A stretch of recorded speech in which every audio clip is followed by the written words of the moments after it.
how many did know about the Nordic Joint Committee on Agriculture and Food Research? A couple, yeah, thank you. So it's an institution under the Nordic Council of Ministers, which is founded both by the Nordic Council of Ministers and through the Nordic countries. And our main task is to work with knowledge transfer in different ways. We are closely connected to the Nordic research founders in different ways. We help to establish networks among researchers in the Nordic countries, and especially then in the bioeconomy sector. We could call it the bioeconomy sector. Very much about today, about resilience in the food sector, resilience in the bioeconomy as such, it's more than food. Quite a lot about climate change, how we handle that and mitigate climate change. And also a lot about land use in different ways. NKJ also has the task of functioning as a secretariat for this working group among the Nordic countries that work with reindeer herding and reindeer husbandry research. And that's an agreement between Norway, Sweden, and Finland. It's been there for quite a while. And this working group is a part of the NKJ board. And at this moment, the working group is the members of the working group is Silje Tolstad, who is here today, and from Norway, and also Birge Tekenbetrix from Sweden, and Mika Survonen from Finland. And all of them are working at some kind of ministry. And that's the connection to this agreement between the countries of working with this cooperation around these questions. So that's basically why we have invited you, and possibly why you are here. Also, taking on this task of establishing this conference, we have had a lot of help from Elsa Holmberg, who's struggling there with the technique, and most of you have got some mails from her. So that's a huge part, and also Kjersti Sorte Berglin somewhere over there. So that's the team that has tried to get this conference together. So once again, welcome, and we hope for a good couple of days here with a lot of knowledge exchange, but also we hope to have some room in the program here for discussions and establishing actual networking to establish a larger level of knowledge about these questions that we are talking about. So, thank you, and hope to have a nice day for you. Thank you.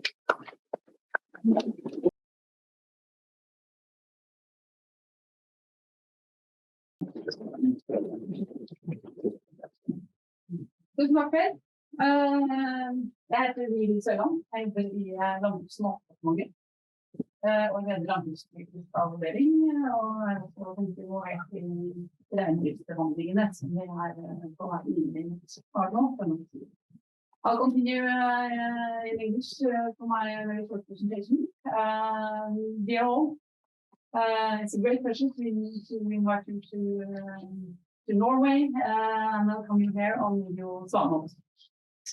Although many of you traveling here for this conference might regard Svanhovd as a remote location, we do find ourselves in the heartlands of Norwegian northeastern areas of the Nordic Sami Reindeer Husbandry. This makes Svanhovd an obvious location for a conference on reindeer herding.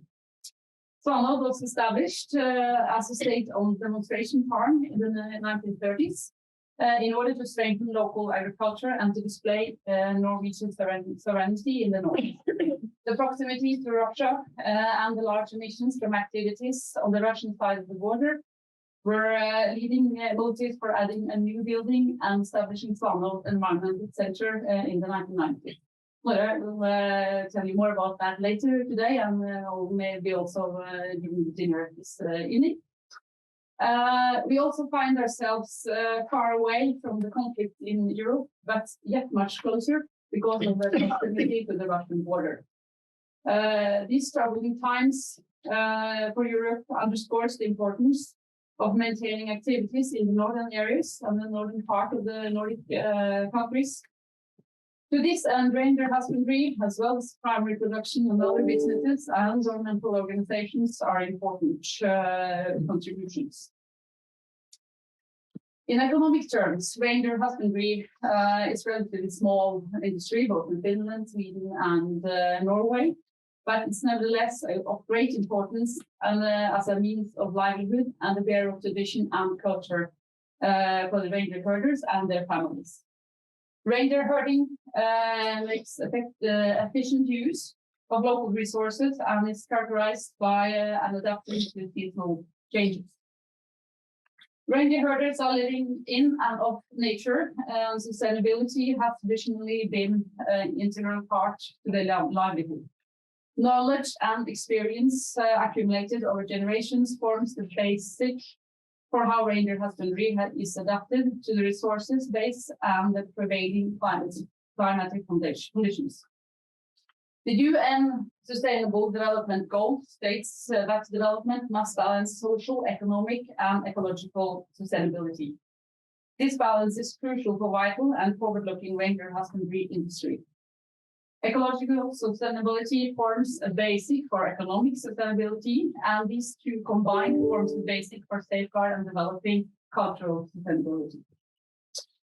Changing climate, as well as the impact of predators and reduced access to important pastoral areas, are imminent challenges that many reindeer herders experience on a daily basis. Continued effort to secure the resource base is therefore also important in order to achieve increased production and profitability, as well as cultural viability. The primary objective of the Nordic Joint Committee of Agriculture and Food Research is to contribute to promote and coordinate the knowledge-based agriculture and food sector in the Nordic countries. Gathering representatives for reindeer herders, the Sami parliaments, governments, administrations, and researchers from all three countries is the very core of the objective. The topic for the 2022 conference are of great importance to the future reindeer husbandry. Today we will focus on current status, policy, and governance of predators. Tomorrow we will be focusing on climate change. I believe we'll have two fruitful days here with new knowledge and insight to these topics brought forward by speakers from various backgrounds and perspectives. I will now give the floor to Snorre Hagen, who will be our moderator these 2 days. He is head of research here at Svanhovd. So the floor is yours. Thank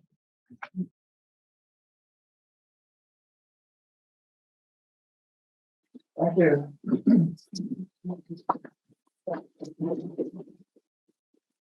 Hei alle sammen, jeg snakker også norsk.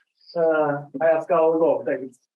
So I'll try to be brief for now because I'll be here the whole 2 days, and I would like time to talk to all of you about Svanhovd later. But I would like to use the opportunity to say thank you for coming to Svanhovd. I think it's a very good opportunity for us to network with people in this very important business for the North.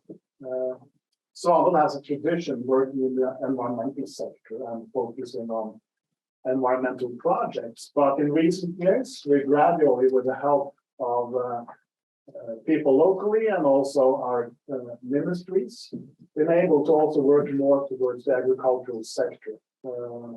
Our tradition is more towards large carnivore research. So we will bring that expertise into the field of animal husbandry.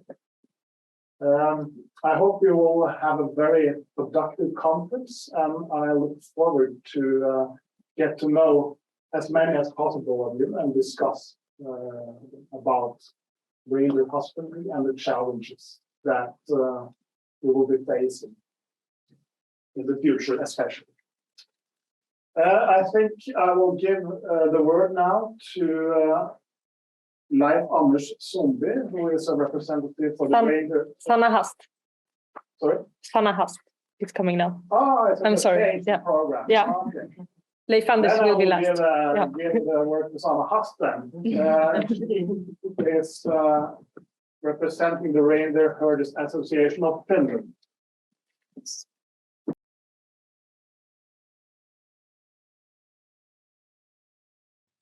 Thank you very much for the invitation to come for this conference. Our executive director, Anne-Erling, was unfortunately not able to attend, but she sends her greetings, and I will be here for these 2 days to meet and discuss with you these important topics. I work as a senior advisor in particularly in land use matters concerning land use reconciliation processes and conflicts, and also climate change related politics and policies. But I will speak today about large carnivores issues, and also then in the afternoon issues with climate change. But I believe that you will, as you all probably also understand, that all these topics are very much interrelated, and they get tangled with each other. So particularly in the afternoon, I will speak more about land use issues when I'm talking about climate change. But first of all, this topic of the large carnivores. Now, unlike most of Europe, reindeer herders have always coexisted side by side with large carnivores. They've never, in a way, lived without them. It's very much part of this reindeer herding way of life and livelihood to coexist with large carnivores. In Finland, we have 4 large carnivores. We have the wolverine, wolf, bear, and the lynx, and also the golden eagle. And this is everyone for all the Nordic countries. The predator populations deserve to, and they very much should be protected. They belong to the wilderness, and biodiversity is very important. It must be upheld and taken care of. This is an important topic also for reindeer herding.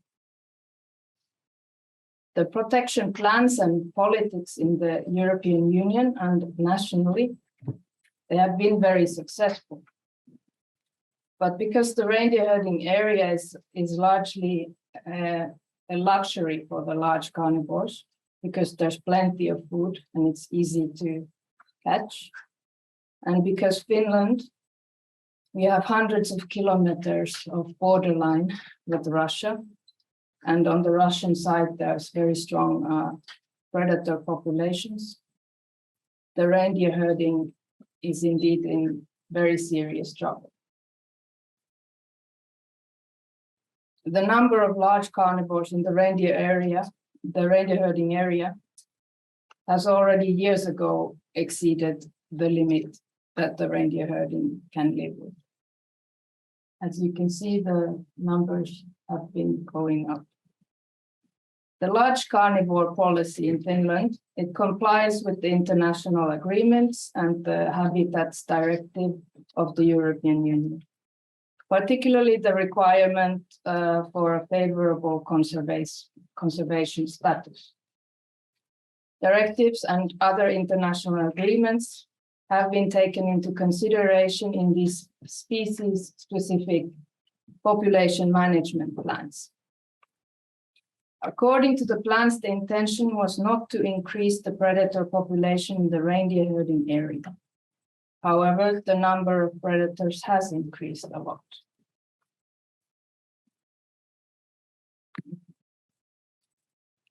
The consequence of this massive growth of predators in the reindeer herding area has caused major difficulties. Finland has tried to compensate these damages that the reindeer herders are suffering with money. In Finland, approximately 5,000 reindeer are found annually killed by predators. And bear in mind that only about 1/5 of these total losses are found in these vast areas of wilderness. So approximately even 25,000 or 30,000 are actually what we are losing. In Finland, the reindeer herders get compensation for the reindeer killed, but on the basis of found carcasses. There are some efforts to compensate the losses in a fairer way, but still the compensation does not even nearly cover the economical losses that the reindeer herders are suffering. In Finland, the biggest amount of carcasses are found from the tracks of the wolverine. But also other predators cause significant damages. In winter, when the snow cover is favorable to it, one wolverine can kill tens of reindeer in one day. It collects a living storage of reindeer by paralyzing them. A reindeer can suffer alive for a couple of days in this condition.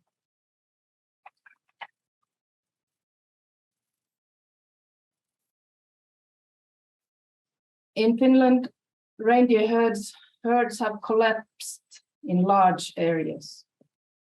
This collapse happens because the damages injure the composition of the herd. The losses of breeding females drop the calf production. And as a consequence to this, the ability to produce meat suffers or comes to an end.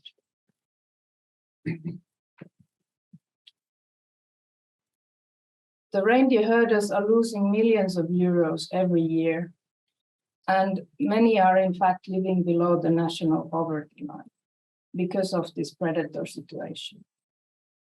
Yes, here is the point that money does not give birth to new reindeer calves. And here is the map of the Finnish reindeer herding area, where you can see the more darker parts of blue where they are suffering most of the damages.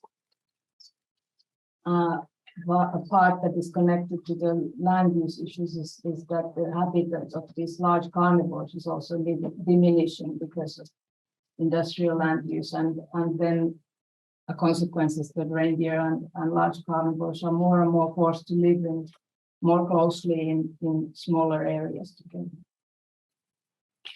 like nature reserves.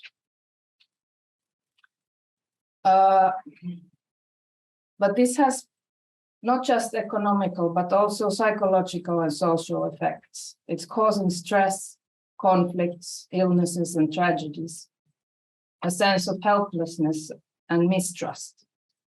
People are losing their faith in the future, and some are even giving up reindeer husbandry, a trade that has been passed on in families for hundreds of years. Strong populations of large carnivores have direct impacts on reindeer husbandry, and herders are not given tools for preventing this predator damage. The situation is very much serious, and it's really threatening the continuation of the livelihood. According to the preconditions set out in the population management plans, predators must not cause excessive harm to the local people or their livelihoods. We are certainly failing here. The damage caused by predators to reindeer herding is definitely causing excessive harm. Along with these major economical losses and the psychological and social suffering, the reindeer herders are losing their confidence in the future and their trust to political and administrative structures, both in our home country and in the European Union. I will give the floor now to colleagues from the neighboring countries, and hopefully we can discuss these topics further. Thank you for your attention.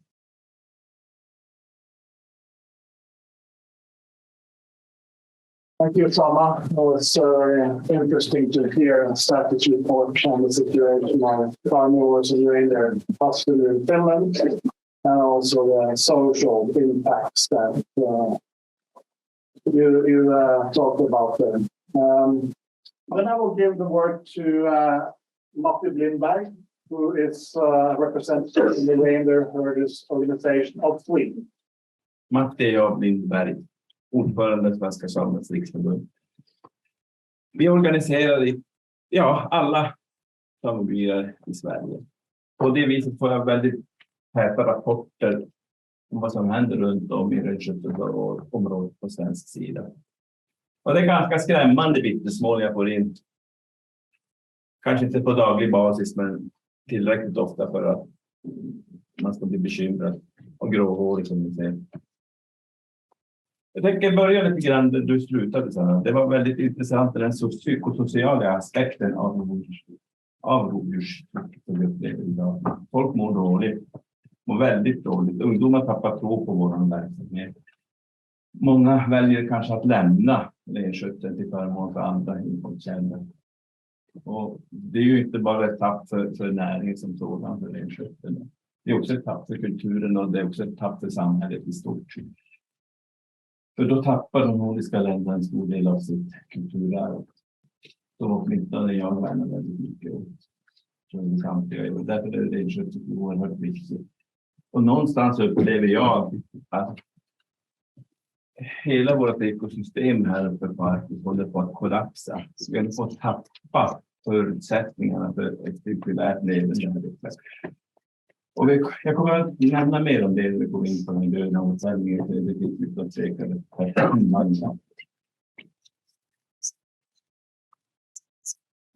Vi vet ju att den traditionella kunskapen runt den finns ute bland renskötseln. Den har alltid funnits. Den kan vi hantera om vi fick. Men där har vi ett regelverk och ett system som vi har blivit påtvingat av staten i det här fallet. Vi kommer överens om, vi har pådyvlade en toleransnivå på 10%. Vi vill ha 5%. Idag vet vi att den verkliga siffran ligger någonstans mellan 30 och 40% i förlustkalkylen. Långt ifrån de 10 och ännu längre från de 5. Och det är bara förlusten till de stora rovdjuren. Sen har vi förluster till infrastruktur, vägar, järnvägar. Det är omätbara förluster till industrin i form av markförluster till det rörliga friluftslivet. Allt det påverkar det hela längre också. Produktion. Det är ju ofrånkomligt och det vet vi om. Men hur ska vi fördela det till de som har makten att göra förändringar? Det är en utmaning, absolut. För som sagt, den traditionella kunskapen vi bär, den är inte så mycket värd när vi kommer till diskussionen om naturvårdsverket. Vi blir ifrågasätta om vi ska bli Det har vi levt med alla tider och kommer fortsätta leva med framtiden. Jag tycker det borde inte vara så, men så är det. Sen upplever jag när jag pratar med folk i Dagbyen i Sverige, just de här förvaltningsfrågorna, så upplever vi en väldigt brist på en harmonisering mellan våra tre länder. Vi upplever att det skulle behövas en tydligare samordning av förvaltningsverktyg, ersättningsnivåer och så vidare, så det är jämförbart över gränsen.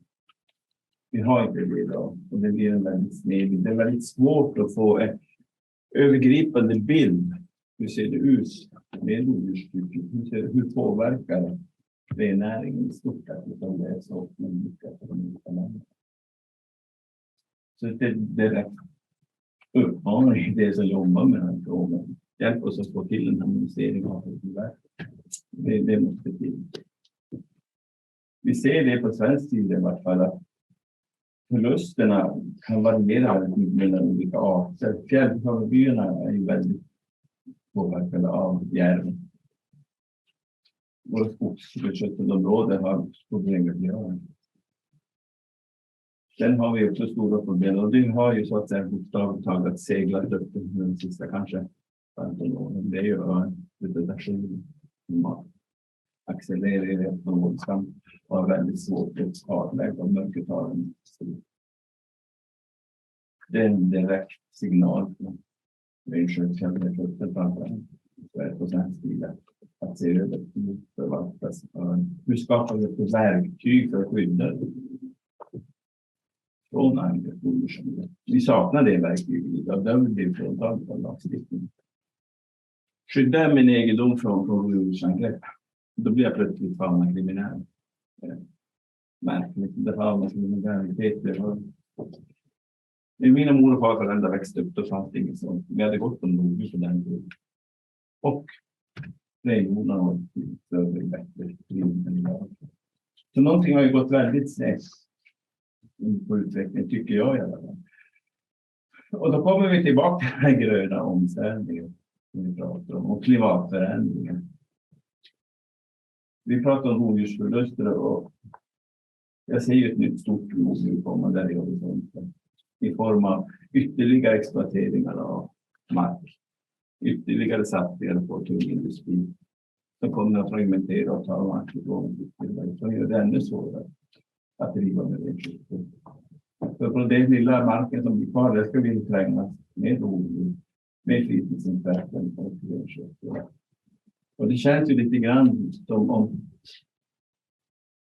allt det här ska betalas av våra renhjordar. Det är renen som kommer att få oftast i disciplinen och därmed också renskötselförutsättningar att leva vidare. Vi pratar om kompensationsåtgärder och så vidare, men renen ska leva på ett naturbete, ett cirkulärt naturbetande. Det är då det fyller sin funktion också i det stora ekosystemet på Arktis. Men det tycker man har glömt bort från näringslivssidan som vill utvinna naturresurser.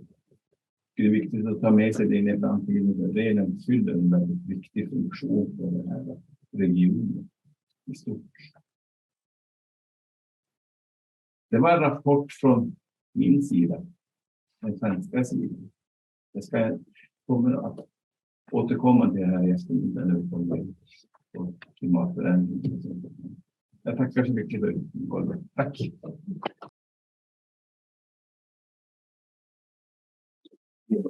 Yeah, tack Matti.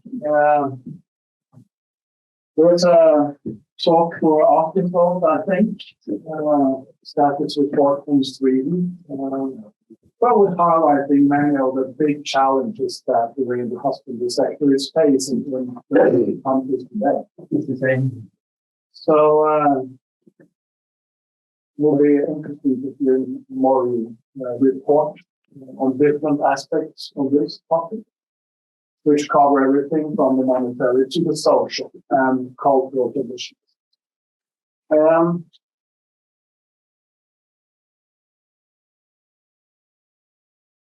We have another representative from the Reindeer Herders organization, and this time from Norway.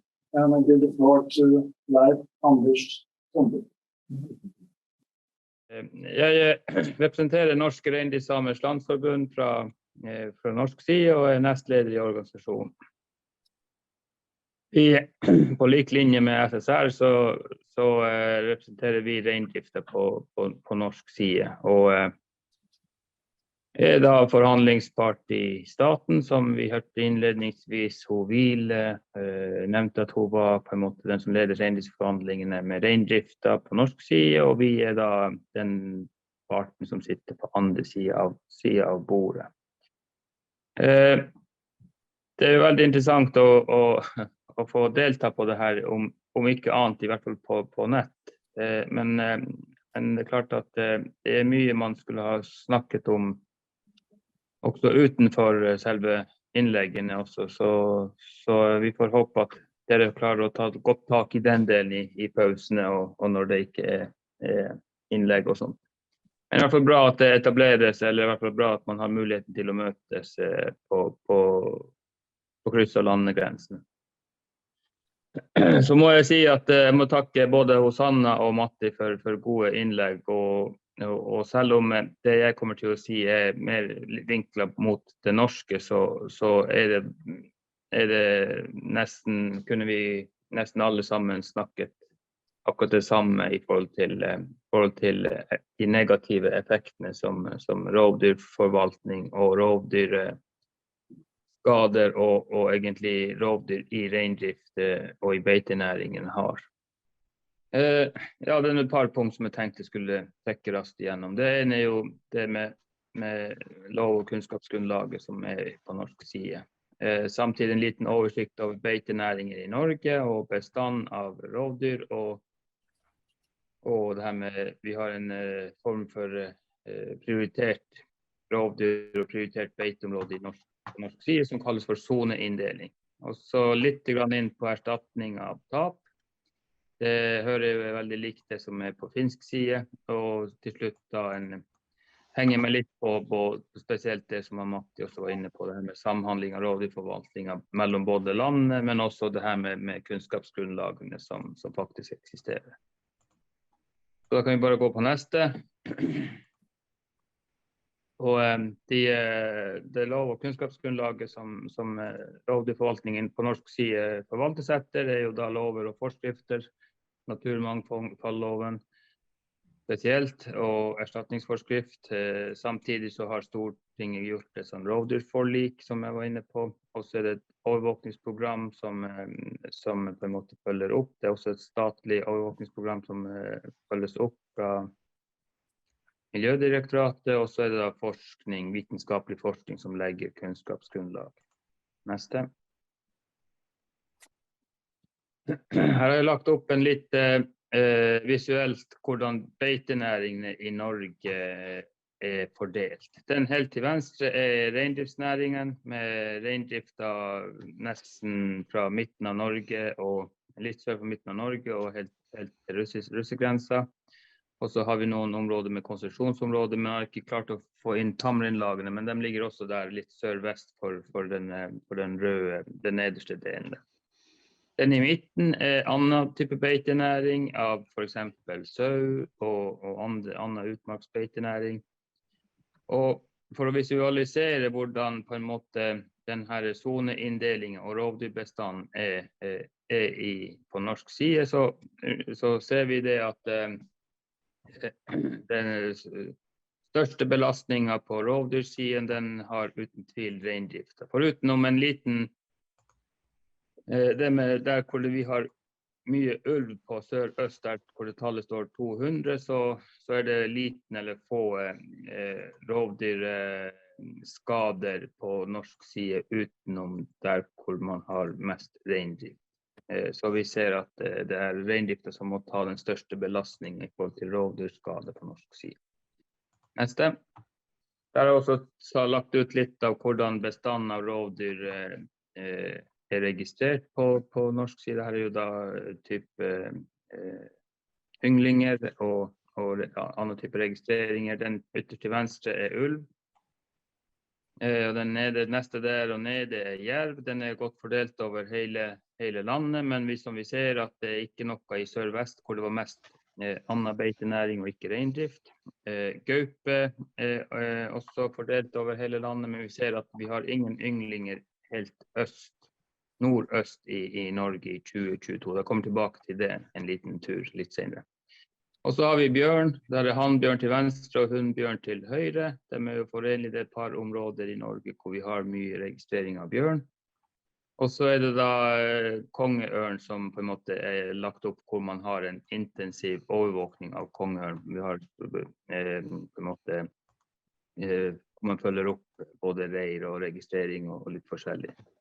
Det som litt spesielt med det at den oppfølgingen, den intensive overvåkningen vi har av kongeørn, så det veldig få av de her lokasjonene som på en måte følges opp i den tida, eller i det området hvor rein kalver. Så vi som driver med reindrift vet jo godt at den største belastningen fra kongeørn jo i kalvingstida, men vi har ikke noe overvåkning av kongeørn, spesielt på kalvingsområdet.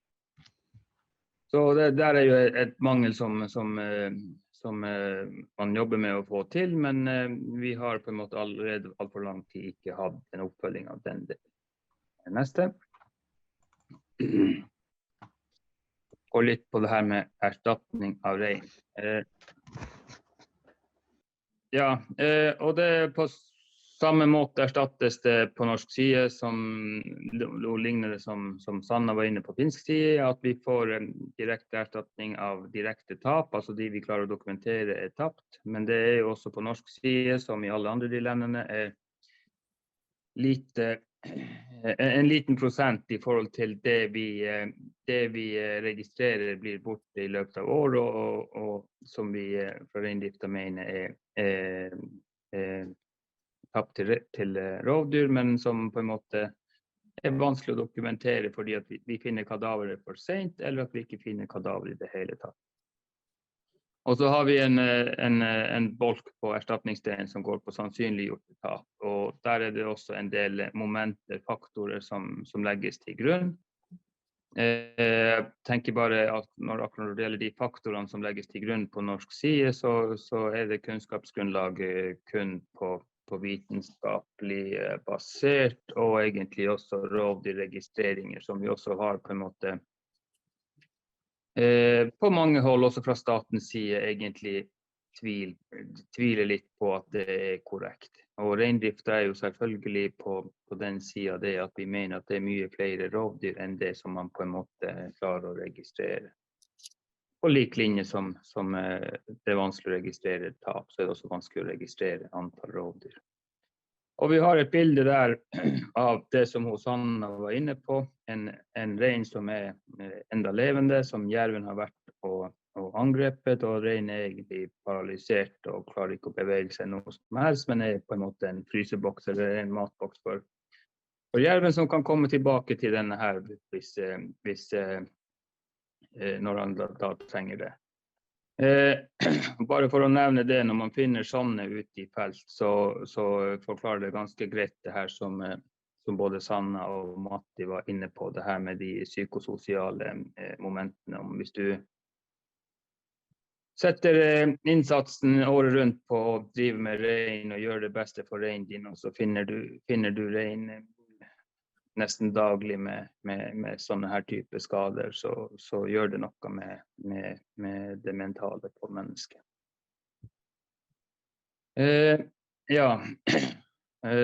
På neste der nå, så tenkte jeg skulle si litt grann om det her med gauperegistrering, bare for å visualisere hvordan man har på en måte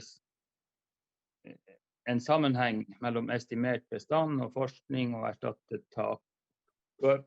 Men det her viser ganske greit hvordan det ser ut. Vi ser på den figuren på venstre, så det i rovdyrregion 8, den som helt nord i Norge, det Troms og Finnmark. Så det registrert i 2022, 6, så i 2021 var det 7 ynglinger. Det blir jo gjort en beregning av hvor mange faktiske individer det ut fra hvor mange ynglinger man klarer å registrere.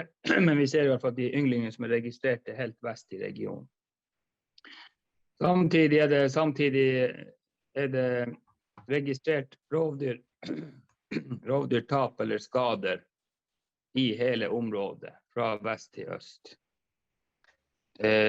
Og kanskje også mest der i midten. Men her er det ikke registrert noen ynglinger. Så alt når man ser det her i sammenheng med antall ynglinger og antall skader, og egentlig når man beregner hvor mange antall gauper det på basert av de ynglingene, så er det jo et spørsmål hvor mange rein som ble erstattet tatt av gaup i region 8 med den visualiseringen som vi hadde over der.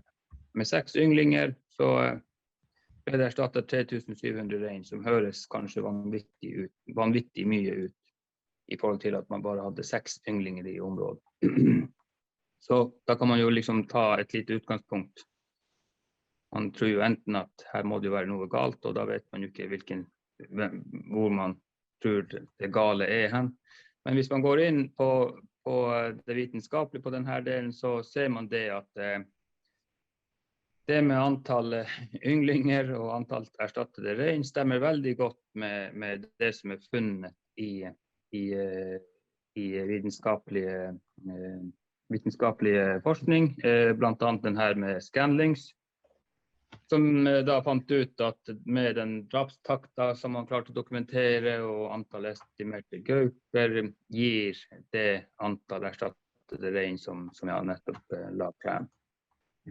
Men det er jo i denne sammenhengen så er det jo en utfordring eller til hele fora om at er det allikevel sånn at det sånn det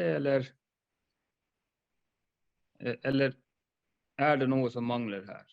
Spørsmålet er jo det at i og med at man har bare ynglinger helt i vest, men man har masse dokumentasjoner i hele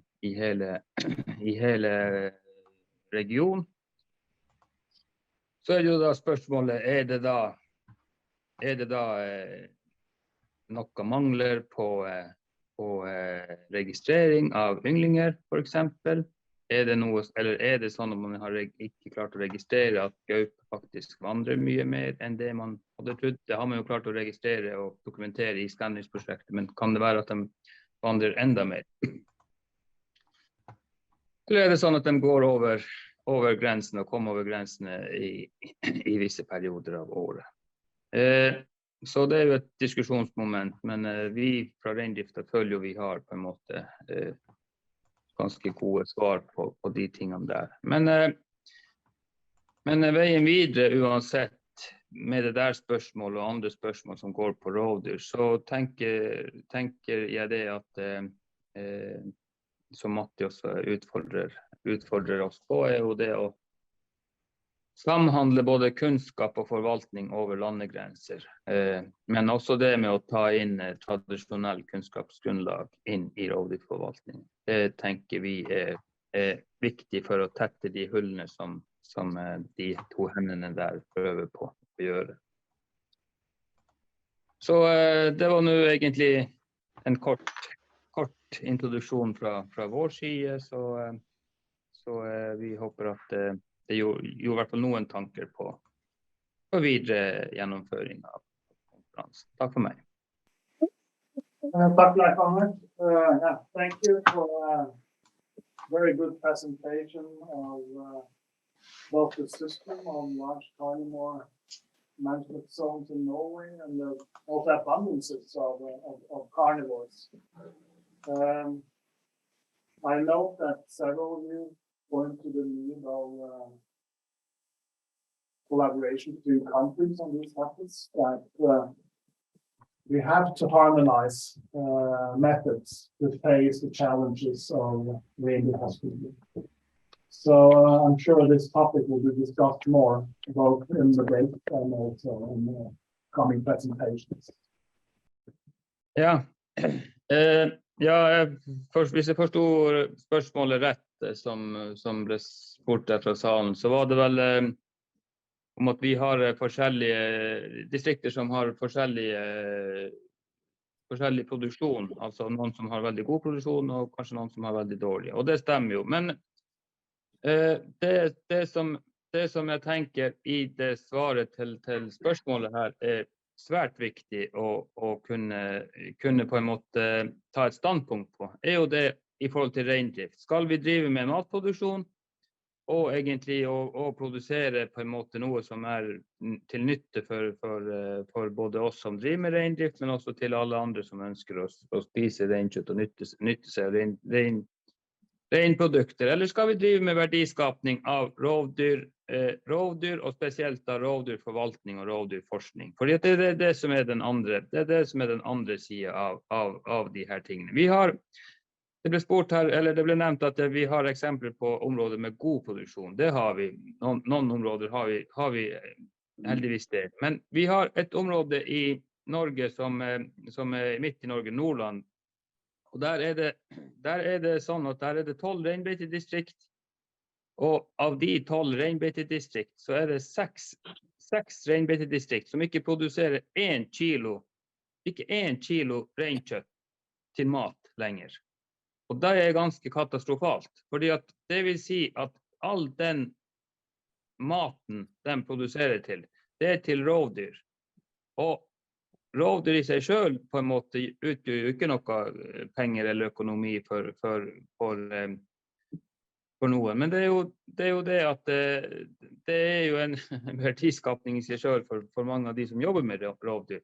Og så er det jo sånn at vi får jo erstattet noe av det tapet vi har, men det er jo som det blir sagt her at det mest rette skulle jo vært at vi får erstattet det tapet vi oppgir at vi har, og det vi mener at som er det rette som vi har. Men optimalt hadde det vært at vi ikke hadde trengt å tenke på det i det hele tatt, men at vi hadde kunnet dreve reindrift i fred og ro uten å få masse forstyrrelser i form av rovdyr, og etter hvert nå som har blitt forsterket med sterke arealinngrep, og også de her klimaendringene som vi godt merker langt på vei i gang inn i hele reindrifts nå.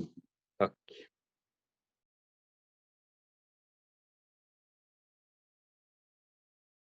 Next up is one of my colleagues in NIBIO, Svein Morten Eilertsen. And he's going to tell us a bit about losses on reindeer. Thank you, Snorre. I prepared this lecture in Norwegian, so I think I take it in Norwegian, but if anything the truth or anything, just contact it, raise your hand and try to translate. Vi har allerede fått fra Sanna Matti litt en introduksjon som går direkte på det tema status og konsekvenser for næringen, så det er litt repetisjon, men jeg skal prøve da å fylle ut og ta litt detaljer der det har nevnt den problemstillingen. Jeg kan jo starte med å anbefale en bok som gir dyp innsikt, og det er ikke lenge siden man publiserte det her. Og denne kapitlet her, kapittel 6, går jo akkurat på det her med påvirkning på reinsdyrnæringen, og det er både Sverige, Norge og Finland. Sirpa Rasmus, her er absolutt relevant. Det er vel både Hardberg og noen å laste ned på. Anbefalt lesing av figurer bruker jeg fra den boka her. Det var jo nevnt allerede innledninger. Ulv, gaupe, jerv, brunbjørn har vi inne for det skandinaviske reindriftsområdet. Og reinsdyr er ofte det viktigste bytteområdet, særlig vinterhalvåret. Årlige tapet står jo her i boka mellom 50 og 100 000 rein. Men spør vi reindriftsutøvere i de tre landene, som er oppsatt ut et helt annet. Blant annet Finland der de offisielle tallene er 5-6 000 rein tapt, men som var sagt, det er bare 20% av tapet, så der er vi allerede oppe i kanskje 25-30 000. Og tilsvarende i Norge og Sverige, det som godkjennes erstattet er mye lavere enn det reelle tapstallet. Så vi kan jo, det kommer til å gi noen kommer til hvert, vi kan summere opp og se om vi kommer på 50, 100 eller kanskje 200 000 årlig.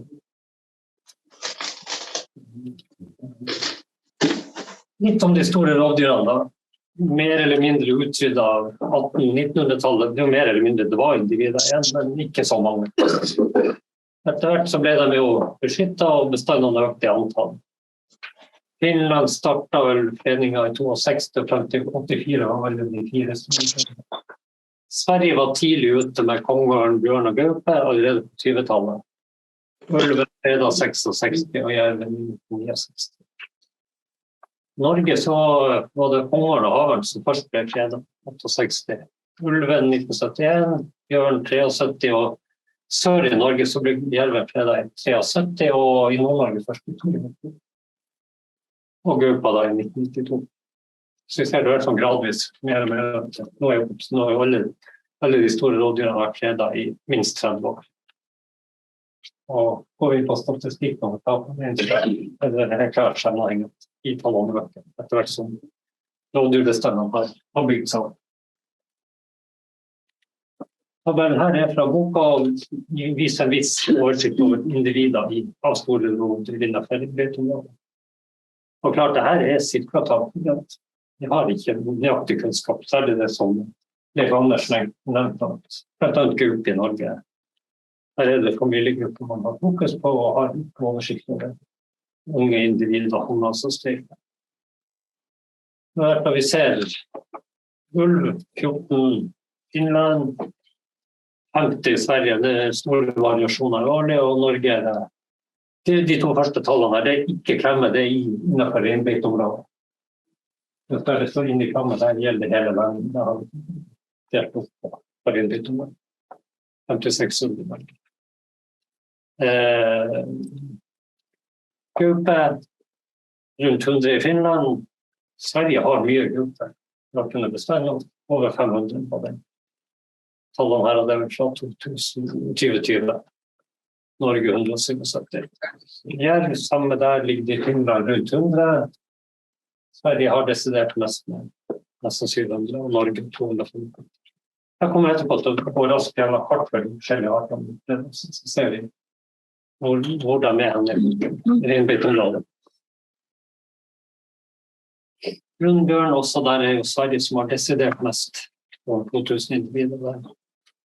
Det er jo jakt på bjørn også, Norge og der er mesteparten av bjørn utenfor reinbeiteområdet. Jeg skal vise opp. Og så har vi da kongeørn og hvor nøyaktig de tallene, det har vært næringen helt igjen. Men der er det snakk om 300-400 individer i Finland, 600 i Sverige og 1260 ganske litt omkring.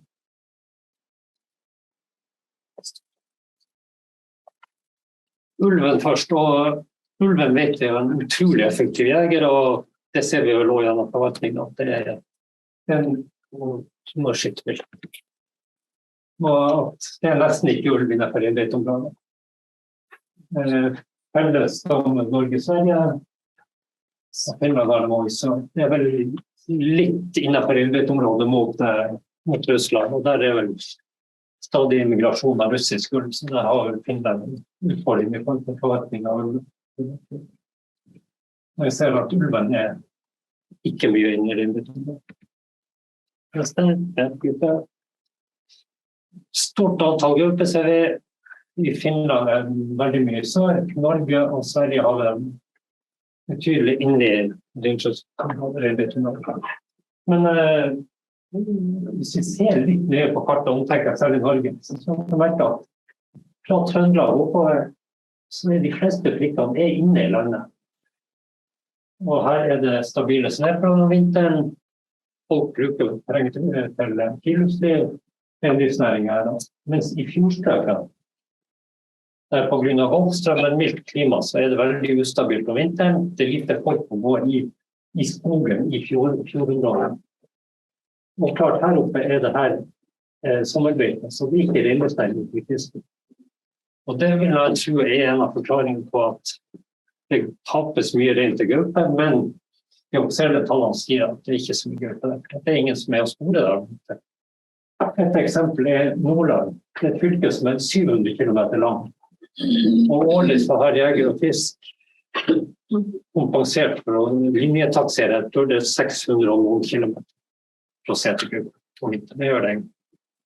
Og vi da vet at det er dårlig snøforhold, langt fylke så det en veilinje, så det det de har sjekket. Resten opp til en liten mine har noen viltkamera, eller så det opp til privatpersoner å oppdage sporfølge av rapportering. Så det kan godt hende at det en av forklaringen på at næringen mener at det mye mer tap til gaupe enn jobbsiden. Så kombinasjon av klima og at folk ikke har kartlegget dyrene der. I store deler. Jeg ser at gruppa spredd over, ikke bare i reinområdet, men også sørover. Og det kommer jeg litt tilbake til, for gruppa glad i mer enn bare venstre. Norge og Sverige, det har ikke kart til Finland. Og jeg ser denne også fått spredt ut av reinbeiteområdet. Og litt det samme her, og det ikke veldig mye familiegrupper gjør dokumentert i kystverk. Så teorien kanskje å si, men det ikke veldig mange som ute i terrenget når det mulighet å se det. Det jo språklig. Bjørn og spredd utover i Finland veldig mye sør, men også en del i nord. Så har vi jo Norge og Sverige da med et område med betydelig bjørn. Det området og akkurat her i nord, det vel den største av brunbjørnene akkurat i nord. Litt indre Troms og Børgefjellområdet. Det har til også i Finland. Vi kaster videre. Allerede nevnte jeg at ulven en veldig effektiv predator. Gjør stor skade, kan ta veldig mye dyr på kort tid, og i tillegg skaper veldig mye forstyrrelse i reinflokken, så den jo sterkt regulert i reinbeiteområdet. Gaupa, som viste oss spredd utover, og rein utgjør en god del av byttet for hundevåger. Forsøket viste at i Sarek-området så var 90% av dietten til gaupa, det var reinsdyr. Og det tilsvarte da 6 drepte reinsdyr per måned. Generelt så foretrekker hun kalver foran voksne, men det område med rådyr, så rådyr preferert foran. Så det ser man, forskningen har vist at jo lenger sør du kommer, jo mer rådyr jo mindre om det blir reinsdyr i dietten. Og da kommer det så i dietten. Og det store individuelle forskjeller i produksjonstakt. Enkelte dyr kan ta rein hver 3 dager. Det da året, andre igjen kan ta på 5-6 dager må det være. Og klart, det har jo veldig mye å si for reinsdyr om du har en aktiv gruppe, det lå gjerne, eller som tar mindre rein. Man kan også bruke gjennomsnittstall, men du i et område der du har aktivt dyr, så får du mye mer skade enn gjennomsnittlig eller fått. Det betyr sånn for det. Det ser vi jo på jerven her, at avlivingsgrad varierer fra 0 til 15, og gjennomsnitt 1 til 2 rein per måned. Og det fordi at jerven tar også bytte fra gaupa. Gaupa dreper rein, så kan jerven komme til å ta over bytte, og gaupa tar bytte. Litt om det her. Brunbjørn, det jo akkurat i kalvingsperioden den gjør skade. Forsøket i Sverige viste at hver brunbjørn i snitt tok 11 reinkalver frem til rett etter kalving var ferdig. Da var det stopp, da var ikke reinkalver mer dietten til bjørn. Utenom det det enkelt dyrekontakt. Kongørn var nevnt her tidligere, en skadegjører, og både også sauenæringen, i hvert fall i Norge og reindriftsnæringen, sier mer om at har mer og mer dyr. Og det jo uhyre vanskelig å dokumentere på sommertid, når det setter ikke spor etter seg, og det blir veldig vanskelig å finne bytte å dokumentere. Så kongørn i hvert fall sammen, det de får fra næringen, der må det forskes mye mer for å prøve til hvor mye skade kongørn egentlig er. Nevnt allerede det her med erstatningene forskjellige i de 3 landene, også beregning av hvor mye rein som tapes, beregningsforskjellig. I Finland og Norge det jo basert på hvor man funnet og antatt rovdyr. I Sverige så det tilstedeværelsen av rovdyr og estimert drapsrater til rovdyr. Så det en forskjell. Og det gjør det kanskje litt vanskelig å sammenligne. Sanna, du ga jo bedre ferskere tall fra Finland, men denne gang i denne artikkelen som snakket om 5.900. Du hadde tall på ekvivalent som viste 4.800 som var offisielt tatt til rovdyr, og da hvis det bare 20%, så det på 25.000 rein som er tatt.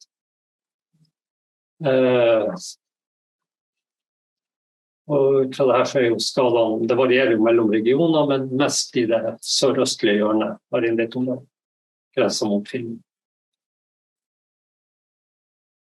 Og finnes enkelte områder der taket over 10% er innplantet.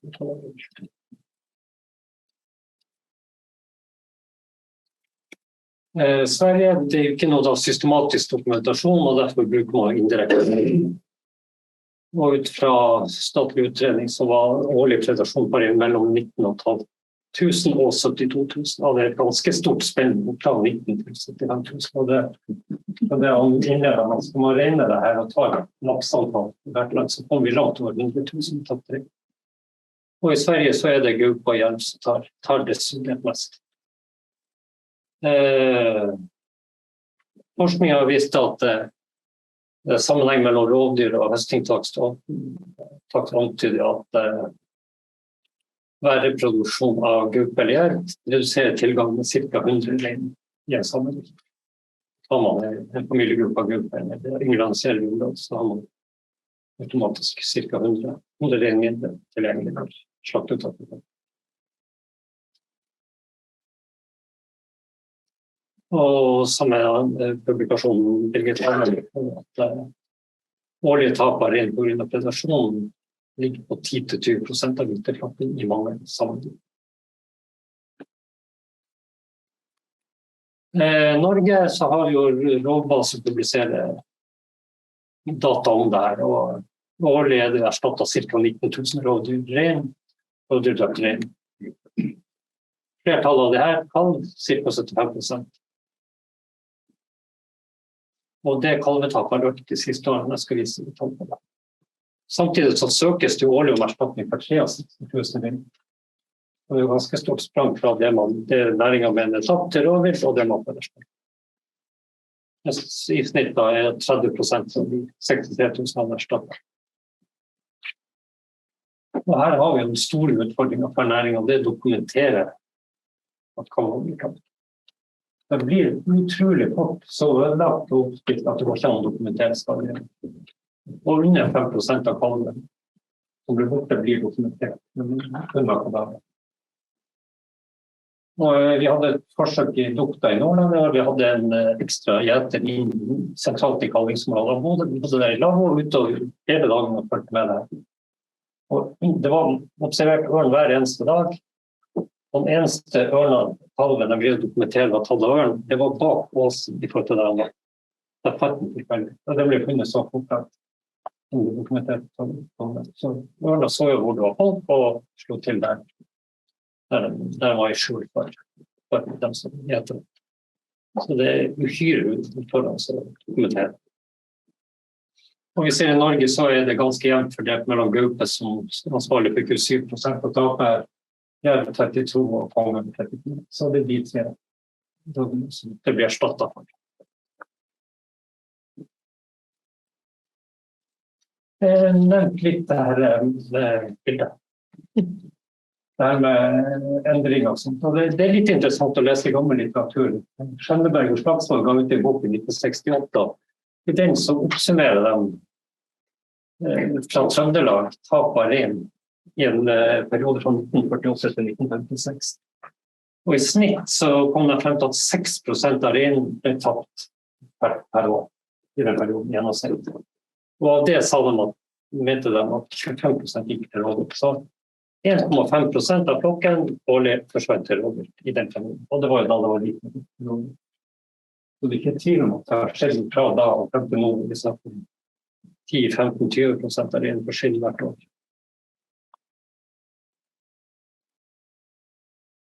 Og også det her med, for det jo vært diskusjon I faglig miljø om, hvis ikke rovdyr tar det, så vil de døde av sykdom og ting, det har med kompenserings. Ut fra de her militære arbeidene som ser det, teorien stemmer ikke helt. Det ikke så høye tap hvis man kjører ut. Den rapporten vi har nyttig så snakker om mellom 2 og 4%. Så det akkurat det, hva et normalt? Du må vente seg til at tapet så høyt at man tenker, ja, det 10% naturlig. Det et normalt affære. De gamle tallene viser at det ikke det. Men klart, det kommer inn klimaendringer og sånne ting, yngre forstyrrelser og sånn. Så normalt at det kanskje høyere enn 1,5% nå, eller det 20%. Det et spørsmål. Og så det her med konsekvensene av rovdyr. Da må vilje og næring, og det mener jeg jo helt, hvis jeg tenker på tradisjonskunnskapen og beskrivelse der. Det jo det en flokken sprer, det være som rovdyr, beitebruken, trekk, flyttinger blir forstyrret, næringen samler inn I oppsamlingsområder for man skal ha dem I gjerde, for man skal flytte til nye sesongbeiter, rovdyr inn og forstyrrer der, som gjør at rein sprer seg og ikke samler dem til videreflytting. De beste beitene blir kanskje ikke brukt, fordi at man vet at der en så høyt rovdyrskikk. Det et veldig stygt som hadde vinterfôret ganske intensivt ned I Nordland, så de at sør I distriktet begynte å bli bra. Slapp det inn etter uka og hente tilbake, for da det jerven tatt 7 siden. Så der var det et beite som var tilgjengelig, men han virkelig ikke brukte det rett og slett, for tapet ble for stor. Og klart, for en ikke beiter å bli forstyrret, så går det ut om kondition. Da jo næringslagene mindre til å overleve litt. Og der nederst jo litt det samme jeg sier at det vanskelig å ha kontroll av flokken hvis man har rovdyr som forstyrret.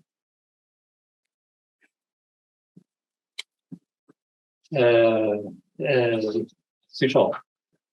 Og det andre som var nevnt litt, og det jo det her med at predasjon over flere år påvirker flokken. Hvis du hele tiden setter inn på nye stimlekaller for å erstatte voksne stimlekaller, så får du færre dyr som får kaller. Så du får lavere produksjon enn du kunne hadde helt gjennom veldig strukturen med flere antall produktive stimler. Så det går jo ut av produksjonen. Og også det her muligheten for genetisk seleksjon at du kan velge. For du har bare 10% av på kalv, så har du 80% kalv I for et antall simler om høsten.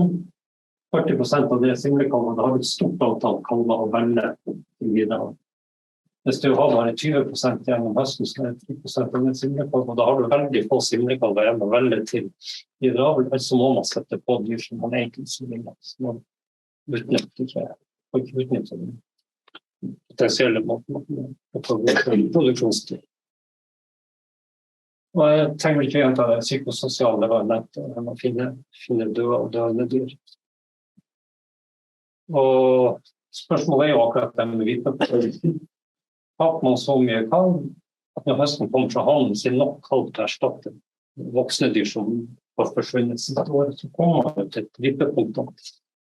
Du har ikke nok dyr til å ikke ta oppstemmelse. Så det ganske tøft akkurat det der med at langsiktige konsekvenser ganske alvorlig enn bare det nytt med penger hvis man ikke har dyr å sette på. Har vi det her litt mer om langsiktige effekter, det jo det at tradisjonelt har jo reindriftsutøvere hatt som mål å minimere tapene. Man har jo hatt strategier på å passe på flokken. Tidligere så var det jo jakt, men man jakter jo ikke alle rådyr, man jakter bare så mye rådyr, så at man greier å passe på flokken for det. Det arbeidskrevende. Det var jo arbeidskrevende å jakte på rådyr.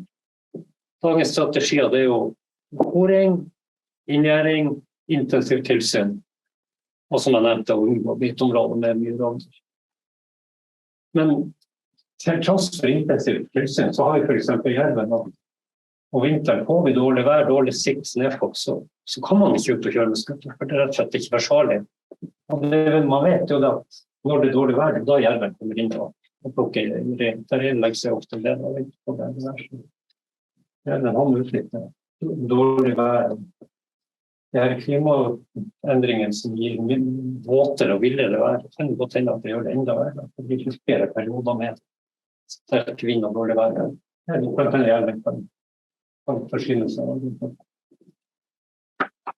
Og som jeg nevnte i sted, det her med barmarksperioden, det utrolig vanskelig. Tilsyn da man kan godt kjøre litt matere, men reinen sprer seg og simla skal jo være sommerfolden siden på beitero. Man vil ikke holde reinen samlet på et lite område, så tilsyn vanskelig om sommeren.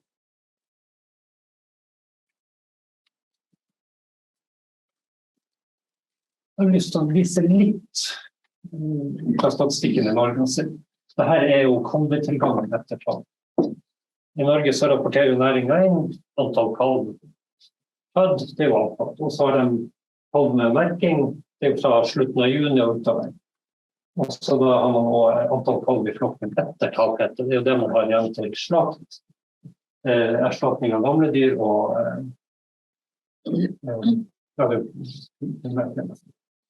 dyr som man skal utrangere. Og hvis vi ser her nå, så det her vi Troms, Nordland. Like etter årtusenskiftet så lå de på rundt over 40% på den i høsten. Det har vi jevnt ned. De siste årene så det faktisk kun 40% kalv igjen i forhold til antall simlevarter. Det veldig mye kalv som blir borte. Til og med Sør-Trøndelag Hedmark har hatt en, men de har lukket høyt. Eller en var det stinger jo litt mellom så har vi da reinbeiteområdene, men ganske, det helt tydelig litt endring på tingene har litt mer. Og i denne perioden har vi følge opp stedet på vært noen økning i forekomsten av rovvilt, familiegrupper, og heller ikke noe ser fra at det blir mer konger. Se litt mer på tallene her, og da kan vi jo begynne å lure. For det gjort her, det har tatt kalvetilgangen ved merking, og så kalvetilgangen ved etterklaten. Og så trekt fra for å se hva har skjedd fra merking og frem til etterklaten. Nei. Og det vet du at kalv kan bli tatt i forbindelse med fødsel etter har vinterkalvperiode om våren. Det kan man forklare da. Men hvorfor forsvinner kalv fra merkingen frem til høsten? Det i hvert fall mattilgjengelig, og hverken Veterinærinstituttet eller andre har sagt at det noe økende andel av sykdom på reinkalv som midt på sommeren til høsten. Og da det ikke så mange andre årsaker, ikke det flere ulykker heller, så hvorfor har det klart fra rundt 20% overtaket, og helt opp til 20-25% fra midt på sommeren til høsten. Jeg ser ikke at det kan være så mye andre årsaker enn rovvilt. Rovvilt har det mer sånn. Og ser på det blir mer i året. Forklaringen det litt tenkt. Det mye bedre kalvetilgang, men det har faktisk også vært en endring i lenger Sørland, Sør-Trøndelag, Trondheim. Og for hele reindriften sammen, så har jeg sentap økt fra 20% opp til 10%. Det har skjedd gjennom en 20-årsperiode.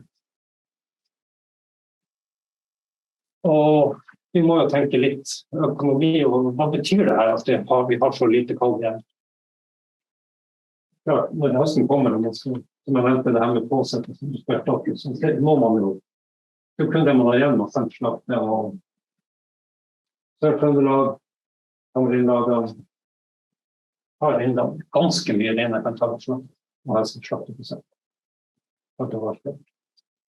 Det som visst tungt som Nordland, som har veldig høyt kalveplass, utrolig lav slakteprosent, og hvis vi da begynner å regne kilo dyr per rein råttak, så vi helt ned bare 3 kilo prosent per rein. Det ikke mye å leve av. Det kommer jo være spørsmål som å leve av rovvilterstatning, som å leve av prosent. Som er langt mer. Og så skjønner jeg at det betyr det også Øst-Finnmark, enkelte distriktene, som ganske mye.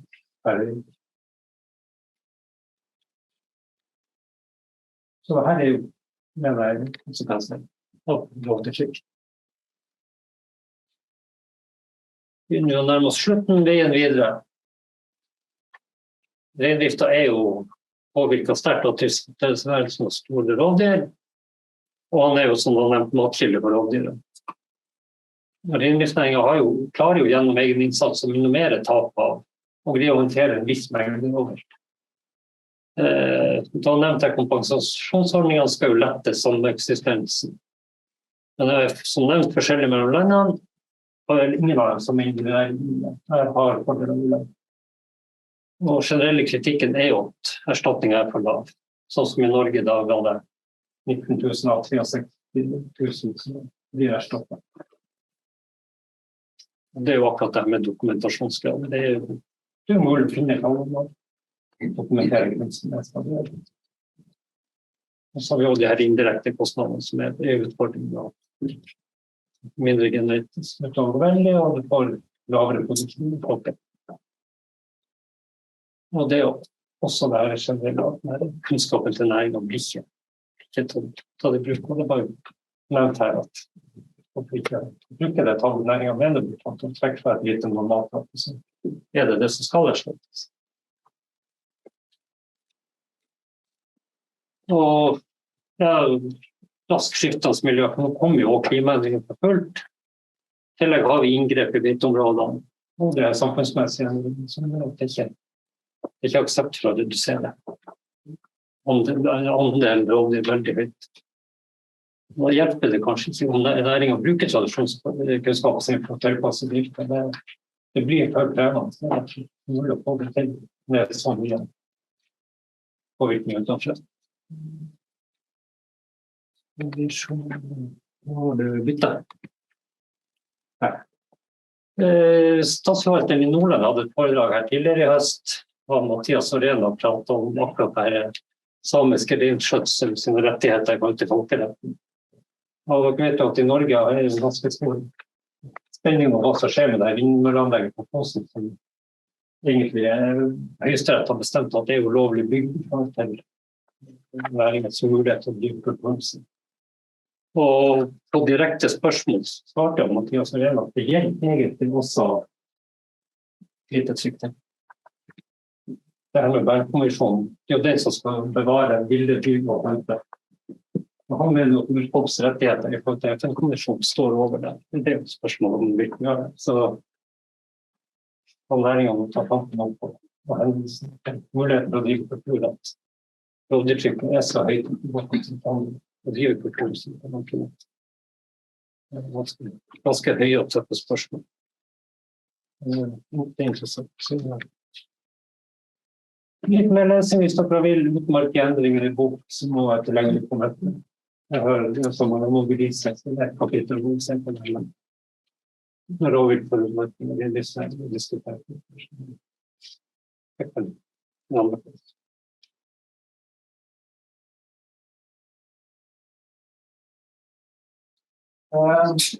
Next up, we have one of the most experienced large carnivore experts from Finland. He's going to talk to us about large carnivores in reindeer herding districts there. So I have here pretty brief, I hope pretty brief overview of the large carnivore populations and population connectivities in Fennoscandia, and I talk also something about damages and a couple of thoughts of the future aspects concerning large carnivore monitoring and management. So this map series is probably quite familiar to many of you, showing the quite impressive return of large carnivore populations during last about 60 years in different parts of Europe. and so there's been quite clear expansion, and these later time in these maps, so it's 11 years old, so they are a little bit outdated, but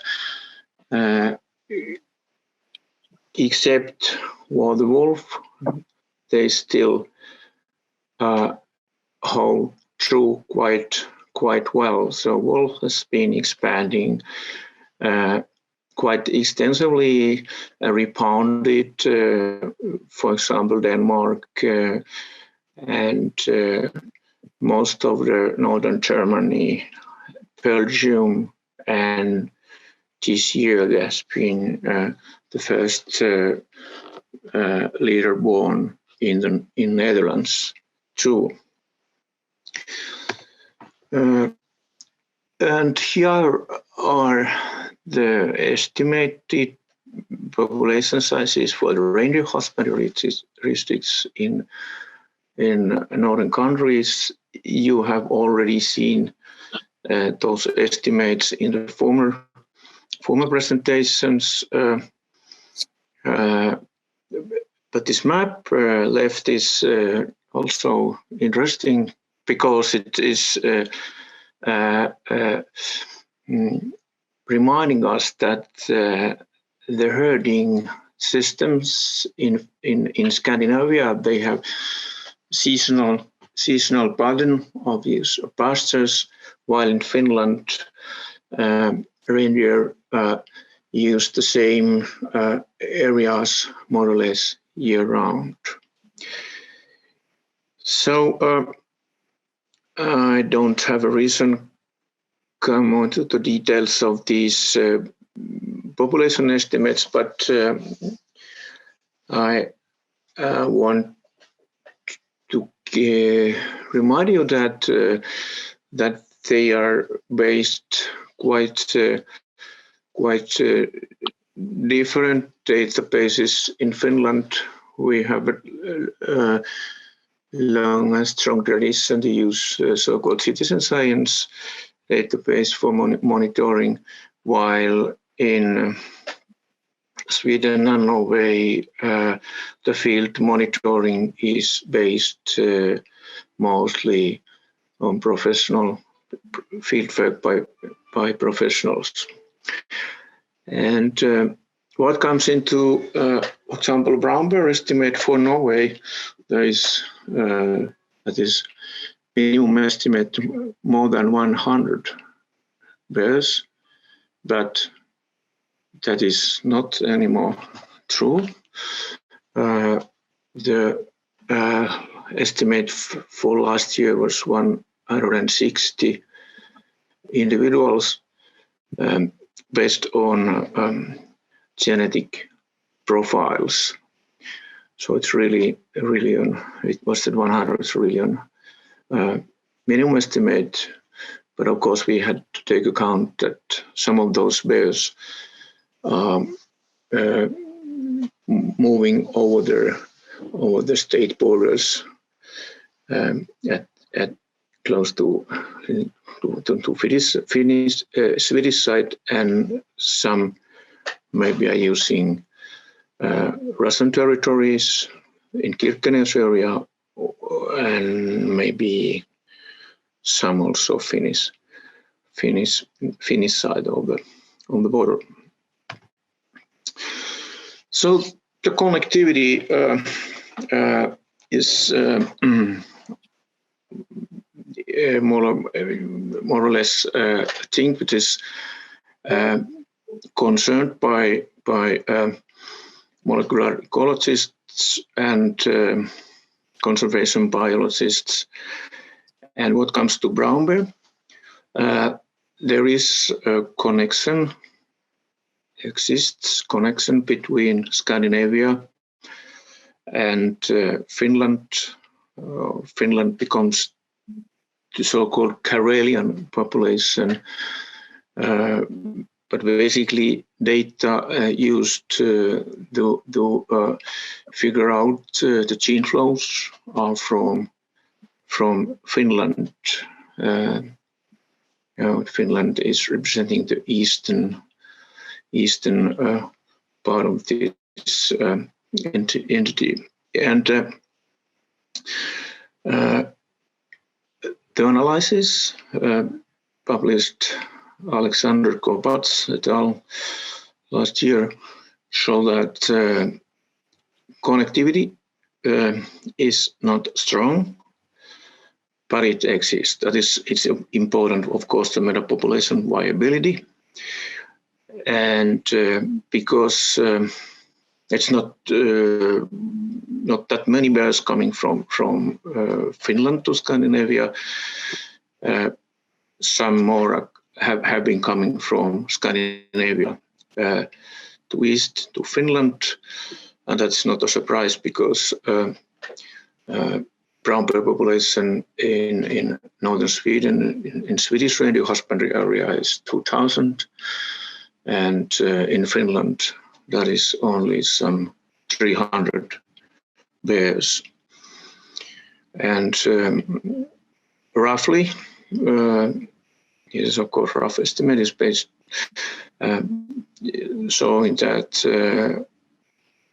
about one bear, an average one bear within 2 years had moved from Finland to Scandinavia, and it means that on average 8 bears have moved within 2 years from Scandinavia to Finland. Then the wolf distribution in Fennoscandia is showing that we have breeding populations who are living quite far geographically, really far from each other, and connections are really weak. Gene flow from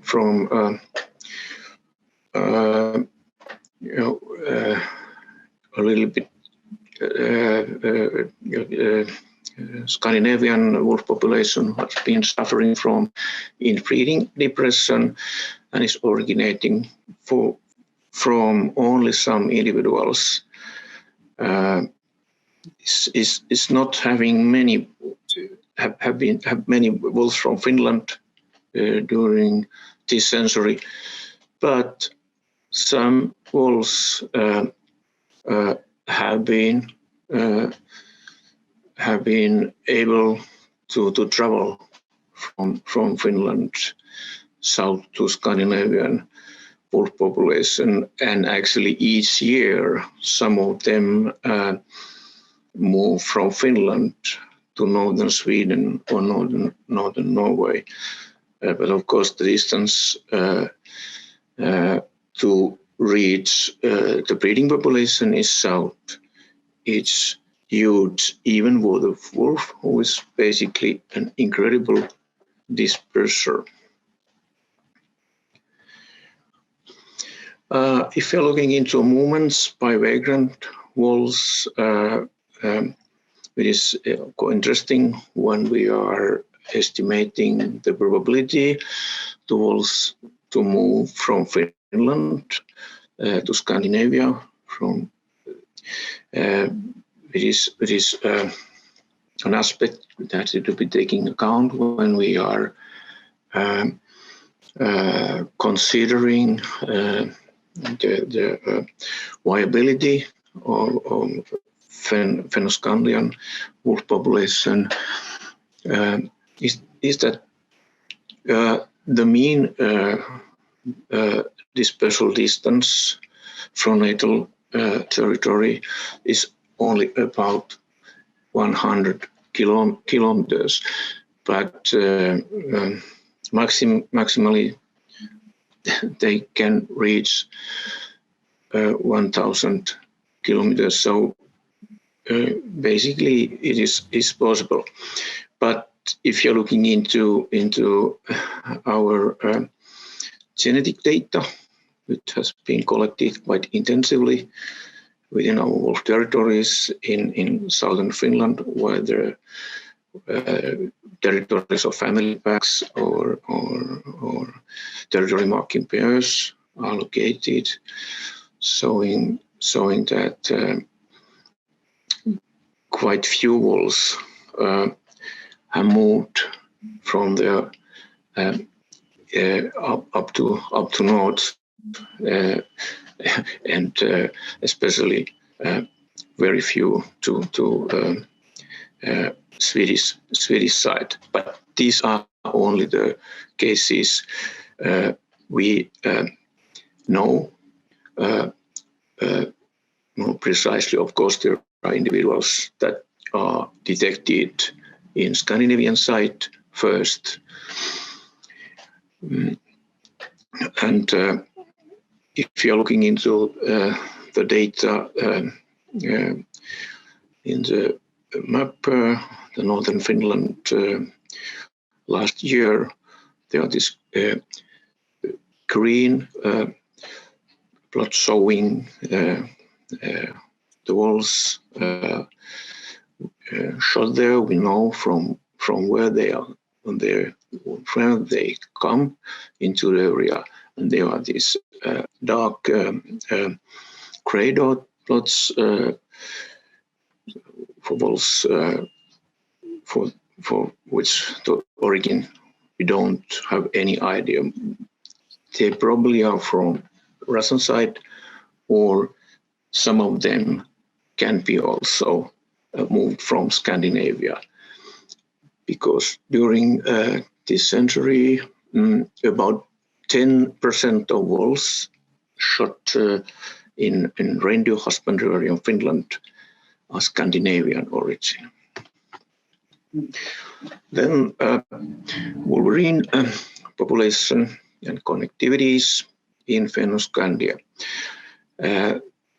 The basic baseline is that the genetic variation is lower in Scandinavia than in eastern Finland. Belongs to so-called Karelian subpopulation. Is the same situation as with wolf, and actually the same as with bear as well. All of these three species have been suffering in pathogenic phase in the past. Of course, how narrow the pathogenic was, it was different between species. It haven't ever been so narrow as with wolf. Actually, wolf was absent couple of decades in Scandinavia before it recolonized Jämtland in early 80s. With wolverine, also more or less the situation is the same with bear. The gene flow is rather weak, but it exists. And the wolverine, there's two genetic groups, and wolverine existing in northernmost Finnish Lapland belong to Scandinavian population genetically, and this eastern Finland population is so-called Karelian population. It differs from the Scandinavian, and between them is so-called contact zone, where this mixture of both Scandinavian and Karelian wolverines.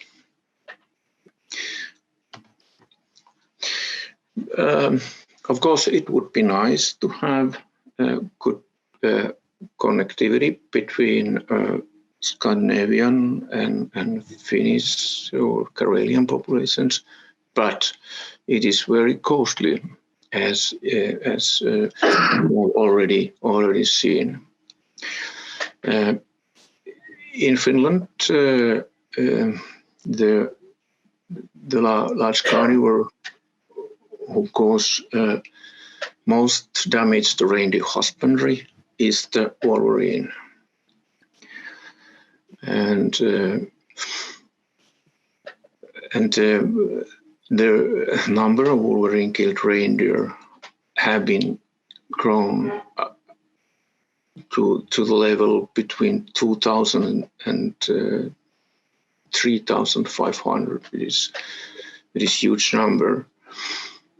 The populations and also damages, the other large carnivores have been increasing, but we don't have long-term data for the data or any estimates for the long-term development of the populations of brown bear, lynx, or wolf. But if you're looking into the wolverine population estimate based on tracks crossing on wildlife triangles in winter, we could see it is quite good in line between the damage they caused annually. And if you're looking into the distribution of the damages, a so-called heat map figure, the damage caused by wolverine is concentrated to north, where is living the Scandinavian wolf population, and then there's many damages also at eastern Lapland and outside Lapland, southeastern part of reindeer husbandry region, where the other large carnivores are also more common than average, and they cause substantial amount of damage to reindeer husbandry. Some years back, I made an analysis where I relate calf-female ratio is each reindeer herding cooperative to the proportion of large carnivore killed reindeer.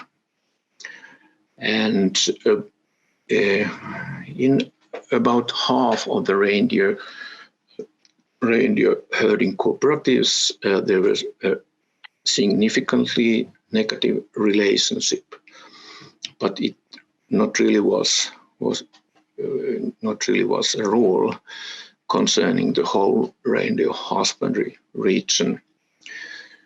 The symbols in the map showing what was the most significant predator on reindeer.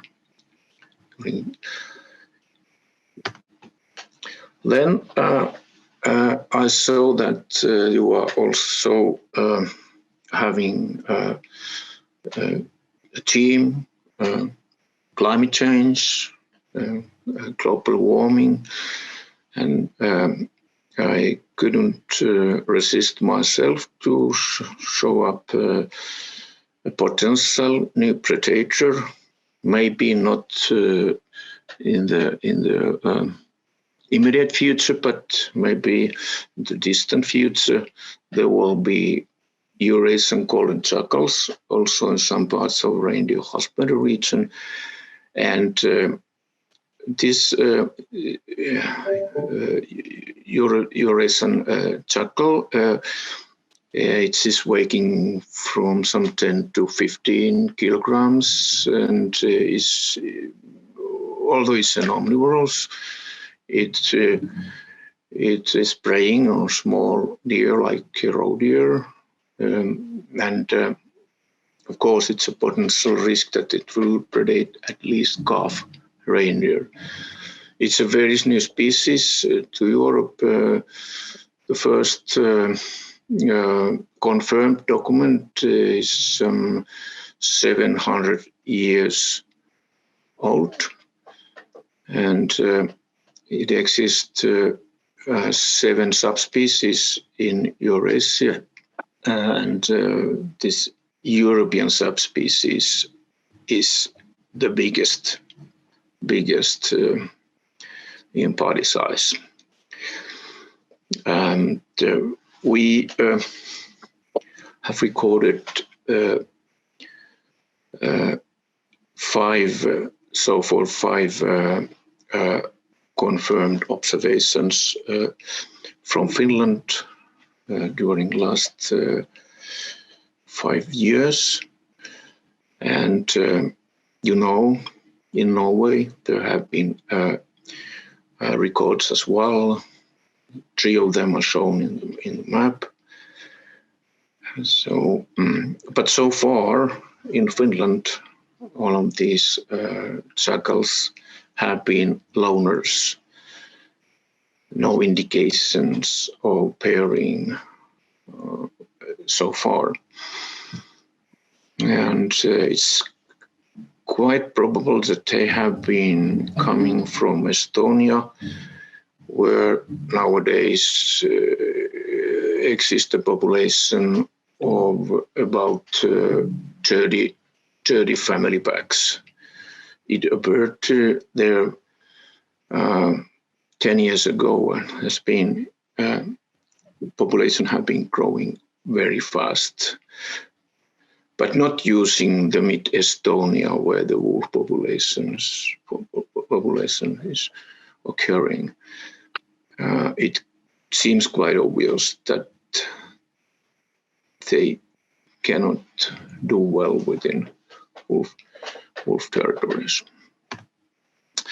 Then a couple of thoughts of the future aspects. I think that it would be very, very important. One of the first things in agenda concerning Finno-Scandian cooperation and understanding of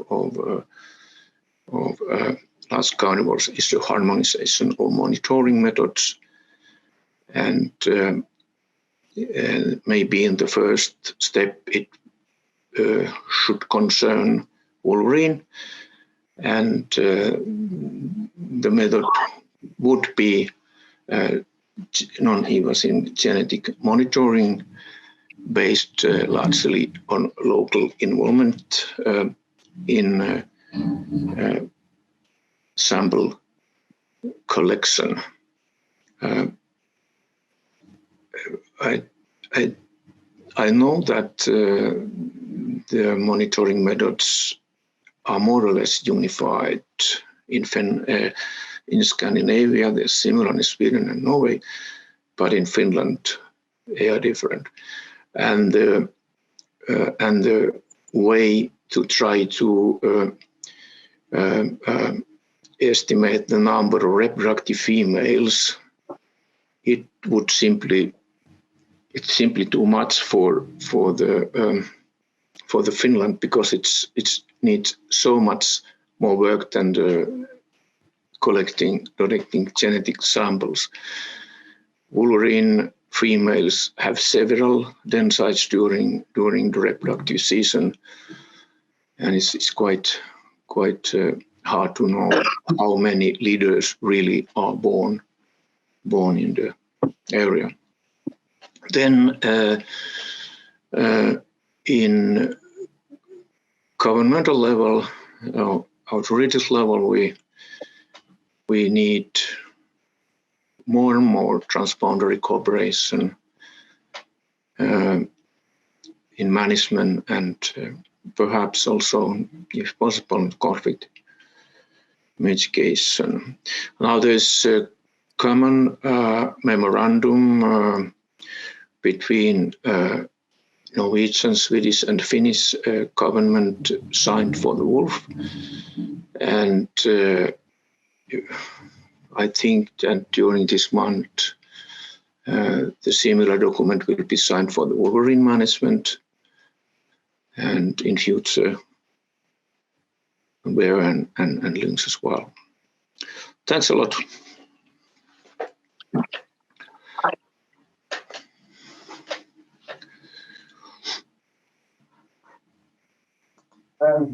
Thanks to Ilpo Kojola for giving a very good overview of the large carnivore populations in Norway, Sweden, and Finland. It's clear that the populations have increased a lot during several decades, and in Finland they also have documentation, as we've seen, that this has resulted in increased losses also for reindeer calves, at least for some of the predators. Again, I think we hear the message that we need to harmonize methods across countries and also collaborate more to really be able to track the changes and consequences of larger populations of carnivores.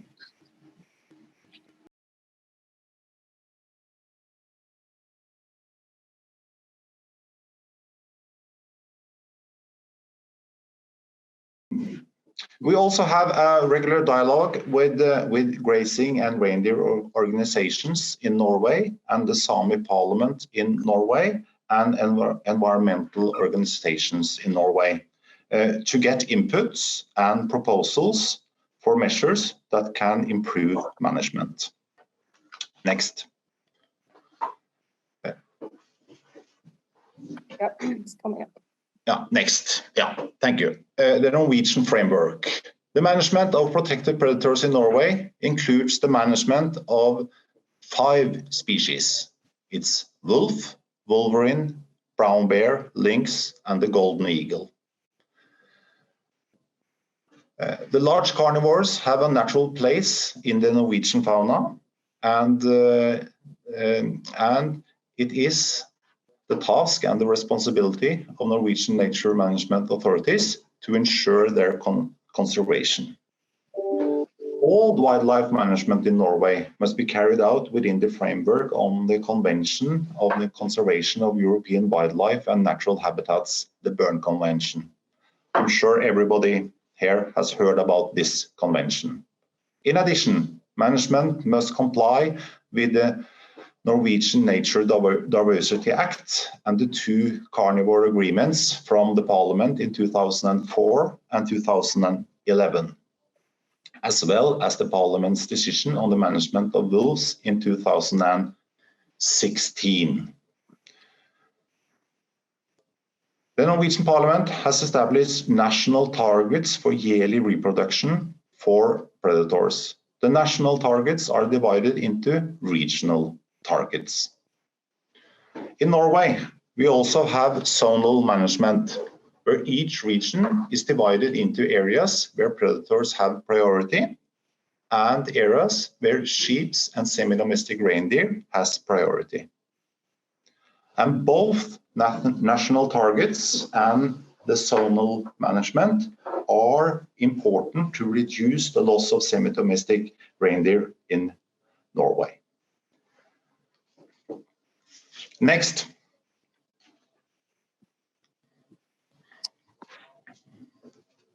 Yeah, population targets and status. Yeah, you probably see it on the screen, but I will make some main points about what you see. For wolf and wolverine, we are over the national population target. For wolves, we are 2 litter of young above the target, while we for wolverine are 6 litter of young above the target. For lynx, the number of family groups were 58.5, and therefore we are 4.5 litter of young below the target. And for brown bear, we have been below the national target since we applied this aim. This year, Rovdata is estimated it to be 8.1 litter of young. We therefore are 5 litter of young below the target for brown bear. And the population of golden eagle are in the middle of the targets. We do not have regional targets for golden eagle. And in summary then, this shows that we in Norway have 2 species that are above the target and 2 species that are below the target. And 1 species is in the middle of the target. I also want to emphasize that it's not easy to be right on the target.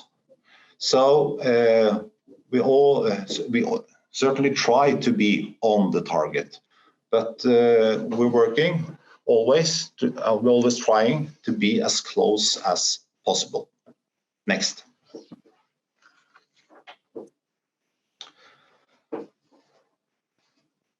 There are 8 regional carnivore committees in Norway and 8 regional predator management areas. You can see this on the screen here, and it's a picture of the leaders of the committees. This spring, I think we took this picture. A regional large carnivore committee consists of regional politicians and representatives appointed by the Sami parliament in Norway. And the regional carnivore committee works with the regional governors and are responsible for meeting the regional population targets for each species and to have as low loss as possible. Next. Now I will talk about more concrete measures to reduce loss. Population management is carried out through annual culling in order to reach the population targets for each species. This is the main regulation mechanism for the population of brown bear, wolf and wolverine in Norway. It is an inevitable requirement that culling must not threaten the survival of the population, and where there are no other measures that may achieve the same results. Regional carnivore management committees set quotas for license culling based on current population in relation to their regional targets. The license culling of brown bear, wolf and wolverine is done by ordinary hunters who have been certified for this culling. The culling is restricted to some periods of the year. Since lynx is a huntable species in Norway, the population of lynx is regulated through quota hunting. This hunt is done by ordinary hunters. Quotas are set for lynx hunting based on population data. Quotas are set in similar ways to those for elk and beaver, but since the lynx is threatened, the hunt is strictly regulated. Today, there is no regulation of the population of golden eagle, but under certain circumstances, it is possible to give a permission for killing a golden eagle. You can do what that we call protective culling. And each year, will about 200 of these species be taken out, either by culling, hunting, or protective hunting. Yes, next. I mentioned protective hunting on the last image here, and now I will talk a little bit more about that. This element in the management of large carnivores can be used to acute loss situation for grazing livestock, such as semi-domestic reindeer and sheep. We allow culling of predators that represent a risk to grazing livestock and semi-domestic reindeer, both before and during the grazing season for sheep and the whole year for semi-domestic reindeer. And permission can be granted by the authorities. This is the regional governor, that is the authorities here, to cull individuals that have killed or likely to kill livestock or semi-domestic reindeers. Local or regional culling teams implement the culling. The culling teams and the total cost by the culling is financed by the government. This form of culling is mostly efficient today, but our aim is to do this form of culling even more efficient. An element in this work is the report for protective culling. You see the front page of this report in the image here. We hope many municipalities and local culling teams in Norway will use this report. It's a lot of relevant information about how to do this type of culling most efficient. Next. And now I will talk a little bit about extraordinary culling. As I said earlier, population management is carried out through annual culling in order to reach the population targets for each species. But if this culling don't give satisfactory results, or there are cases with huge losses of livestock or reindeer in areas prioritized for these animals, there will be implemented what we call extraordinary culling. The authority to make such decision is in the hands of the Norwegian Environmental Agency. They will normally prioritize such culling in areas defined as grazing areas or calving areas for reindeer. The regional carnivore committees can also make their proposals for areas where such culling is wanted, and these places will normally be prioritized by the agency. The assignment are carried out by the Norwegian Nature Inspectorate. The assignment are often demanding due to weather conditions and terrain conditions. So even if decisions have been made by the agency about extraordinary culling, it is not always successful. You have to bear this in mind. Next.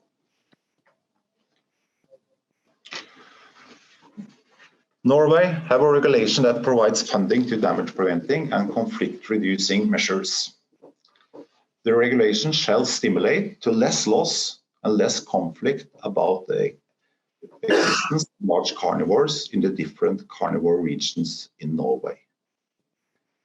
In accordance with current policies, a main part of the fund will be channeled through the 8 regional committees of carnivores. The size of the fund are yearly about 70 million Norwegian kroner, and the Norwegian Environmental Agency have the responsibility to transfer a big part of the fund to the 8 regions. This year was about 55 million Norwegian kroner transferred to the regions with semi-domestic reindeer husbandry. Current measures for semi-domestic reindeer husbandry will most likely be fencing during calving, combined with feeding and extra supervision. In 2020 was totally 497 applications on concrete damage preventing measures treated by the authorities, and 189 applications on conflict reducing measurements, both with the aim to mute conflict around large carnivores. We do not have data on how effective preventive measures are, but after the funds for such measures increased significantly some years ago, we saw that the number of sheep killed by predators decreased a lot. We have unfortunately not seen the same decrease for semi-domestic reindeer. And this has probably to do with the fact that we do not have found all the right measures to reduce losses for semi-domestic reindeer. Next. The management of predators builds on scientific analysis and knowledge-based decision-making. There is an extensive data collection conducted to monitoring the population of these predators, including DNA analysis of material from the majority of these individuals. Such knowledge is important in order to have an overview over the population and to have a low loss of sheep and reindeer to predator as possible. Knowledge about all aspects of lives of the carnivores is of course of interest, and we have spent and will spend a lot of money on scientific research and analysis and surveillance of the large carnivore species. This includes also knowledge about damage which those animals do on semi-domestic reindeer and livestock. Even though we have a comprehensive knowledge about many aspects of the lives of the carnivores and the reindeers, we realize that it's necessary with more knowledge, and especially what in general causes loss of reindeer, except carnivores. And we also want more knowledge about reindeer and the golden eagle. And of course, this includes the loss of reindeer to this eagle and white-tailed eagle. And for several years, we have been trying to get research in place on golden eagle and semi-domestic reindeer without success. We want a dialogue with the Sami reindeer organizations and the Sami parliament in Norway so that we can make this happen. With this presentation, I've given you an overall picture of the management of large carnivores in Norway and which tools we use to reach the population targets and have a loss of sheep and semi-domestic reindeer as possible. Thank you.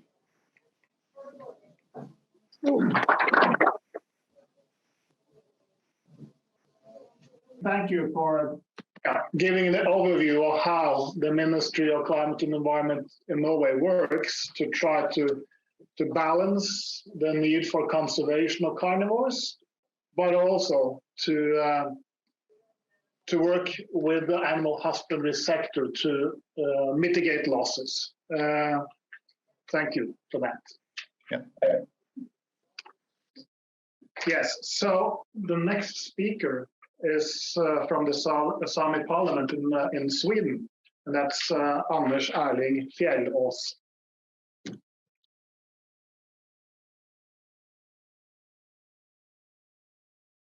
Ja, hej allihop. Skadeförebyggande åtgärder för att förhindra rovdjursförluster. Eller förlust av ren till rovdjur kanske är bättre att referera till eftersom det är det handlar om. Och då bör man ha med sig i bakhuvudet att Sveriges riksdag har uttalat att varje enskild sameby inte ska behöva tåla större förluster till rovdjur än 10% av sin vinterrenhjord. Idag ligger väl de siffrorna i att ta någonstans närmare 20% sett över ett snitt över riket som sin helhet. Visst, det finns ganska stora skillnader i renskötsel Sverige, men lika fullt så ligger de allra flesta samebyarna långt över de 10%. Primärt så har ju då Sametinget fått i uppdrag att hantera vad som kallas för skadeförebyggande åtgärder. Och då kan varje sameby som drabbas av en plötslig och akut händelse på grund av rovdjur komma in till Sametinget och begära att medel tillsänds eller tillstyrks för att vidta åtgärder. Åtgärder som är prioriterade är ju skyddsjakt i första läget. Men som alla vet så är ju en skyddsjakt förenade med en hel del villkor. Vi har vad som kallas gynnsam bevarandestatus för varje rovdjursslag i Sverige. Därav min fråga till det norska, till Lange, att eftersom Sverige har ett golv i sitt rovdjursmål och huruvida Norge hade ett tak. Sverige har ett golv och allting utöver det är det möjligt att göra någonting åt det. Har Norge ett tak så, ja, vi förstår det. Och då ska ju då Länsstyrelsen primärt och sedan Naturvårdsverket och i slutändan kanske eventuellt på domstolar avgöra huruvida skyddsjakt på en specifik rovdjursindivid kan genomföras.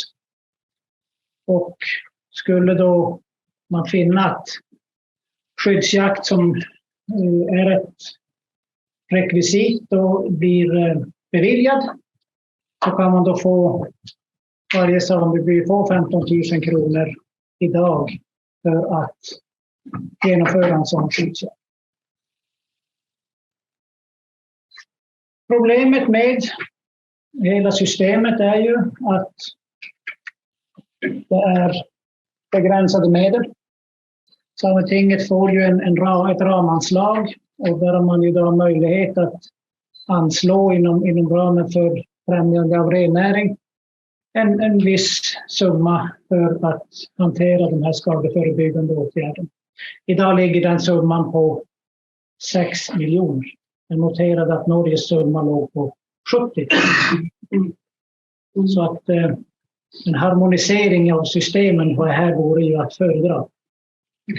Och med det vill inte säga att Norge bör sänka sin summa, utan att Sverige bör höja sin summa för att komma i närheten av norska siffror. Jag tar nästa.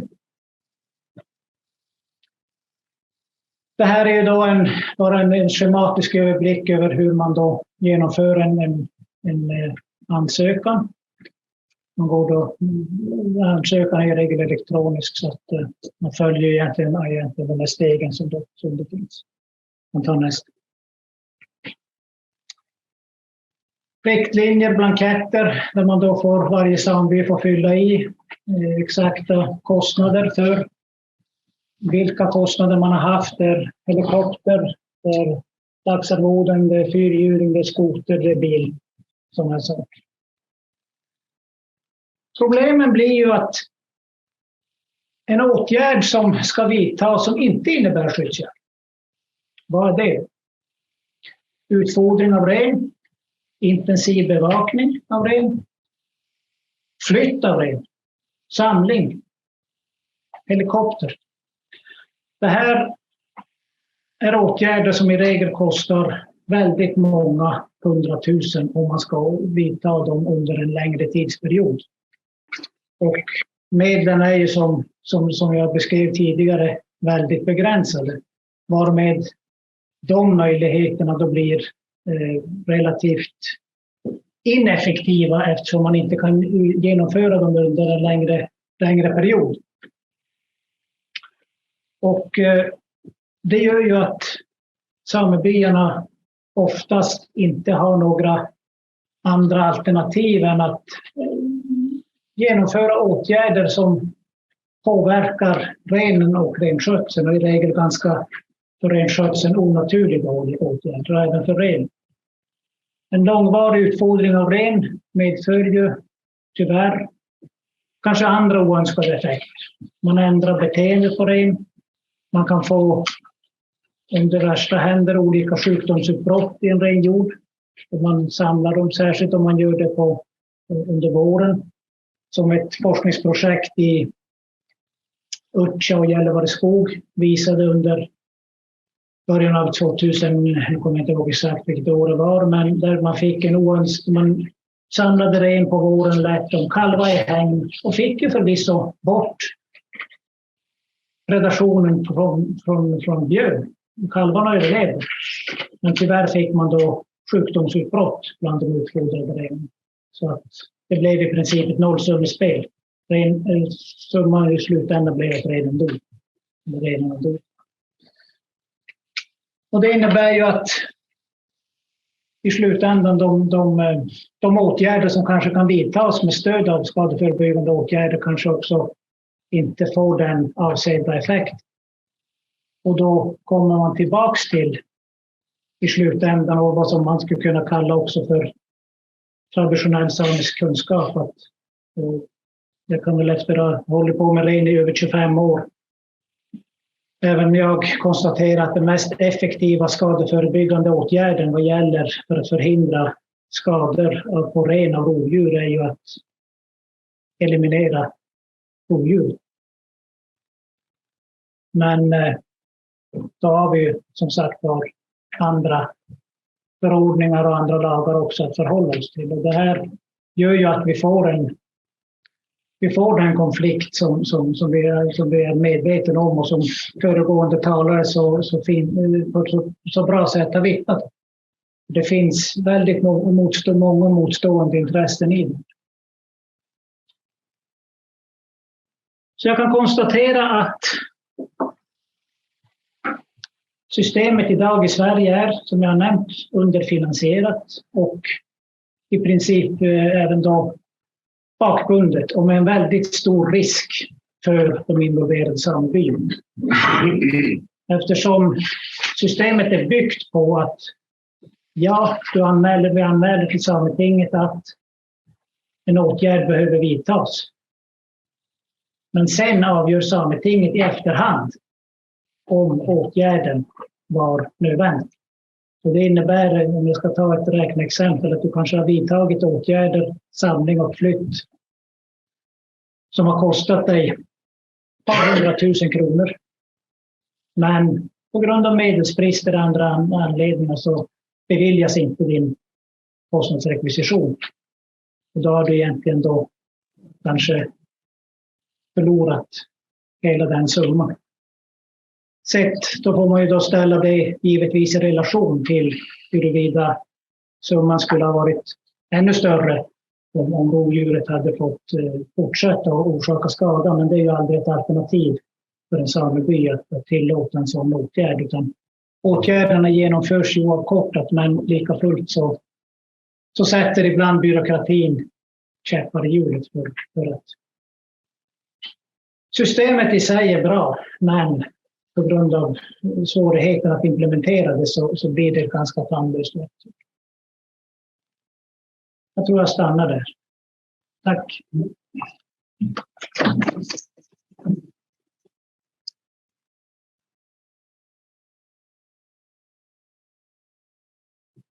Anders. Okay. Thanks to Anders for giving his perspective on the situation in the Swedish farming districts. And if my interpretation was correct, there is some frustration there with both the bureaucracy and also that the map and terrain doesn't always match that well when it comes to implementing countermeasures against predators.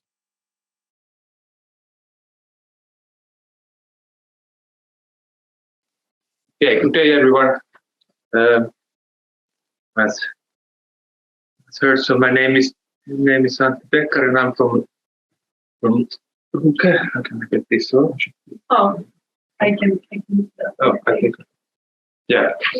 So thank you for allowing me to be here.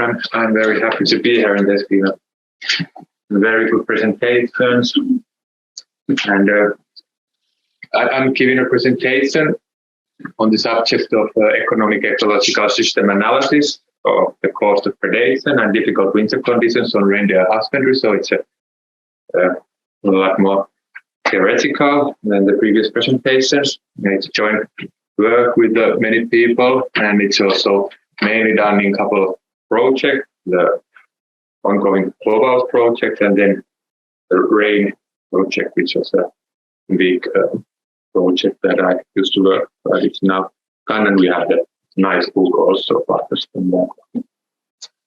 So the structure of this presentation, I have two main subjects, the cost of predation and cost of difficult winter conditions, but I also say a couple of words about the economic-ecological system analysis of our approach. Let's start with that one. So the bioeconomics is the study of economically optimal utilization of biological resources. It's multidisciplinary, so we combine economics, biology, and mathematics, and we use economic-ecological models and optimization.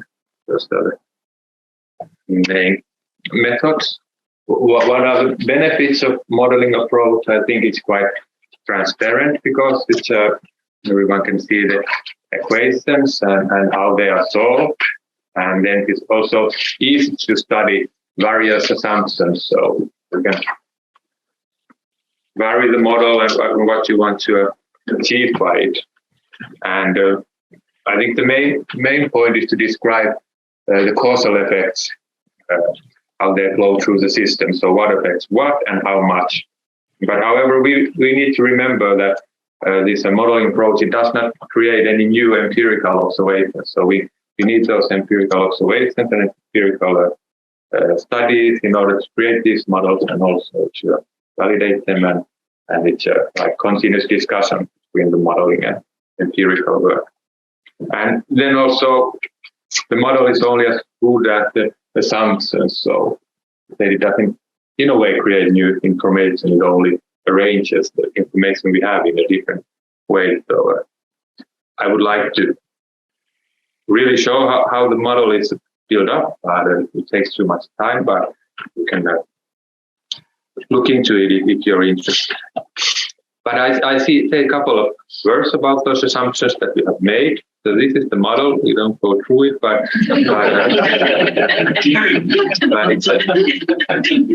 it's simple enough to put it on one slide, but complex enough so you still have some assumptions about the interactions of the system. So these are the functions, but of course behind there's a lot of data. So more slides about the data, but I don't show that.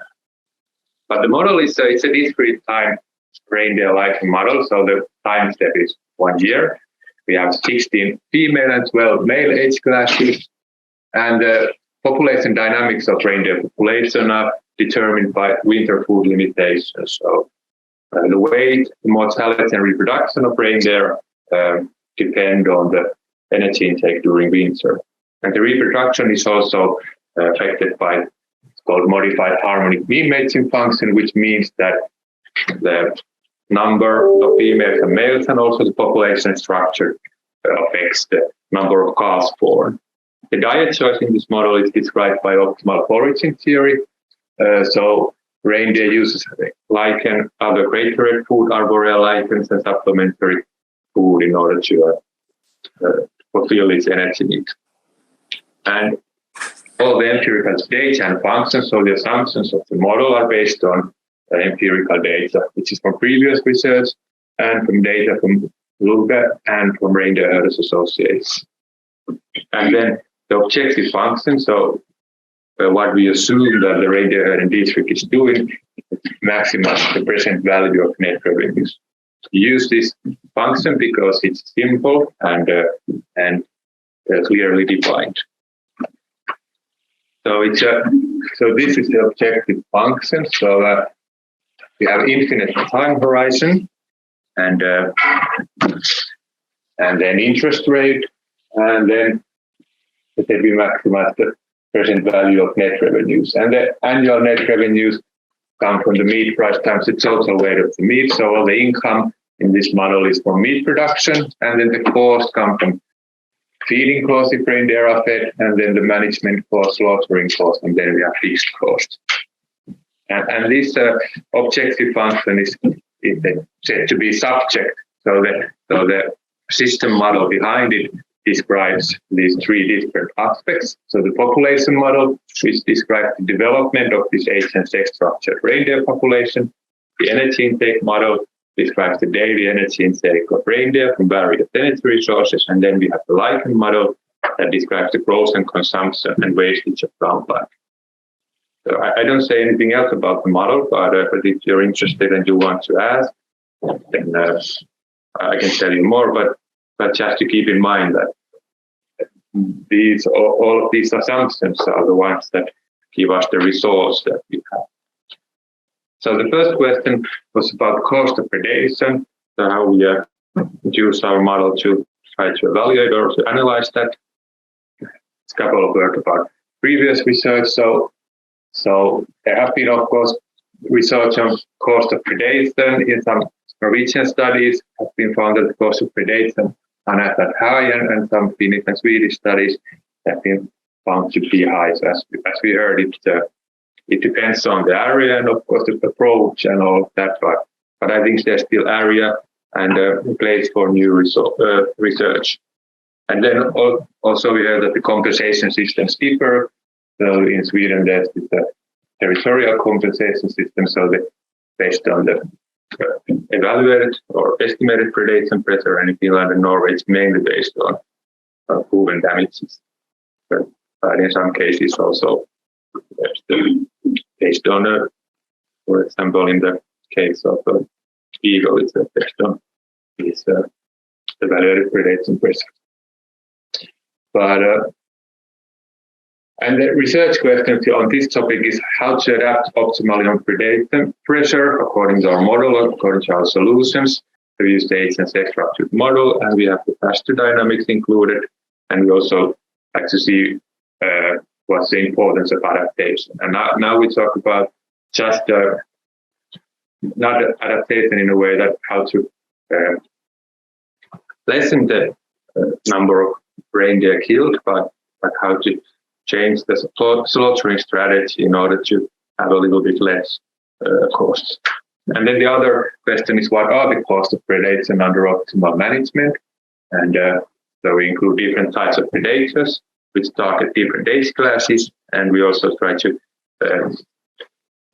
talk about these different compensation schemes. So in the territorial system, we assume that we know the predation pressure. So we assume that we know what it is and it's constant.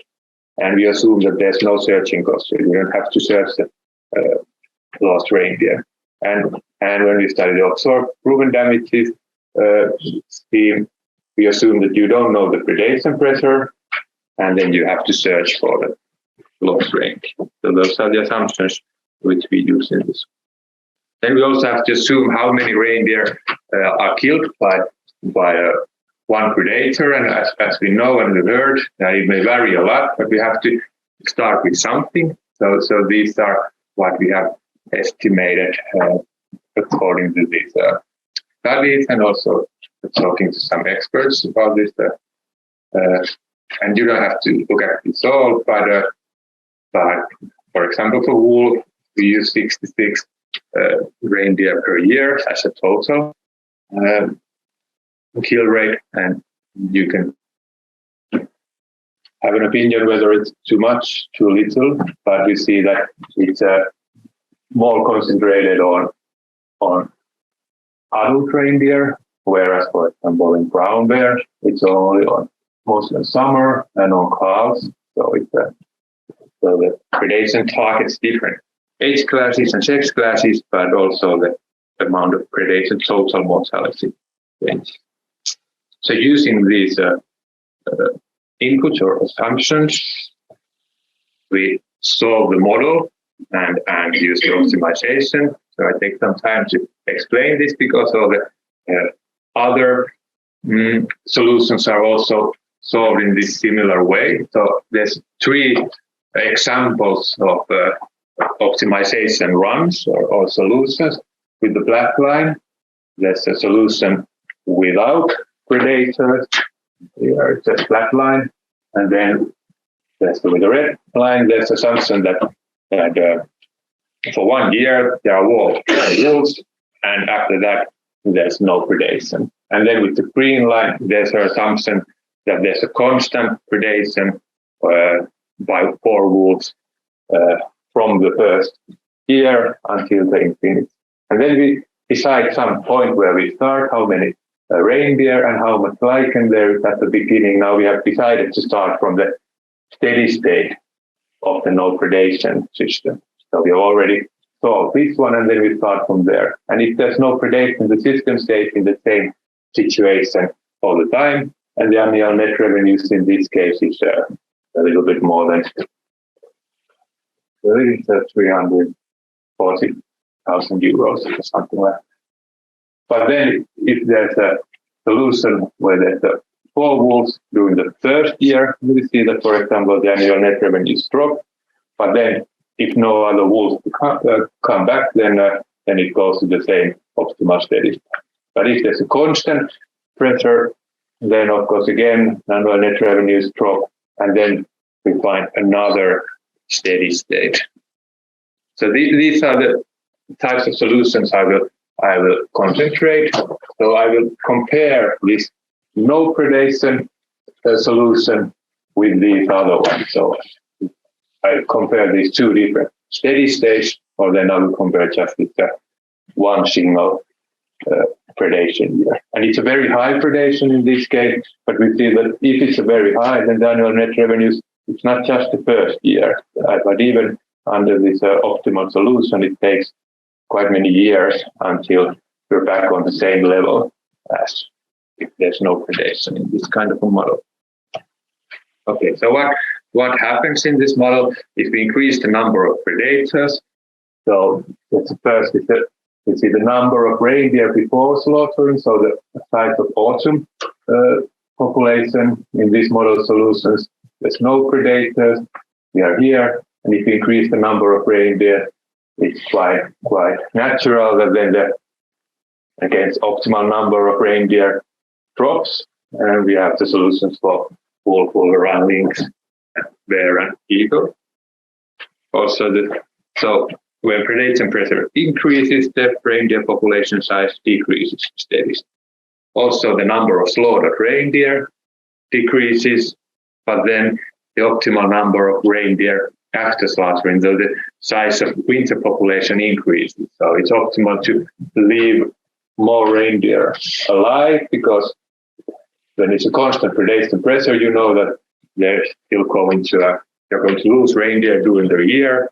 So it's optimal to leave more in order to use the pasture resources more efficiently. And then finally, a slight change in optimal lichen biomass, it doesn't really matter, but because the annual net revenues drop quite a lot.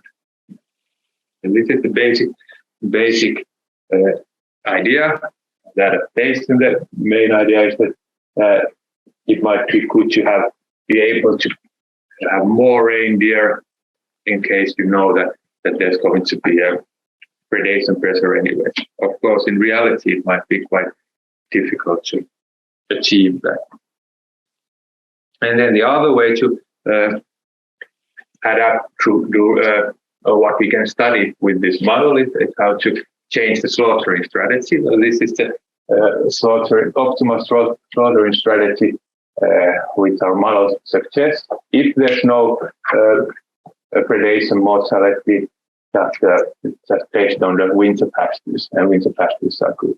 So then it's optimal to the red ones are the slaughtered reindeer. So then it's optimal to have a very high calf slaughtering during the first autumn, especially for male calves. More than 95% are slaughtered during the first autumn, and then at the age of 5, the rest.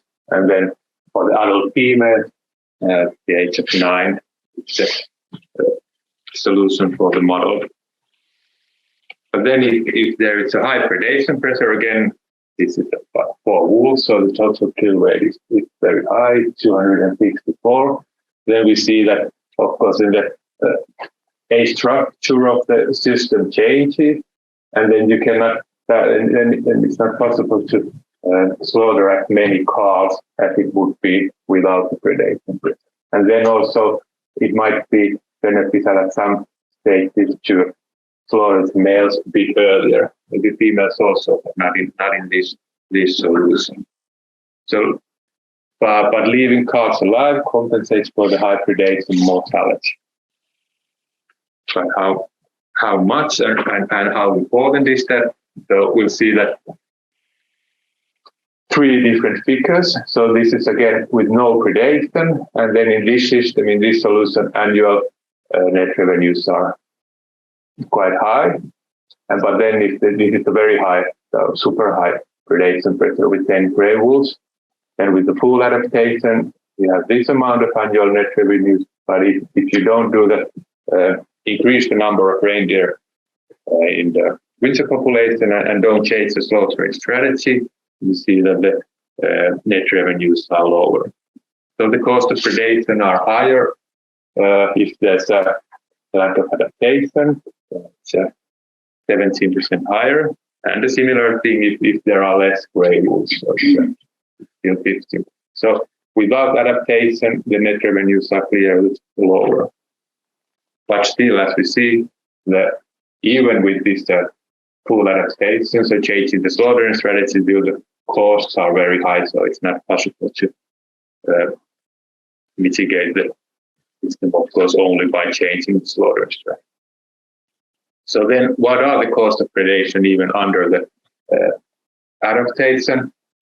So according to these assumptions and the model, if the predation is constant and known in advance, then the steady state loss of predation is around 25 euros per gray wolf with these assumptions, and then lower for other. And these, of course, come from the kill rate estimates. But the important thing is that if we don't know the predation pressure beforehand, so it's unknown, then the loss per one wolf, the one wolverine, is much higher. It's not that much higher with brown bear or golden eagle because the adaptation wasn't that important because they mainly kill calves. So then it's not optimal to leave more adults in the adaptation. But it can be almost 90% higher in this case. And then the other cause of loss is the searching cost. So we use this cost from Järvenpää in 2014. So if we include searching costs, they will also increase the cost by one predator, almost 60% in the case of wolverine. So now if we compare, take this all into account, this is an example for the solutions of predation by one wolf pack, so by 4 wolf pools. And now there's a constant predation and no searching cost. And then depending on what's the estimated average kill rate, so we used in previous solutions, we used 66, but it might be higher, it might be lower. You can see that the estimated cost by one wolf pack is around 100,000 euros, a little bit less or more.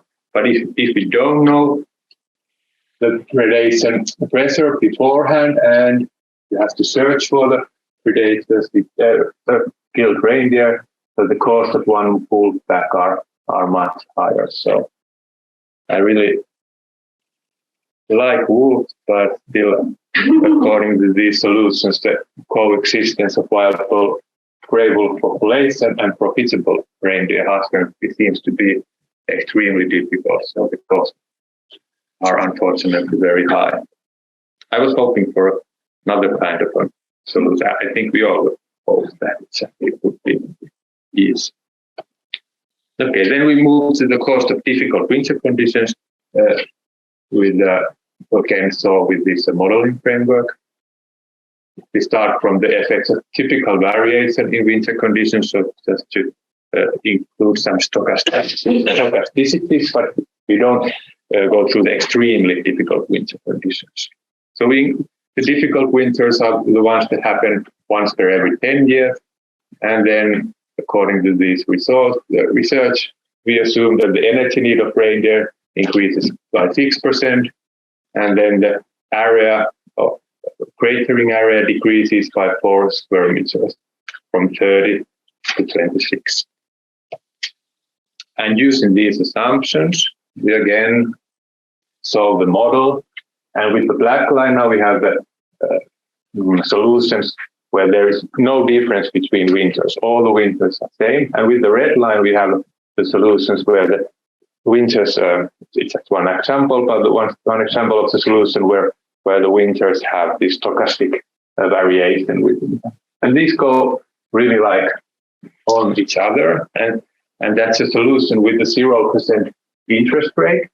And then the optimal solution with our model comes to here where the lichen biomass is very high. So the pasture resources are very good. So then the variation in winter conditions doesn't really affect the solutions. But if we have a higher interest rate and then we have a lower lichen biomass, so the pasture resources are used more, then we see that there are some changes or differences between the black line and the red line. So during the difficult winters, annual net revenues drop quite much because the pasture resources are not able to compensate for this increase in energy need and also this decrease in grazing area. So low lichen biomass makes reindeer husbandry more sensitive to the effects of variation in winter conditions. And then we look how about feeding? Would that help in this situation? So now with the black line, we have the solution where feeding is possible, and with the red line, we tried the solutions that no supplementary food will be used. And we see that during the difficult winters, the calf percent drops quite a lot if no feeding is used. Also, the meat production drops, but the annual net revenues drop almost as much with the both solutions. So saying that feeding during difficult winters ensures high meat production and calf percentage, but however, due to higher feeding costs, the net revenues remain low. So what I'm trying to say is that benefits of feeding are low, and pasture conditions are good, and the variation in winter conditions is typical, it's normal. So that in normal cases, if you have good pasture resources, then feeding, even during the winters that occur once every 10 years, it helps the calf percentage meat production, but not that much on annual net. But then if this is an ongoing research, not ready yet, but I saw some research, if you consider the very or extremely difficult winters, so not just this typical variation, but the winters that happen maybe once every 25 years, and maybe after the climate change, maybe they come even more often. And that, apologies for these difficult pictures, but now it's preliminary research where we see what happens if we introduce one difficult winter or one very difficult or one extremely difficult winter. And here are the assumptions again, but what we are most interested in is that, again, with the black line, we have the solutions where all the winters are same. And then with the red line, we have the solution that we just saw earlier. That there's one like normal difficult winter, and then the annual net revenues drop somewhat, but not too much, and then they come back. But if the winter is extremely difficult, we see that the annual net revenues drop very much. But I'm still surprised about this, why they don't drop more, and why the number of reindeer doesn't react more. But then I realized that I've been computing the solutions in a way that there's a possibility to use supplementary food in order to counteract the effects of these extremely difficult winters. So if feeding is not possible, and we do the same calculations again, we see that the annual net revenues drop very low and stay low in the worst case, maybe even 10 years. So if we have the visual comparison, here's the solutions without feeding, and here's the solutions with feeding. And if we look at the annual net revenues, how much they drop and how long they are low, if feeding is not possible compared to the situation where feeding is possible. So this would suggest that feeding during extremely difficult winter keeps the system closer to optimal steady state and allows lower economic loss and shorter recovery time. At least are preliminary results, but they make sense. Okay, so just the conclusions, just to wrap up. So when we look at the effects of typical variation, we found that the low lichen biomass or the poor pasture conditions make reindeer husbandry more sensitive to the effects of difficult winter conditions. And feeding ensures high meat production and calf percentage, but due to high feeding costs, net revenues remain low. So the benefits of feeding are low when pasture conditions are good, and variation in winter conditions is typical for Norway. But then during the extremely difficult winter conditions, feeding seems to be essential for the profitability of reindeer husbandry, and without feeding or some other adaptation, cost can be very high and very long lasting, even with one single difficult winter, it might be around 10 years. And then for the predators, just to remind how to adapt, leave more reindeer alive after slaughtering, so the higher winter population, and change in slaughtering strategy, so the importance of calf slaughtering decreases. So without this adaptation, costs are higher, maybe 15% higher or so. But even with this adaptation, the cost of predation seems to be, in some cases, quite significant. So when the kill rate, the number of predators is known, constant predation pressure, the cost were from 3,000 euros to 25,000 euros per predator. But then if the predation is unknown, the cost can be around 20% higher. Searching costs increase the cost from 6 to 60%. And then the solution, which I wasn't so happy about. Okay, thank you.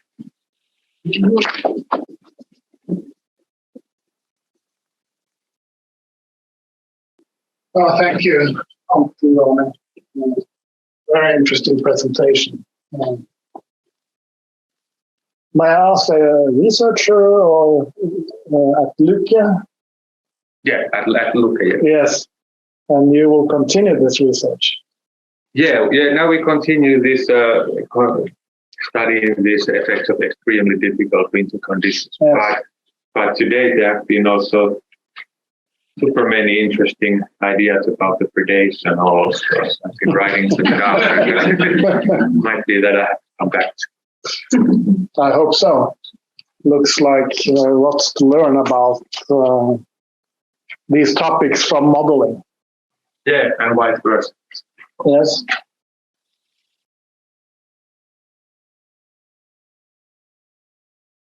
Jeg skal snakke om dokumentasjon av tap og tradisjonell kunnskap. Mitt navn da Karen Anette Anti. Jeg på nett her over nett for NRL i dag. Jeg vil først takke for å få komme hit og dele av min kunnskap på dette feltet. I tillegg til å være med NRL, så jeg nestleder i rovviltnemnda i region 8. Jeg har jobbet mye med rovvilttema i min politiske virksomhet. Og så har jeg også studert et fag som heter arbeidsdietto for typ 4 år siden, hvor jeg da så at man kan knytte det her med tradisjonell kunnskap opp mot rovdyrpolitikken i reindrifta. Og utallige ganger har jeg sagt at man må ta inn tradisjonell kunnskap i forvaltning, forskning, og det her må også få konsekvenser for politikkutforming. Nå kan vi ha neste side. Så jeg bare sier litt om tapsoversikten for rein. Nå snakker jeg om rein og råvilt. Så ble det i 2021-2022 utbetalt 105 millioner norske kroner i råvilterstatning. I 2019-20 så ble det omsøkt 84 000, altså det ble søkt erstatning for 84 000 rein i Norge, og ca. 13 000 rein ble erstattet. Så vi har det vil si at 28% av det som ble omsøkt erstattet, ble erstattet. Så vi har et enormt gap her. Og jeg spør meg, skyldes gapet kunnskapsmangel? Fordi Ellen Hambro, direktør i Miljødirektoratet, har sagt at på noen områder kunnskapen mangelfull, og det varierer dermed hvor presise verktøy statsforvalteren har for å beregne det totale tapet til rovvilt. Og jeg skal jo snakke om tradisjonell kunnskap, derfor så spør jeg om det kan være kunnskapsmangel her. Nå kan du skifte side. Litt fort inn på erstatningsreglene. Hjemmel naturmangfoldlovens paragraf 19, og så har vi en forskrift for erstatning for tap og følgekostnader når rein blir drept eller skadet av rovvilt. Det utbetales erstatning for dokumenterte rovdyrdrepte rein, også for sannsynliggjorte rovdyrdrepte rein. Og denne sannsynlighetsvurderingen, så det 3 punkter. Jeg går ikke inn i punktene der. Og når erstatning skal ytes, skal det gjøres fradrag for påregnelige tap av rein som dør av andre årsaker enn rovdyr. Så det et stort skjønnsrom for vurdering for saksbehandling. Og det her skjønnsrommet har for øvrig vært gjenstand for en domsavsigelse i retten. Det gjaldt en sak i 2018 hvor det var strid om erstatningsutbetaling for tap av rein, og hva det som skal legges inn i vurderingen. Og dommen her, det var at det var full, han som gikk til sak, her han heter Anti til etternavn, det var full seier mot staten, og han fikk utbetalt en bedre erstatning enn det som var godkjent i utgangspunktet etter erstatningsreglene. Neste. Jeg kommer tilbake til dommen senere. Litt sånn rask gjennomgang av kunnskapsgrunnlaget. Vi har rovdata, vi har forskning, og så har vi noe som heter Fagrådet for nasjonalt overvåkningsprogram for rovvilt. De arbeider for at overvåkningen for rovdyr skal være best mulig. Det et fagråd der som består av medlemmer fra akademiske miljø. Og det ingen samisk representasjon her. Og det her overvåkningsprogrammet utarbeider diverse instrukser for å overvåke rovdyr. Jeg skal bare ta et lite eksempel her, som avstandskriterier for sporing av gaupe tar jeg nå.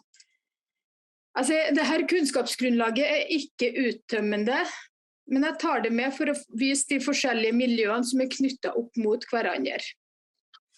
Og tilbake til de her avstandskriteriene og det her fagrådet. Avstandskriteriene jobber vanskelig, sånn som det ute i feltet, så vanskelig gjør det jobben for oss å telle gaupe, og det medfører at alt av gaupe ikke blir med i grunnlaget på grunn av rigide kriterier. Og i neste omgang så gir ikke det grunnlag for uttak når all gaupa ikke blir tært. Så poenget mitt her det å si at alt det her henger sammen.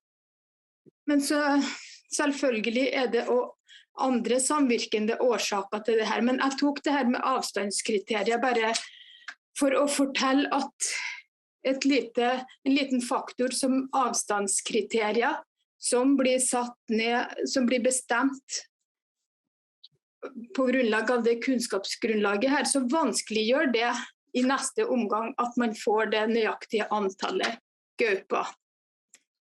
For eksempel. Neste slide. Den her har jeg tatt med for å vise hvilken metode man har for overvåkning. Og for gaupe, som jeg tok som eksempel, så det sporing av familiegrupper på snø. Og det den jeg snakker om, hvor avstandskriteriene gjør det vanskelig for å få det riktige antallet. Og inn i denne metoden her, så har man et samarbeid med Norges jeger og fisk for å spore gaupe i Norge.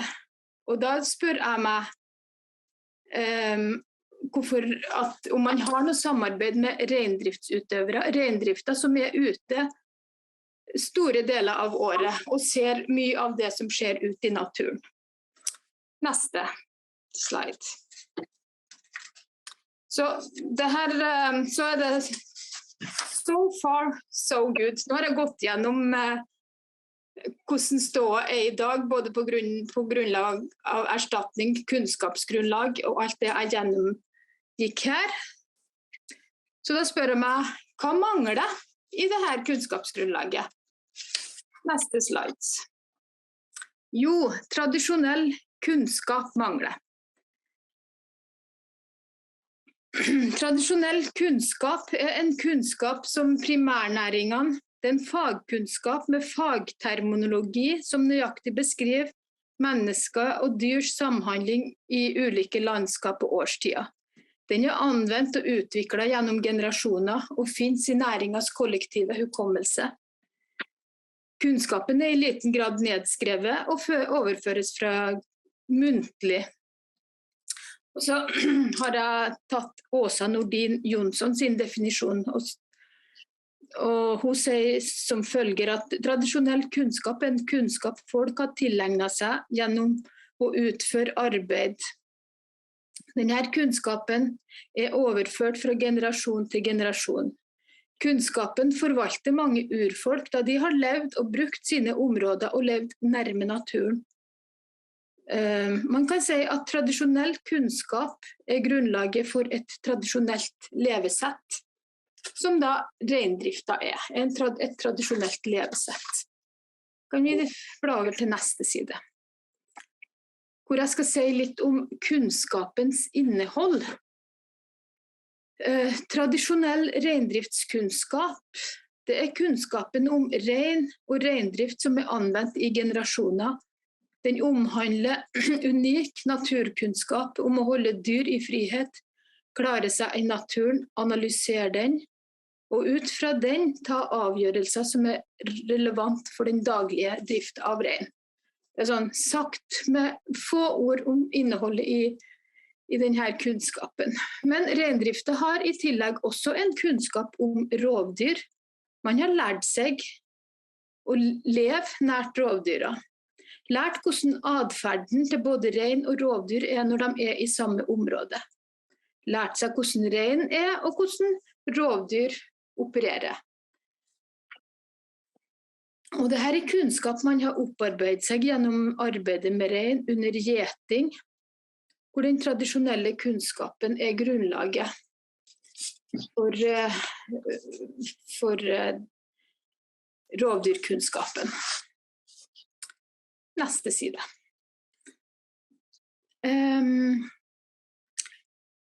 Og I Norge så har vi noe som heter naturmangfoldloven. Den hjemmelsgrunnlaget I norsk rett for å etterleve konvensjon om biologisk mangfold. Loven gir retningslinjer for hvordan hensynet til naturmangfoldet vurdert og vektlagt. Dette en internasjonal avtale, denne konvensjonen om biologisk mangfold, for å sikre bærekraftig bruk av biologiske ressurser og en rimelig og rettferdig fordeling. Som følger, ja. Og I paragraf 8 så sies det noe om kunnskapsgrunnlaget. Hvordan kunnskapsgrunnlag det man skal legge til grunn før man tar avgjørelser?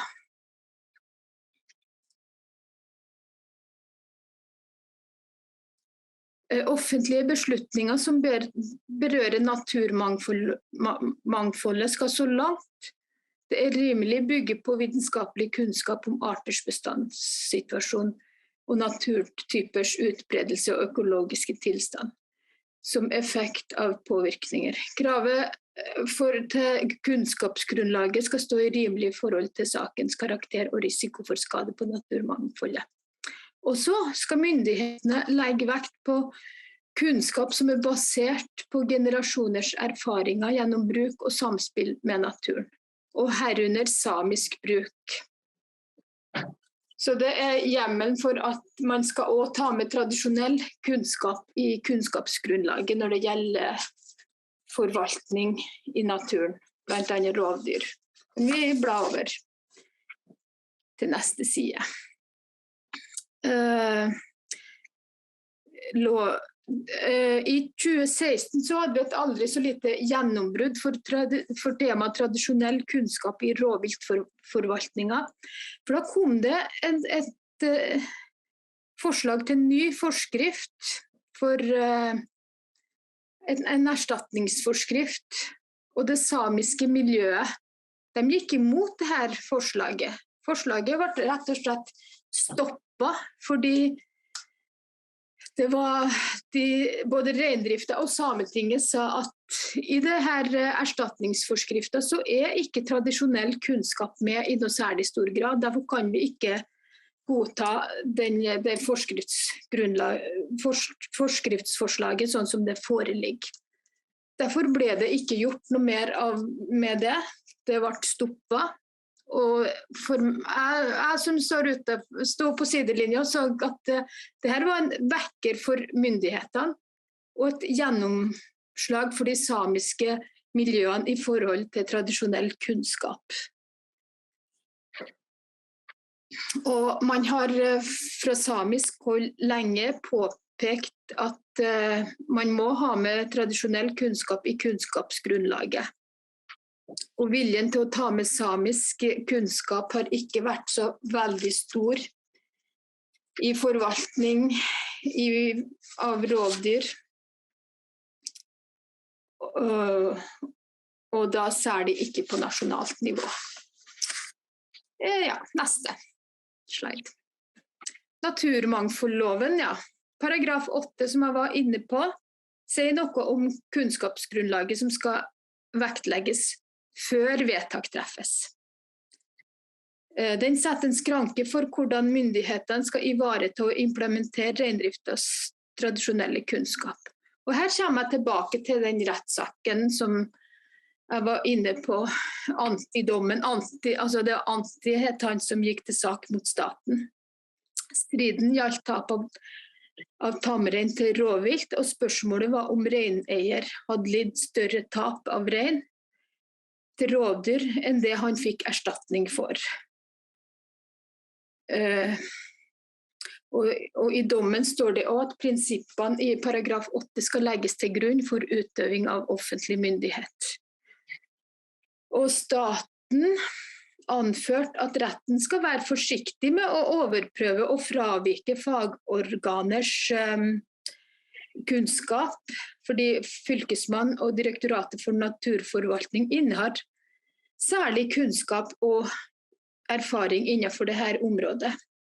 Men Antti han klarte å sannsynliggjøre at han har tapt et høyere antall rein til jerv enn det som han i utgangspunktet fikk erstattet. Og jeg vil jo også si at her var også tradisjonell kunnskap har vært med her og bidratt til at han faktisk vant i denne saken her og fikk utbetalt mer erstatning enn hva som utgangspunktet var. Ja, neste. Jeg skal snakke litt om konsekvensene av at tradisjonell kunnskap ikke med i kunnskapsgrunnlaget. Det noen samiske forskere, dere ser at det en samisk forsker som står der. Eira og Turi sa i 2016 at norsk forvaltning av miljø og areal har i liten grad inkludert samisk tradisjonell kunnskap i kunnskapsgrunnlaget. Selv om samisk forståelse av naturen annerledes enn vestlig kulturs perspektiv og forskning. I 2017 sa Eira og Sara det har ført til hull i kunnskapsgrunnlaget når perspektivet av reindriftens daglige arbeid med rein så fraværende. Slik kunnskap må legges til grunn for å dekke kunnskapshullene. Joks sa i 2016 at når reindriftens tradisjonelle kunnskap ikke med i grunnlaget når beslutninger tas, skaper det en ubalanse. Når det kun akademisk forskning som legges til grunn når beslutninger om naturforvaltning gjøres. Personlig må jeg jo si at jeg fryktelig enig med de her forskerne her. Og det Jokk sier her, det at det blir det skaper en ubalanse når tradisjonell kunnskap ikke foreligger. Og jeg skal bare, hvis du blar over til neste slide nå, så tar jeg bare et lite eksemplifisere den ubalansen. Det her var i gårsdagens Nordlys, det vel landsdelens, en av de største avisene her. Det en Mikkel Oskal som synes det her håpløst med en kalveprosent på 15% i november. Det ikke overskudd til å ta ut noe dyr til slakt, nesten ikke til eget forbruk. Og det her store tapene har skjedd i et område hvor beitedyr har prioritet, i et område der det ifølge rovdata ikke gaupe, og det blitt, tross det her da, så har det blitt observert gaupe i mange år. Og beiteforholdene til Mikkel her tilsier at det ikke så mange andre årsaker som foreligger for at det 15% kalv igjen i november. Det stor aktivitet av rovdyr, både gaupe og ørn, og i tillegg så fører arealpress på beiteområder til at det blir også økt rovdyrpress, fordi rein og rovdyr presses inn i mindre områder. Og denne detaljkunnskapen har reineiere, og man føler vel at den tradisjonelle kunnskapen, men man innehar ikke tas så mye, at man ikke lytter så veldig mye til den. At det blir denne akademiske kunnskapen som tillegges mest vekt.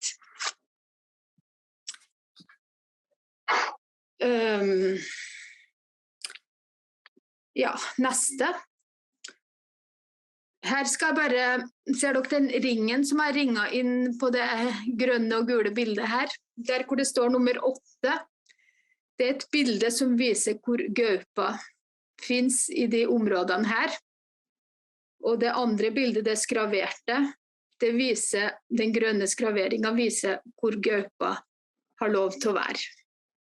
Mens de store tapene her har skjedd i et område hvor det ikke gaupe, og hvor det ikke skal være gaupe. Så for meg blir det her en sånn ubalanse, hvor man kanskje ikke vil ha tatt inn over seg den tradisjonelle kunnskapen som reineiere sitter inne med, hverken i forvaltningen eller i politikkutviklingen.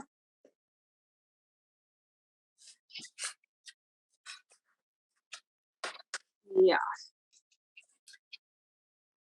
Og hadde det her vært et enkelt tilfelle, så hadde det vel kanskje vært å leve med, men det her har blitt normaltilstanden, altså at rovdyrene ikke holder seg der de på en måte tært, og der hvor politikken sier at de skal være. Og så har man så store rovdyrtap utenfor de her områdene. Så det her tok jeg med bare for å vise den ubalansen som forsker Joks har sagt at det kan være, og det her bekrefter det.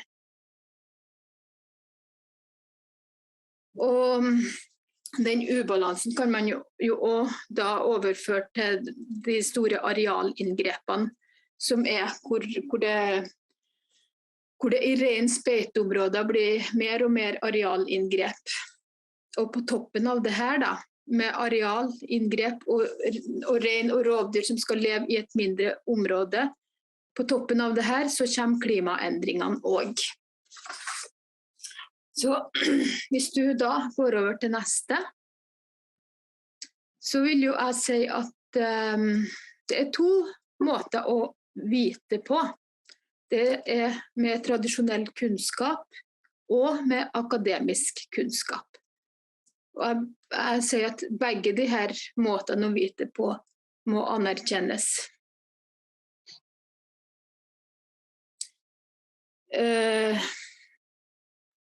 Problematikken synes å ligge i skjæringspunktet mellom vitenskapelig kunnskap og tradisjonell kunnskap, og hvordan man vektlegger de her toene, og om man er villig til å ta inn over seg at det også er en kunnskapsmåte som er tradisjonell, som også må anerkjennes. Så min appell til dere forskere og akademia som er samlet der, det er å ta med og anerkjenne også denne tradisjonelle kunnskapen, denne måten å vite på. Uten denne kunnskapen blir ikke alle perspektivene med i synsfeltet, og det blir en ubalanse i jobben som utføres, og i resultatene, hvis det forskes på. Og troverdigheten blir også da mindre når tradisjonell kunnskap ikke får plass i kunnskapsgrunnlaget og utarbeidelsen av denne. Så da neste var det jeg hadde å si. Så jeg takker for meg.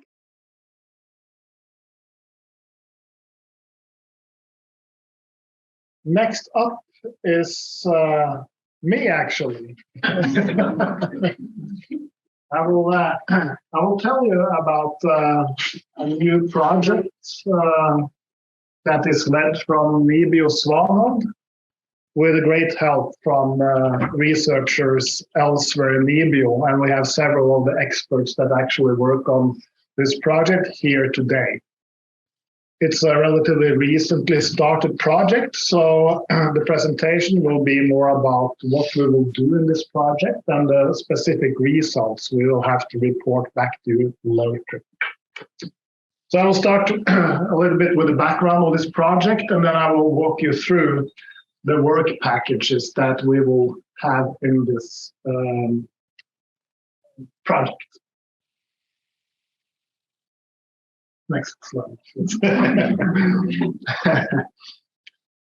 Well, the background for the project was a bit funny, actually, because it happened a bit overnight, this project. NIBIO Svanhovd, this station, has a long tradition working with large carnivores, but perhaps hadn't worked that much towards the animal husbandry sector.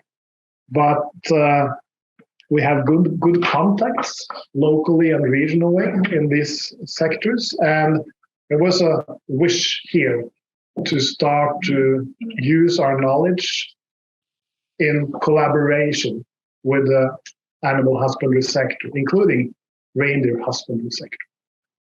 And was actually I think on Monday morning, I got a phone call from the director of NIBIO. We had got a phone call from the Ministry of Agriculture. And there was an idea that a project should be established at Svanhovd that should include researchers and expertise across NIBIO, but led from here. And some of the point was to build new competence at this station, to start a process to continue into the future where we want to collaborate with the animal husbandry sector and learn more about the impact of large carnivores on that sector, with special focus on profits and productivity.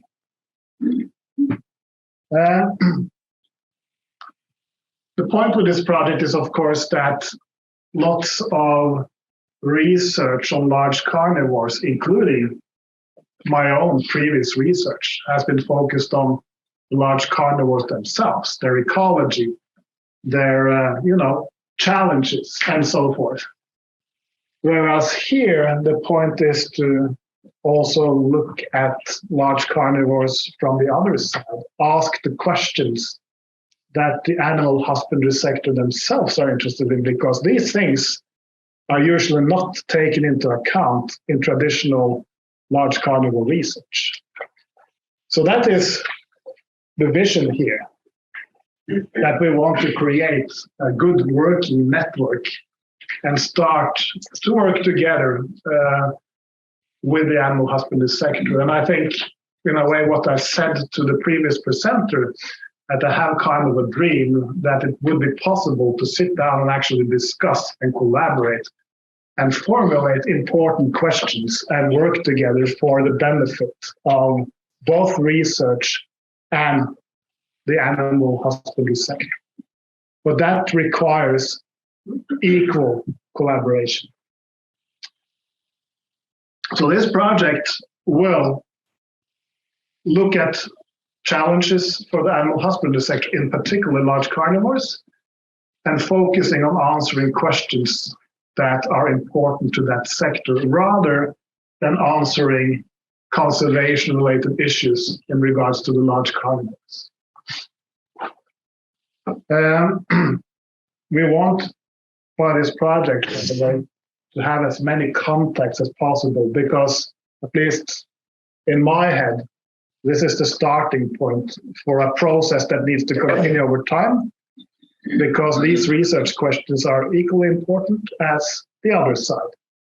But with collaboration, it's possible to use traditional knowledge, experience-based knowledge, and formalize this into a scientific method. And the starting point is here for us. You couldn't slide. Yes. The project is pretty big and visionary, and I don't necessarily expect us to solve all these questions, but the topics that will be handled within the project, they are related to losses, of course, of both sheep and reindeer in the north in particular, because, at least in Norway, we see there are special challenges in the animal husbandry sector in the north. And it's probably the area where it's, the least research has been done so far. So the focus here is really in the north. Core area is Finnmark, but also Troms and Nordland. So we want to look into the different carnivores, including golden eagles, maybe even sea eagles, and start to formulate some questions and address them as best as we can. Another part of the project is also to release new side projects, actually. And I will not mention this here, but we have a side project ongoing in Varanger, where we have an empirical study of neck collars on sheep lambs as a countermeasure against golden eagle predation. So that's a close collaboration between us and one of the farmers in that area. And probably this project will go over a few years to provide some solid documentation if this is worthwhile. Because if it is, it's a very simple and cheap method to get the losses down. But we will see. We will look at losses and try to quantify what this means in economic terms and in production terms. So I think your talk was very interesting, because we're not modelers.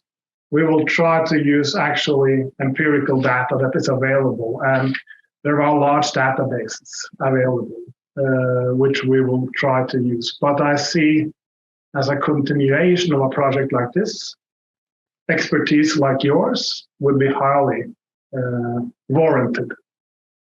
So please feel free to stay in touch.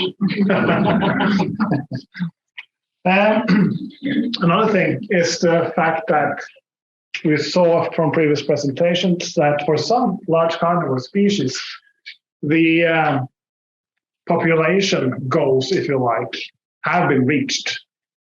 And it's a question then, what does it really mean when the carnivore populations grow over the carnal level it's supposed to be at? What does this mean for the animal husbandry sector and the reindeers in particular here in the north? This is something we'll look into with focus in particular on wolverine, but with some comparative perspective on the other species, since they have not reached that high levels. Up here in the north, wolves are not as important, so that will not be a major topic here, but the other predators. And then you have the question of, well, the management model in Norway with zonal management and how this impacts the animal husbandry sector. This will also be a major focus of this project. And, well, to repeat myself, these are big questions. We won't solve these questions, like get a solution like from a model, but I hope we can start and get in the right direction and start a collaboration that will lead to new follow-up projects. Well, to do some useful things within the limits of the project, we have made some choices. Next slide, please. And instead of going out and actually doing something outside, which would be very interesting, of course, and it's the hope that we will be able to do that at a later stage, we rather focus on utilizing the enormous amount of data that has been collected in databases over the years, both in relation to the reindeer husbandry sector, also the other parts of the animal husbandry sector, in large carnivore monitoring programs, and documentation of losses and carcasses and so forth. And we want to combine databases like this with actual numbers from databases that show profits and productivity, flock structure, and so that exists. So I mean, each of these databases in themselves are quite large, and probably there is information to be taken out of them separately that will be useful. But our goal is to try to combine these a little bit like you do in a way, showing the complexity of the systems.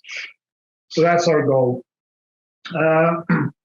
In addition to using these databases, we will try to summarize some literature.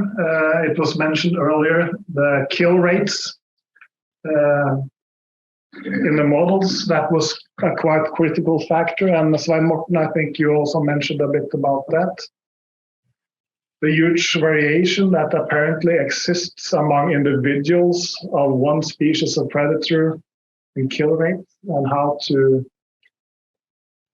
put that into a sensible framework when it comes to management and so on. So we have already a very good starting point for a literature review of what actually exists of empirical documentation of kill rates in the Nordic countries.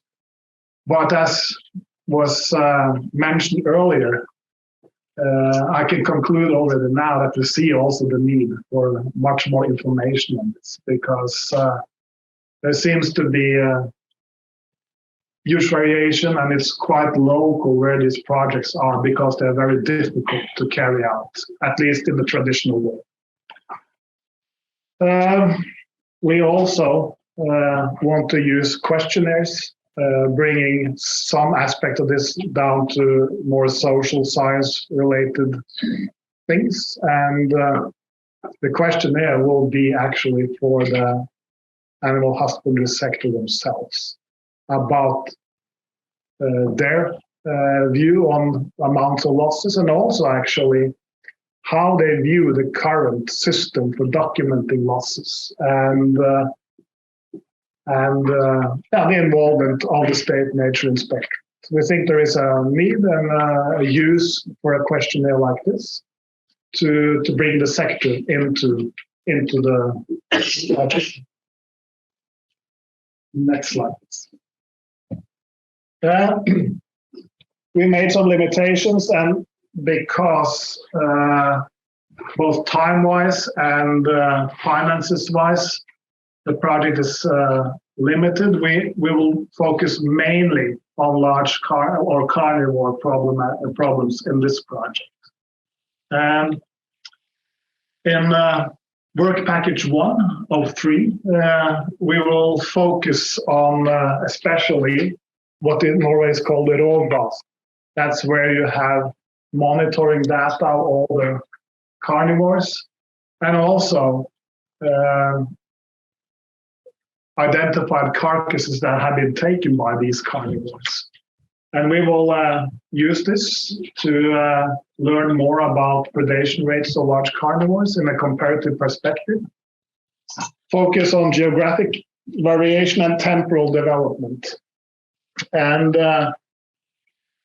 in part 2 of this project, we will then try, when we have good control of that database, to combine and merge data from other sources to look at strong correlations that can be important to bring new knowledge and management relevant knowledge for Norwegian conditions in the North.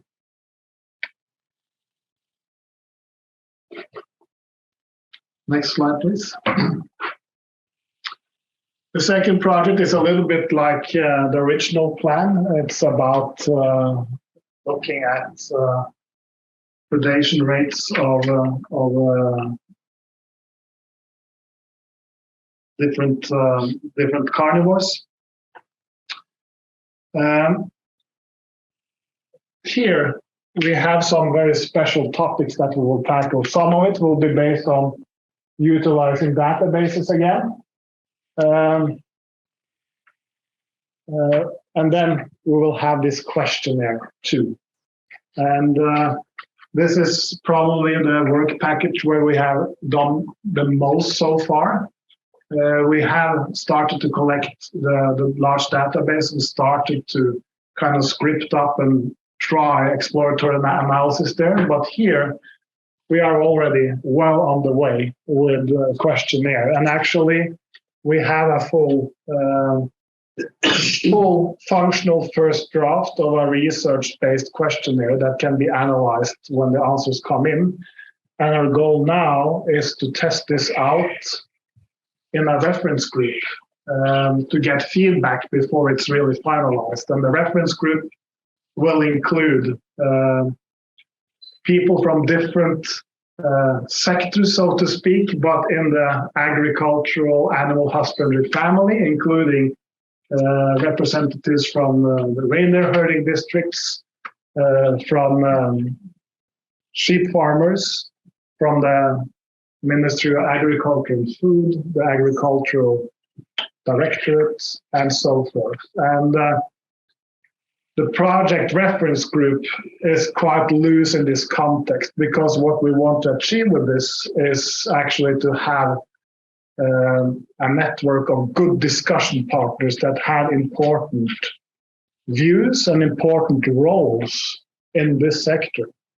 And I think a project like this would benefit greatly with input from people that really care about this sector to formulate the right kind of questions.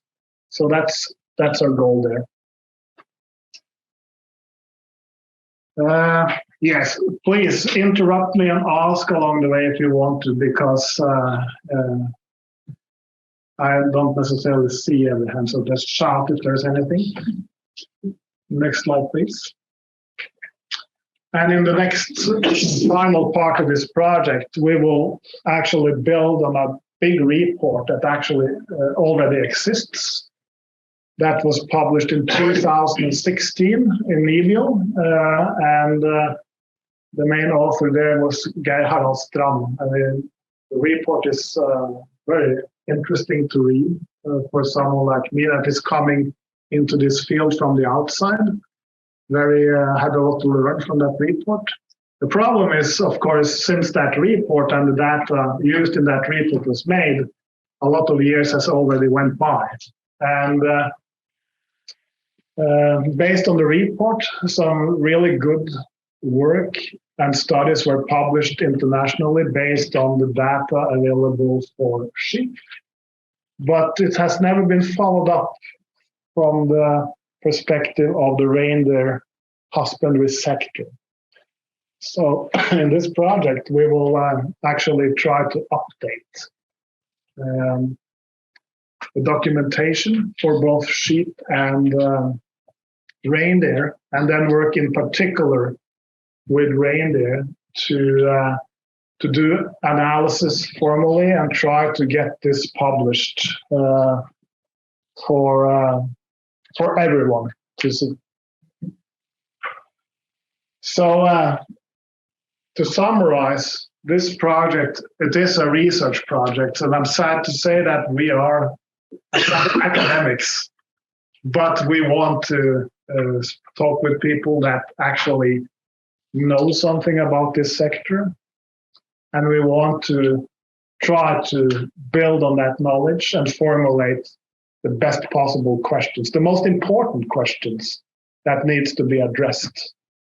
And hopefully it can be a starting point. Although it's a limited project, I hope we can continue with this here, because especially the reindeer husbandry sector is so important in the north. And for this research station, it's important to actually work with those topics that really mean something for this area. And that's one of them for sure.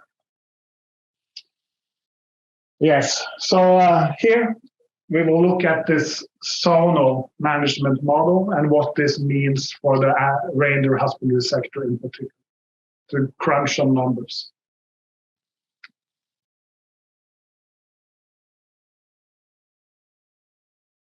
Then we're moving on to Sirpa Rasmus from the University of Lapland, who is giving a talk about future reindeer husbandry workshops in Finland. Yes. Yes. Please. Okay. Good afternoon. Perhaps this is a good bridge from these topics we've been discussing so far to climate change and climate change adaptation topics. We will continue with, so I'm presenting or saying a couple of words about the projects Charter, CLIMINI and POVAUS, and explaining what sort of workshop tool we've been developing during the past year. I have with me a deck of cards, and I will also leave one large sheet of paper and these cards. They are now in English, and some pencils. So if you want, you can later in the evening or tomorrow have your a view how the reindeer husbandry environment is working and what are the critical points there. So next, please. So Charter is a EU Horizon funded large consortium. It deals with many kinds of things. It's about changes and feedbacks in cryosphere and biodiversity, and also Arctic community. And this sort of reindeer husbandry and future views of the livelihood is important part of that project. Then we have two national projects where I'm working. Jouko is there, Antti-Juhani is there. So CLIMINI is about climate change adaptation and long-term planning of that. And POVAUS is about sudden unexpected new conditions in reindeer husbandry and coping mechanisms and preparedness and that sort of things. And in all these projects, we wanted to have some sort of workshops with reindeer herders.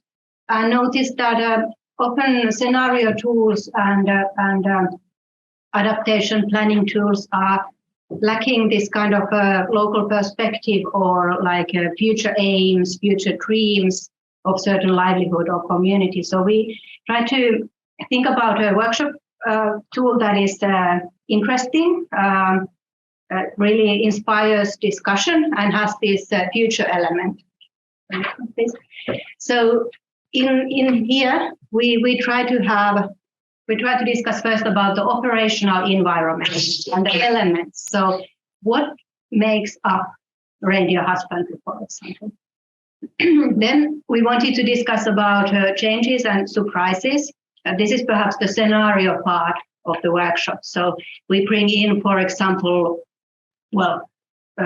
intensifying climate change, or perhaps a green shift, or how do you want to call it? So very active climate change mitigation actions and these kind of things. And then we talk about desired futures or aims and dreams. The next one. After Corona restrictions were lifted, we have been able to have quite many workshops around northern Finland. Some of these have been very small, some bigger, but we calculated that we have been able to reach approximately 100 people there, which is quite good. We are satisfied. The next one, please. We started with some simple workshops with the female in reindeer husbandry. Here we didn't actually use this tool, but we wanted to discuss about the work female herders are doing during different seasons, because that's not very well known. And then we wanted to discuss about future views and future hopes of women. Then we started to pilot the workshop method with students, work first with the Lapland University of Applied Sciences, and then with the Sami Education Institute students as well. So we tried how the method works, how to develop it so that it makes more sense. And then I will show some results and some more photos from this event we had a couple of months ago in northern Finland, Inari, in connection with the reindeer and fish research days. So we had quite a big workshops that was called Future of Reindeer Husbandry, Surprises and Dreams. And you see from the photos that we had quite a good attendance there, 26 people and 8 facilitators, because we had to have many note takers and chairs. So the next one, please. So we have 3 rounds in this workshop tool. First is building the operational environment, and for that we use a deck of cards with plenty of things written on them. And we are not using all of them, but the group is selecting the most important ones. And then when the most important ones are selected, then there is plenty of talk and pointing and drawing when people think that what things are like linking to each other, what are very close to each other, and so on. Then we had jokers. So some sort of global developments, pressures, and you can see the ones we used. So very big topics like how was Corona situation affecting the environment and the work, climate change, this geopolitical tension we are experiencing now, and then also the climate change mitigation. So intensifying land use and all that. Next one. So then there was more pointing and talking and drawing when people started to think how this system is actually impacted because of this thing that is added there. And then the last round was about aims and dreams. So everybody first did some thinking and wrote down some kind of a dream or aim related to reindeer husbandry, and then shared that with the group. And some were more concrete, some were less. And then we also asked people to add an arrow to that system that was built together. And that arrow was pointing to a place or element in that system that they thought that was most critical for this dream or aim to come through. And we found that very important part of that workshop because it revealed quite interesting thoughts also and added to the discussion. Here in this example, I think, Sanna, you were in this table, I remember, you discussed about climate change impacts, and then many of the arrows were pointing to, it says maankäytön suunnittelu, so planning of the land use. Next one, please. And here is another discussion about pandemics, and there are many arrows that are pointing to the planning of the land use, so it seems to be quite critical. Many people find it very critical. And then the last example is there, and again, many arrows pointing to land use planning, but I wanted to also show that a big heart, and it has a word sielu, there's a soul, heart and soul of Reindeer Husbandry. There are things like knowledge, values, collaboration, that kind of things that people felt that that's really, really important. Next one. So I said that not every card was picked in every table, and there were many that were not picked.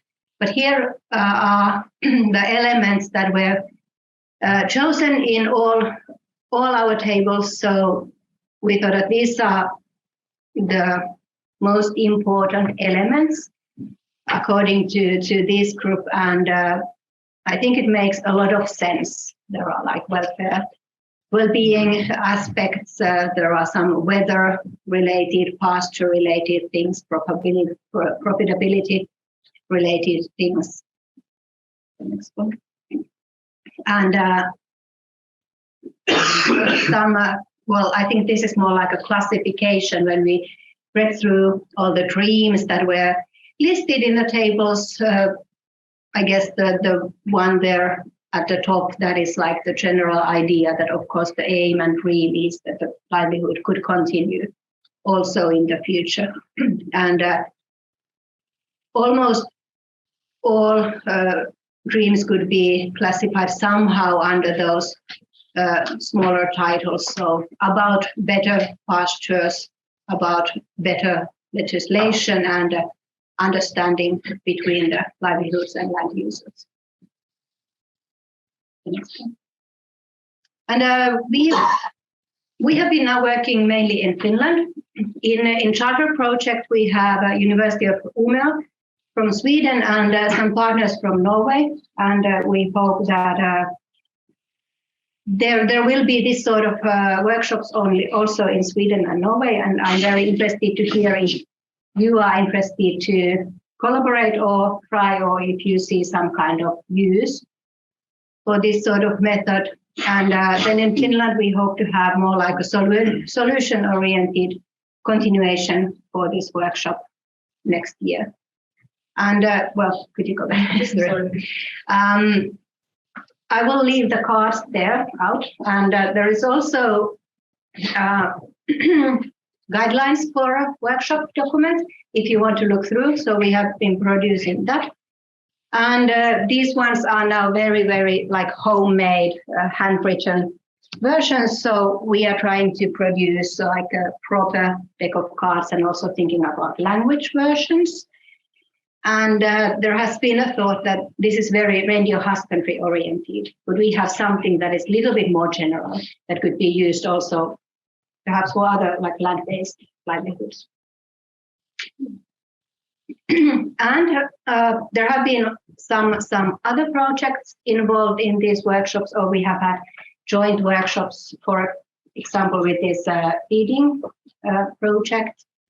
And then Suurporo is the project by Ilpo Kojola and others about predators, and then Pomure is about land use pressures. Can't see any hands, so then I think we can gradually merge into part 4, which is about reindeer husbandry and a changing climate. A very important topic. for the future of this sector. And there we will start with representatives from the Nordic Reindeer Husbandry organizations in the different countries.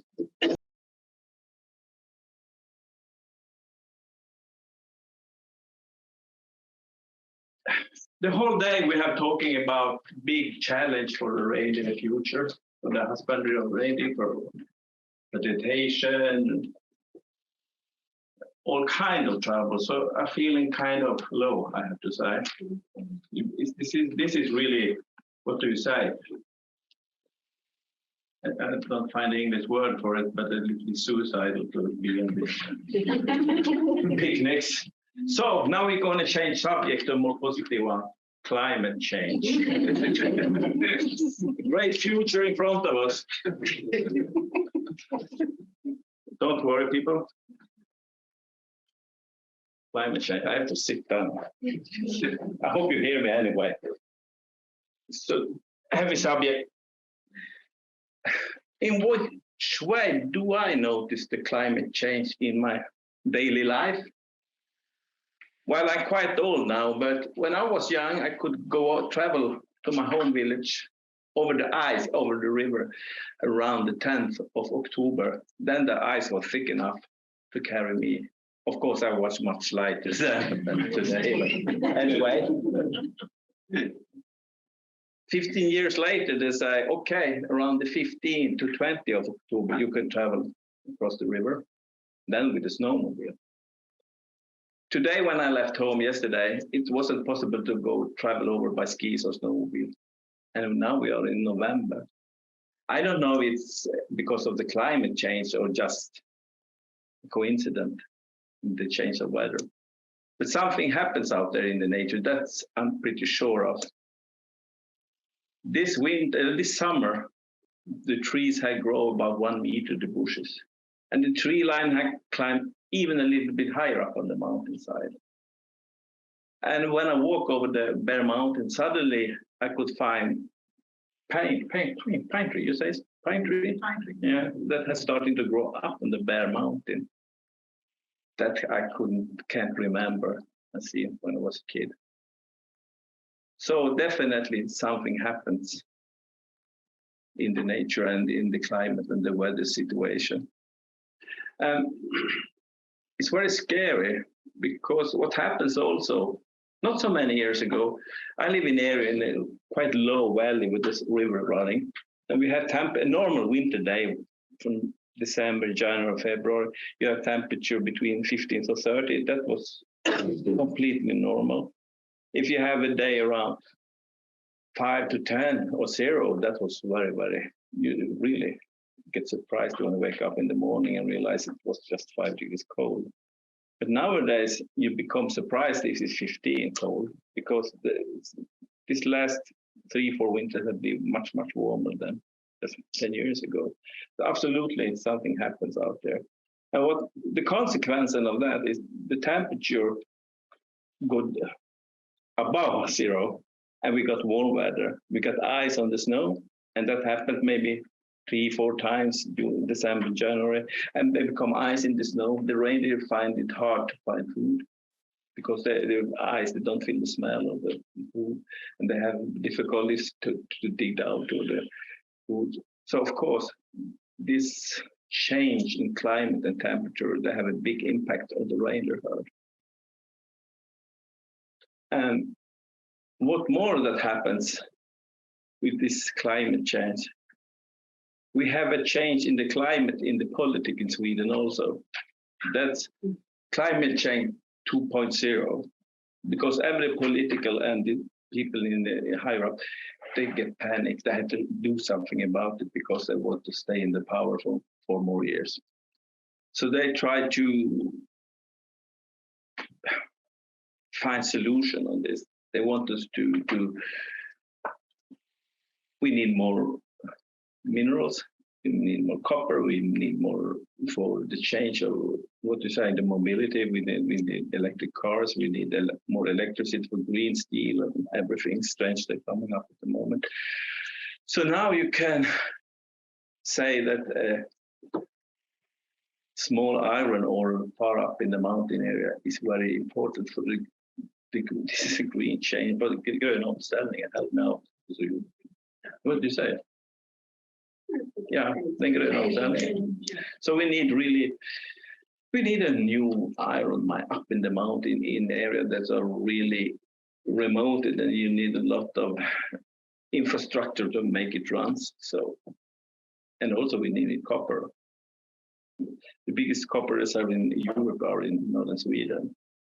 So we're looking forward to some new mining. We need graphite for the batteries. So they're starting new mines outside of Kiruna. It's going on at the moment. So all this kind of happened because of this climate change. We need more energy. We need more windmills, you say so, windmills, hydropower, bioenergy from the forest, and everything that goes out to this green change, it's taken from the reindeers or from the nature. So we're going to save the climate on the cost of the nature. For me, it's not working. I can't buy that, because this planet, the reason why we could survive on the planet is that we have a nature ecosystem in balance, but that we tried to destroy totally. So that's why it's so nice to talk about the green change. It make me really förbannad. What do you say? So I realized we need to do something, and that at least it's given me a lot of energy to keep on working with it, because everything is connected. We talk about predation and so on. And of course, what happens now, the predators, the reindeers, the human, everyone squeeze into smaller areas. The reindeers going to be there. All the predators, all of we humans like to be out in the nature. So it's not so much nature left for the wildlife to survive on. So that we have to take with us when we start thinking about these projects and research works. Yeah, we need, sometimes I'm missing this, what to say, holographic look at the whole system. We need it. We need a helicopter view over the different subjects, because everything is connected. We can open a new mind and don't realize that that's have an impact on the wolves, on the wolverines, on the reindeers, and in the end on the human being, a negative impact. So I really wish that people started to have a bigger overview over the whole spectrum of what's going on at the moment. It's so easy to become part blind, what you say in English. Yeah, I hope you understand what I mean. You look at it and you don't think, you just rush into things and think, oh no, we're going to find a solution.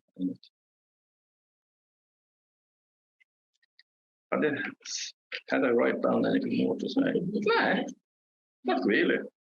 Yeah, one thing more. Then it's about traditional knowledge. That knowledge is starting to become inactual today, because it's so much the change at the moment. So you can't really rely on what you learn as a kid. That's for sure. But there are a lot of things still that they were taking care of about the traditional knowledge, about the nature that we have in our Sami culture and the Reindeer Husbandry. No questions. I asked for a dialogue. Please help me out. Are there no benefits from a warmer climate? Sorry, I don't understand the Skåne. Yeah, we hope for it. That's what the positive thing about the climate change.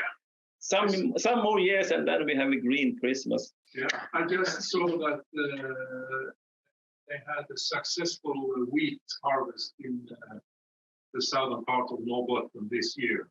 Yeah, maybe. It's a long term.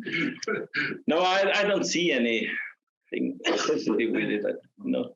Yeah, of course, maybe the price on the electricity go down in the south. You never know. But they find some other reason to put the price higher up. I can't see really any positive about it. No, not for the nature, not for the reindeers.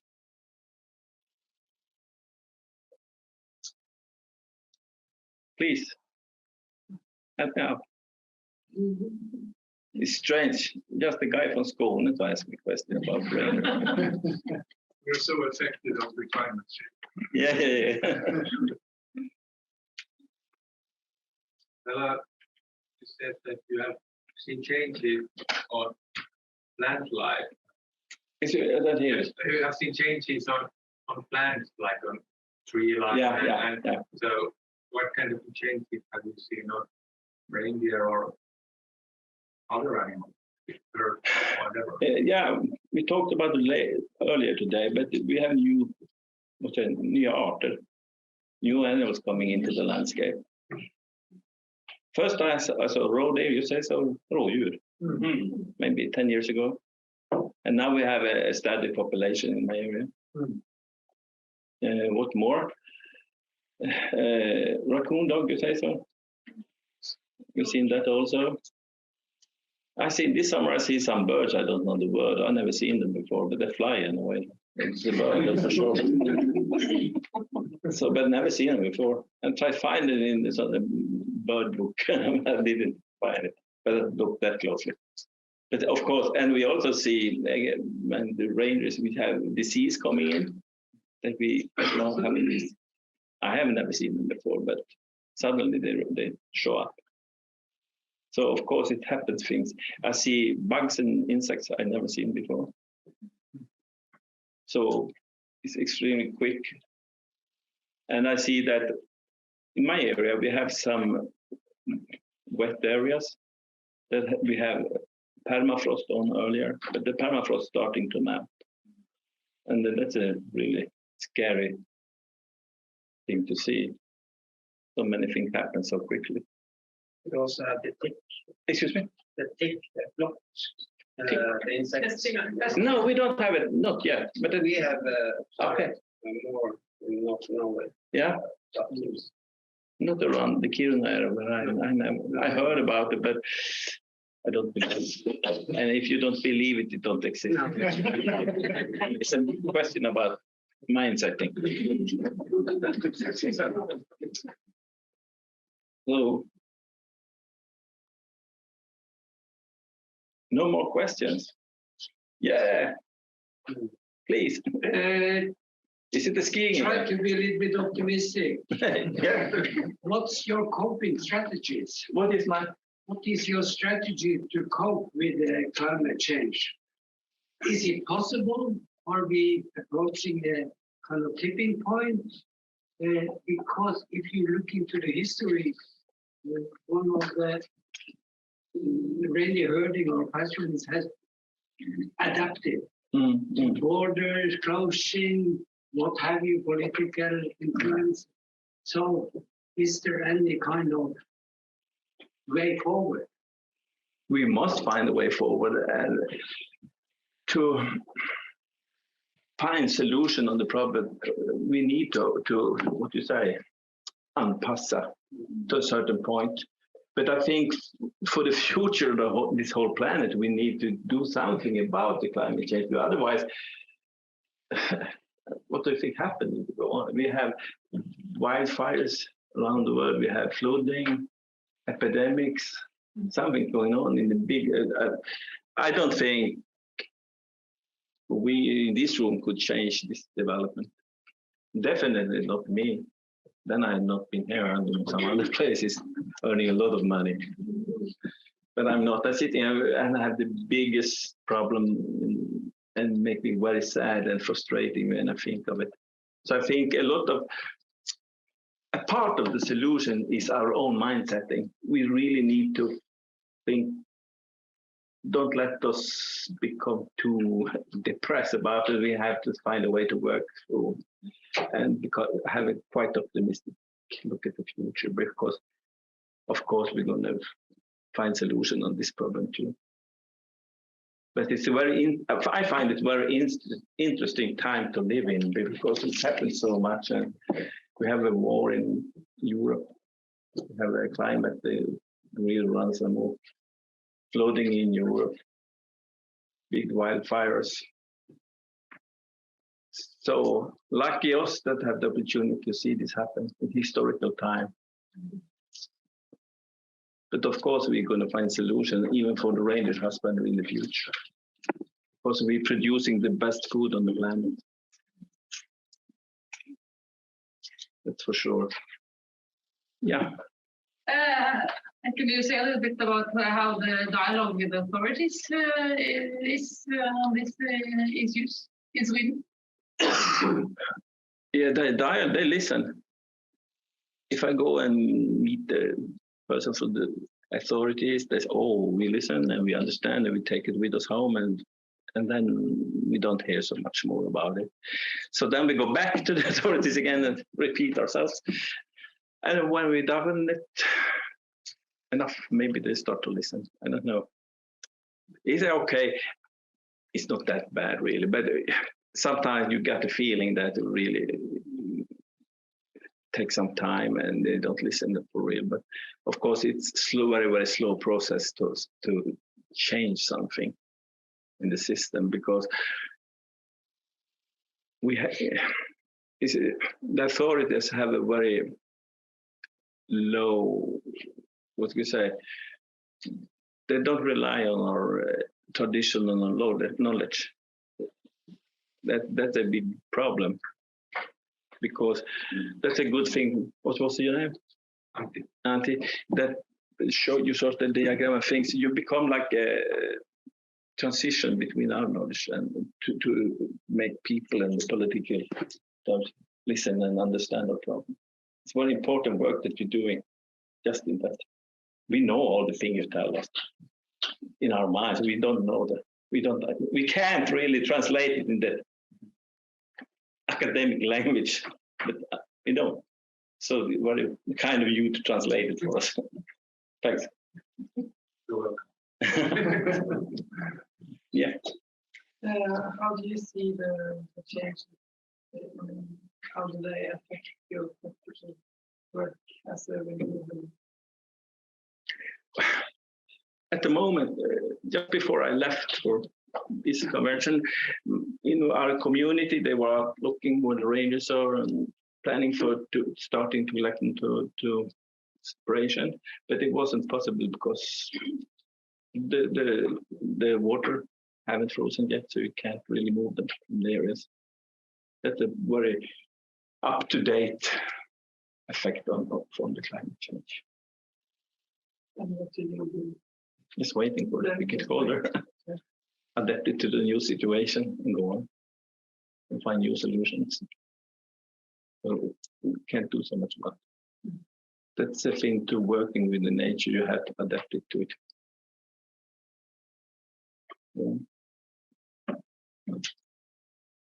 Yeah. You mentioned that the traditional knowledge that was passed to you by your parents and grandparents is not quite applicable today, and because of these changes. What will you learn, your children and grandchildren? How do you pass on the traditional knowledge you have? What kind? I don't know really what to answer to that, because it's very difficult to really keep on fighting, put the mindset on positive and go on. Use the system to find way to the legal system to stand up for the rights for the reindeer husband culture. That's because I think it's very important. Without the right to the land use, you have nothing. Then it's no big. Then it doesn't matter if it's snowing or raining or freezing or not. If you don't have the right to the land, that is my. The most important. That I think about it all every day, every week, it's second, because I find it so important. The land use. Without it, we are dead. a traditional way of life. If we don't have it, we die as a people. For me personally, I die as a human being. But at least you can know how to preserve the meat without electricity. Excuse me? If you have a short life and thought you can preserve the reindeer meat without electricity, so in that case you have the skills for. In case of crisis, you don't have the electricity. You can preserve. Yeah, absolutely. Yeah, absolutely. Yeah. You could make a fire. Huh? Cook some meat. Det koker vi. Always working. Dry or smoke. That's really cool. So of course, I think we live in so close to the nature, so of course, as long as the nature works, we works. But that's the big threat at the moment. We, the human species, we try to really destroy this. I can't really understand what's going on. How we lose control over ourselves or what's going on.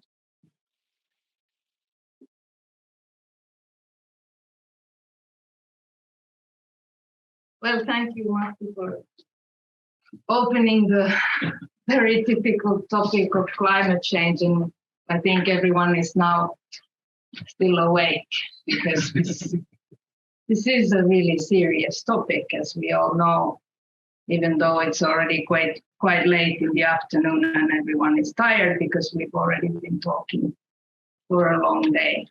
But I have a lot of the same message to tell you, actually. Since we're going to talk about climate change, we're first going to talk about land use. And do I have control over No, I have not. So if you can change them. And I just simply cannot talk about pretty much anything related to reindeer herding unless we talk about the land and the other land uses and the accumulating impacts of this to the reindeer herding. So here we go. The mining industry, you can take the text. In the Finnish reindeer herding area, we have operating mines, ongoing projects, operating gold panning areas, areas for exploration licenses and mining permits, and mining reservation licenses.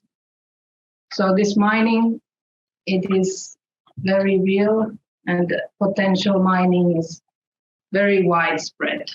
The next. Here, and you can go take that, yeah. Here we can see the existing wind power areas and ongoing projects. And in addition to what you see on the map, there's early plans that are really widespread. The national visions in Finland is that wind power production volumes will be multiplied. This is very much related to climate change. Then, if we look at the main roads and rails, we have yearly between 3,000 to 6,000 traffic or railroad accidents in Finland. And this has similar consequences as with predators because the money that they get for the compensation this does not give birth to new reindeer calves. So this damage accumulation is distorting the opportunities for reindeer breeding and yielding a decline in reproduction.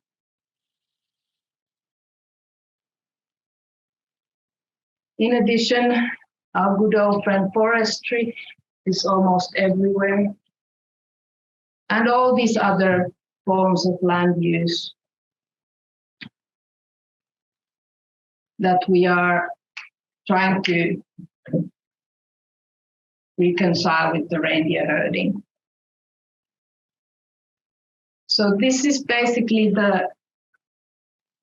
the stage we're talking about. And then a serious added burden that we've been talking about all day is the large carnivores, and now also the climate change.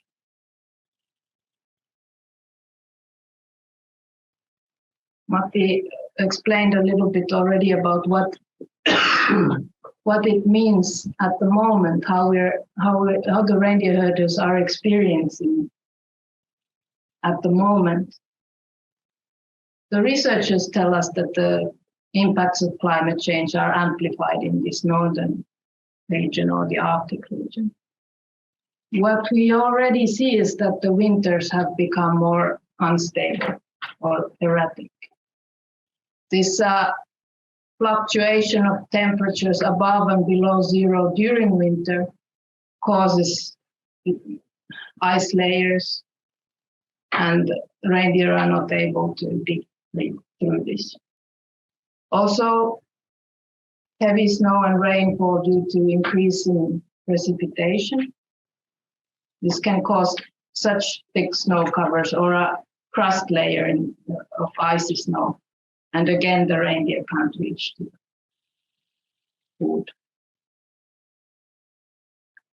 We've heard in some comments already about these two really difficult winters that we've experienced recently all over the Nordic countries. And large numbers of reindeers were lost, despite all these efforts and hard work from the herders trying to keep the herds together. And this is a big fear and threat that these conditions are becoming the new normal. And the herders don't have time to recover, as there's always coming new challenges and new difficulties.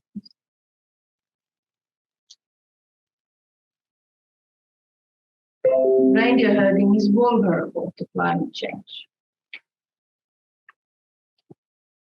This accumulation of all these different factors and accumulating impacts is what is causing this significant threat to the livelihood. And we see now that the winters are difficult, but we've already kind of experienced some kind of heat waves also during the summer. These will be getting worse, most likely. What will this mean, and what kind of challenges and threats is this going to pose? There will be changes in the grazing environment, the pasture lands themselves. What about these blood-sucking pests that arrive in the summer that work with the reindeer herders? What if they come at a different time? How is this going to affect reindeer herding practices? And what about the new parasites? Well, we don't even know what might be coming.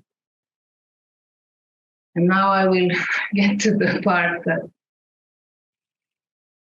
is the last on this list, but is certainly not the least of these issues, is the climate change related politics or policies.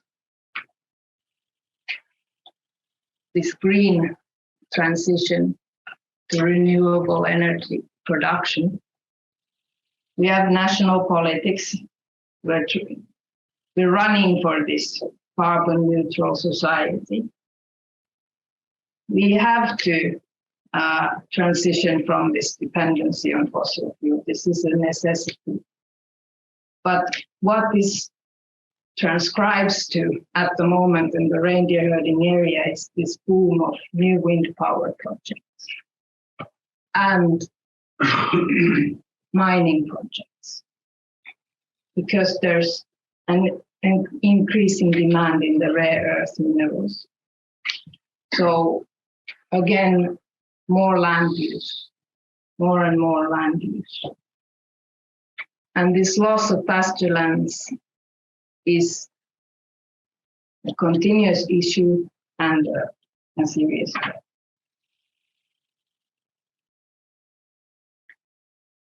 Matti was already trying to look for something positive in this very bleak situation, but I think that we need to face this fact that the climate is changing, and the living and working environment of reindeer and reindeer herding is changing. So we need to develop locally suitable adaptation plans. Reindeer herding practices need to change and adapt, but we need a means for this, preparing and resources for that also. I don't think I can emphasize more this importance of safeguarding these sufficient pasture lands and sufficient diversity of pasture lands. Because if a reindeer herding community or cooperative has sufficient variety in pasture lands, if there's difficulties in some parts, they can move the reindeers to other parts.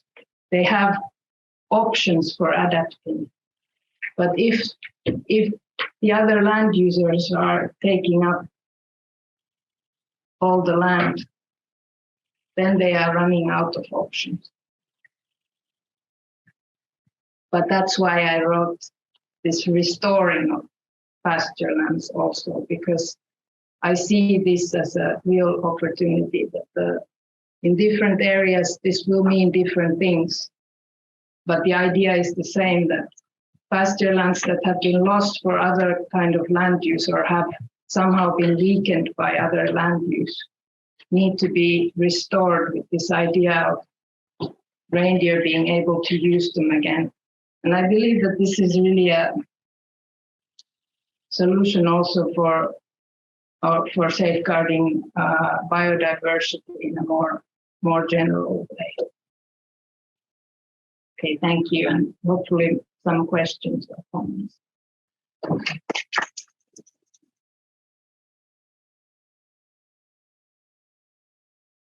It's very nice to end this day with some more personal reflections like this.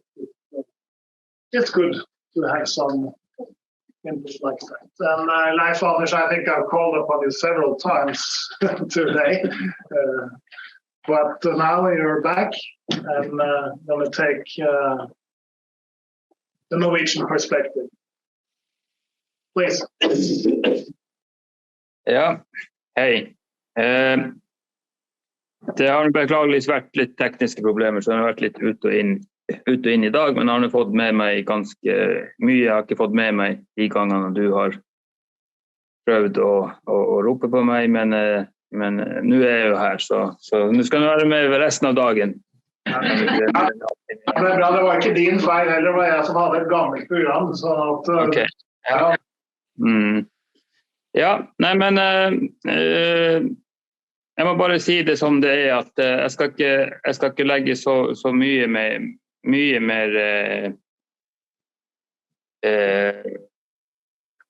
is i blodet enn det som allerede er gjort av både Matti og Sanna her. Men det er bare et par perspektiver som jeg tenkte også å ta med i forhold til det som er sagt allerede. Så vi går bare raskt gjennom det jeg har lagd. Så hvis vi bare hopper over den første der, det går greit, den har jeg egentlig sagt noe om, og der har vi også sagt allerede en del om, så den kan vi også hoppe rett over.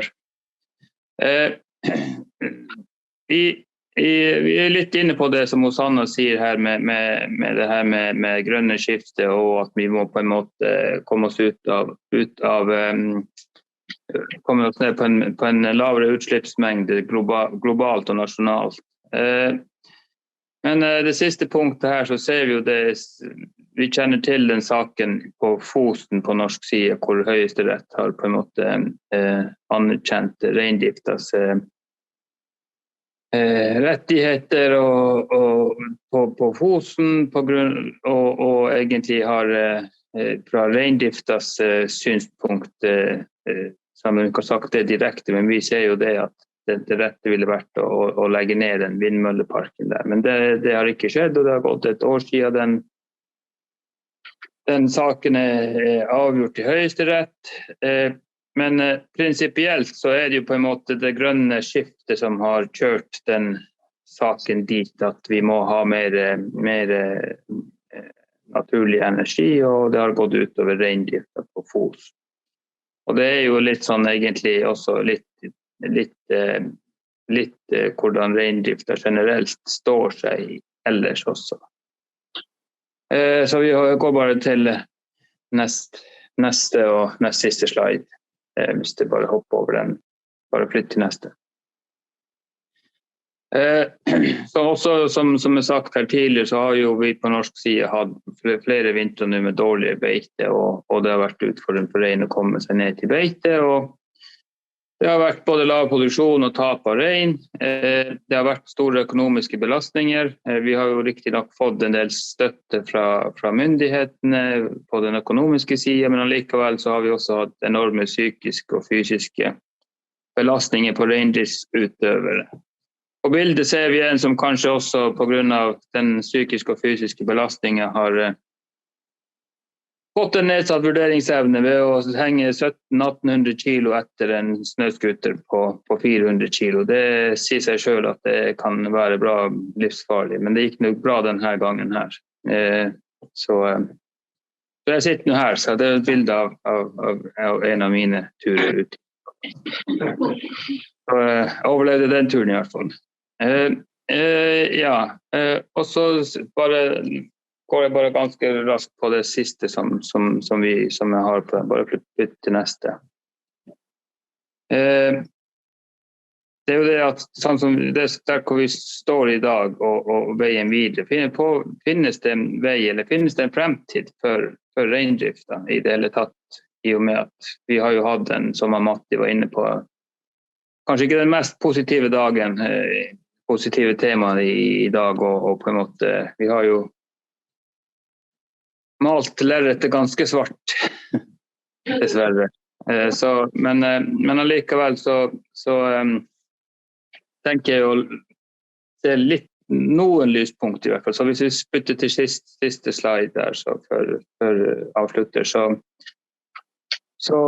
tror jeg nok at reindrifta vil nok klare å tilpasse seg endringer, men da må omgivelsene, og spesielt myndighetene, kunne ta standpunkt. Vi hører her fra salen om at er det på en måte viljen, eller er det kompetansen som gjør at man på en måte ikke til alltid gjør ting kanskje til det beste for reindriften. Men hvis man har et standpunkt om at man ønsker det, så skal det ikke være noe problem fra reindrifta sin side eller fra øvrige å få hjelp til å faktisk bistå til å opparbeide seg en eventuell mangel på kompetanse for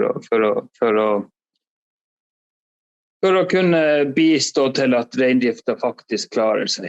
Jeg hørte på en podcast her om dagen hvor en kjent person, en ung dame fra Tana, som heter Elle Marie Hetta Isaksen, som har vunnet stjernekamp på norsk side og er på en måte en populær artist og også en miljøaktivist. En av de tingene som hun har sagt i den podcasten også mange ganger flere tidligere, er det at reineiere er de tøffeste personene, eller den tøffeste, kan man skal si, den tøffeste menneskearten hun kjenner til. Man har en enorm stayerevne, man klarer seg gjennom nedturer både på den ene og den andre siden, og da nevnte hun selvfølgelig både det med økonomi, det her med psykologiske, det her med å på en måte vært trykket nede over tid og over generasjoner, men likevel så har man en enorm stayerevne. Og det er jo den vi må stole på, både vi som driver med reindrift, men også de som er rundt oss om at og anerkjenne at vi faktisk er steiere og som vi har snakket om flere ganger i dag, at vi på en måte også får anerkjent den opparvede kunnskapen vi har over generasjoner, og at vi kan ta den inn på en bedre måte for å også klare oss over den baugen vi er inne her i nå. Sanna jo inne på hvordan man kunne ha funnet løsninger og sånt, men vi har valgt å ikke på en måte ikke gå inn på de tingene der. Men vi må også selvfølgelig, vi har også et stort problem i og med at vi har vært i en lang nedtur nå over flere år, at rekrutteringen til reindriften blir dårligere og dårligere. Så vi må begynne å fokusere også på de tingene som bra. Så det kan vi gjøre på neste konferanse. Da tar vi de positive sidene. Nå har vi på en måte hatt de temaene der på den negative siden. Så neste konferanse går på det positive. Det min oppfordring. Så jeg tenker også det sånn avslutningsvis, fordi at hvis vi skal gå så grunnleggende ned på et helt grunnleggende nivå, så jo Matti inne på det her med at den tida vi i nå med krig i verden og så videre og så videre. Altså bare det her med å, som du sier Matti, bare det her med å kunne det å tenne et bål, altså, og mange altså ting som du trenger å kunne når du i naturen, eller kanskje for eksempel en evakueringssituasjon, at det her jo ting som reineiere fra unge alder av kan, og som ikke de fleste andre som ikke på en måte vokst opp i utmark og i sånn som ikke kan. Altså vi ser jo program på TV, forskjellige program hvor ungdom og egentlig forholdsvis voksne folk så vidt kan og vet ikke hvordan man skal på en måte kunne klare seg i en time utenfor koppen. Altså det helt håpløst å tenke på. Det her sånne ting som vi på en måte ikke kan tenke oss at folk men altså det jeg mener poenget i hvert fall det at det perspektiver her som også gjør det at vi på en måte bør støtte oss bak det at vi må gjøre alt vi kan for at reindriften klarer seg, at vi ikke for enhver tid ser oss blind på at forretningsfolk i gruve og forskjellige energibedrifter sier at vi må ha vindmøller for å klare det grønne skiftet, vi må ha gruve for å klare å produsere den og den metallen som hjelper til det og det tiltak i det grønne skiftet. Så vi må også se på det. Hva det vi offrer i iveren til å komme oss på et nivå hvor vi redder jorden? Det ganske på en måte en vanskelig balanse, men vi må nok se på begge deler der. Og da jo utfordringen til dere som her i dag, at de her tingene som vi tre har kastet ut her den siste halvtimen, så hvordan tror dere at vi skal komme oss videre? Ja, det var det jeg hadde. Takk for meg.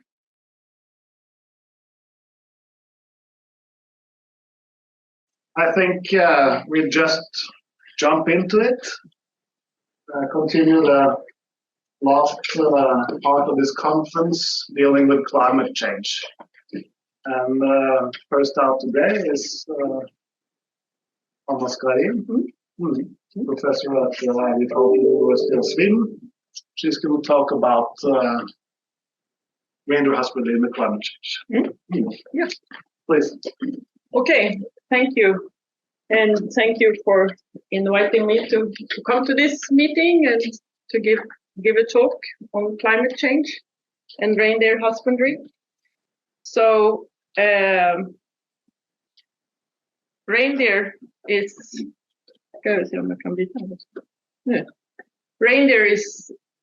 adapted to this climate that they are in, and reindeer husbandry is making kind of use of the reindeer adaptation to this climate. And reindeer are adapted to eat a lot of food in the summer and build up their energy reserves for the coming winter, which is usually harsh, and there is a limit in the food resources. So they need this extra energy that they have built up during the summer to kind of cope with the long winter. And things that control the ability for the reindeer to actually build up the energy reserve is, of course, the things that how much food there are and how much is available, but also disturbances like insect harassments. Is very clear that it affects their ability. So if they are disturbed during summer, they lose time when they can graze, and this time that is lost, they cannot kind of take it. They cannot compensate for that. So they, since they are ruminants, so they need the time for grazing when they are supposed to graze, and then they are resting and ruminating, and then they're grazing again. And if they cannot graze when there's time for it because of disturbances, could be insect harassment or there could be other disturbances, this affects their health and condition. And in winter time, as we talked about, it's of course the snow layer and the availability of the food under the snow. So the snow quality very much decides how much they can eat and cope with during the winter. So these are the preconditions for reindeer husbandry. And also to add to this is that the calves are born in May, and the female very much produce the milk on the energy reserves that they have built up during the summer before. So the calves are born before the green up. So they need to have energy reserves left for the calf. And if this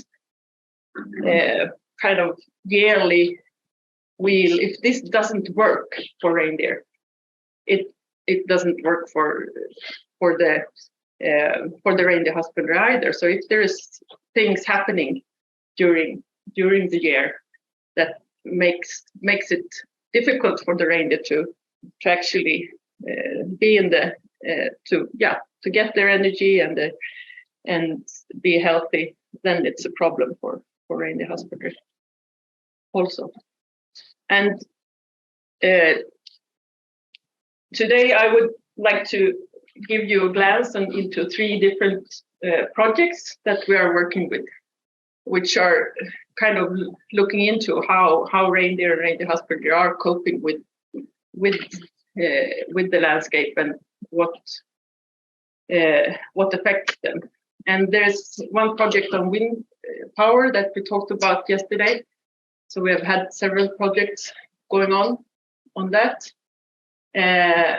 Now the last one was finished 1 year ago. Then there's a project on feeding and how it affects the reindeer grazing behavior. If it affects it, then if they have been fed a lot, will their natural grazing behavior be affected? And that's an ongoing project.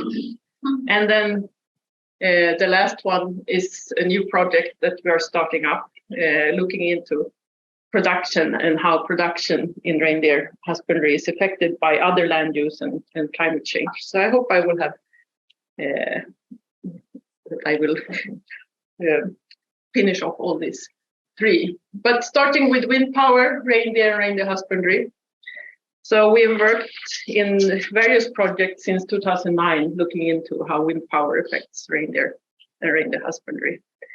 And to a very large degree, it deals with cumulative impacts, because wind power is not alone in the landscape. There is other things happening. So once you go in and try to tease out how wind power is affecting, there is also other things going on that you need to take into account. So although this will be a focus on wind power, there is also other things happening in this landscape. So we have been studying this in various samebyar, reindeer herding communities, and we started off in Malå, in the summer grazing area, in the forest. And also in Sweden, it's very much the forest areas where wind farms are constructed. So all these dots here are constructed wind facilities. So here we have done a lot of studies looking into the calving area and how reindeer have been affected. And then in this recent project, we were in Malo and also in Tossås and Mittådalen sameby. And before we have also been in Vilhelmina Norra, where there's been 2 different wind farms that we looked into. And so this was summer grazing area, and here in the south, we looked into winter grazing area of these 2 districts. And so we have done, since we have been going on with these projects for quite a long time, we have done different things, but mostly it's been based on looking into GPS data on reindeer, so how they have moved in the landscape and used the landscape. But then, of course, we cannot do anything with GPS data without discussing and talking to herders in the area. How is the area used, and what are the important areas that the reindeer go to, and how is the herding done, and especially during winter, because then it's very much the reindeer herder following or moving the reindeer in the landscape, depending on the snow conditions and other things. So we started off in Mittådalen and Tossås, and then discussed a lot on, okay, how do you use this area, and how did you use it before the wind power came, and how has the wind power kind of affected your work with the reindeer. And then once we started discussing this, it became very clear that yeah, it's been good, or like we have used the area like this, but that was before. But like, yeah, in Mittådalen, the chairman, he said, yeah, after Olof Palme was killed, it's not been like before. The winters have not been the same. So it was like in the late 80s, that was in 86, but he was very much talking about the 90s, that it was very many hard winters with bad grazing. And then there has been a few good years, and now again, it's very strange winters with dense, very thick snow kind of, and that it's kind of changing. And they are very much in the south, so they have sometimes there is not so much snow in the area. So we started off kind of classifying each winter and looking into, was it a good winter, was it a bad winter, or how did they cope with the winters? So that was an important part. And what we ended up with was that before the wind power, it was mostly better winters, and after wind power, there was more severe winters. So it was a bit hard to tease up, because what we wanted to do was to look into the GPS data and see, okay, how did the reindeer behave before and how are they doing after? But this also correlated with good and bad winters. So it was a bit difficult to tease out exactly kind of how the wind power was affecting. So it was everything happening at once. And then, of course, a lot of quantitative data in relation to this, when you analyze the GPS data, you take into account distance to roads and other forestry, for example, happening in the landscape. And then we have done like this habitat selection analysis, looking into what are the important areas for the reindeer. And also looking into how the reindeer have moved, like if they have run around a lot, or if they have been more calmer and been able to use the pasture in a good way.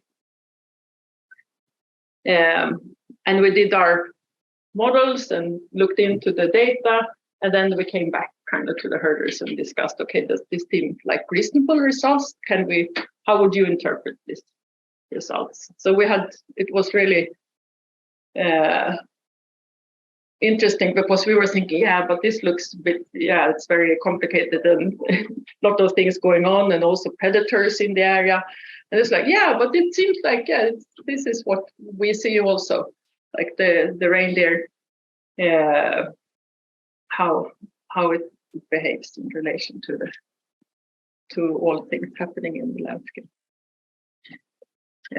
Something that was very clear also here in Mittodalen, I don't know if you see, but this area is where they built the wind farm Blötesvålen, and it's a very special mountain which is above the forest, so there is no forest, but there is on the mountain, but around there is a lot of forest, and there has been a lot of forestry around this mountain for a long time. But on the top of the mountain, it's very good lichen habitat. So it's a perfect area to go to if there is bad grazing conditions in the forest and in the valleys. So up on the top of the mountain, the snow layer is maybe not so thick, and it could be easy for the reindeer to dig down to the very nice lichen resources. But since there is a lot of forestry going on around this mountain, it's also a big work to take the reindeer there. They have to use helicopter and really push the reindeer into going there. And before they could spend the effort to go there and stay there with the reindeer, especially later in winter when maybe the other grazing areas were not so useful, and the reindeer would stay there. They wouldn't go anywhere, so they could kind of collect the reindeer and go down and get more reindeer and put them there. But now it's no point because there's the wind farm, so the reindeer will not stay unless they really attend the reindeer for all the time. So they think here it's in Swedish, but it's no point in putting money into sending the reindeer there because they will go down again. They might be there for 1 week, but then they are gone from this area.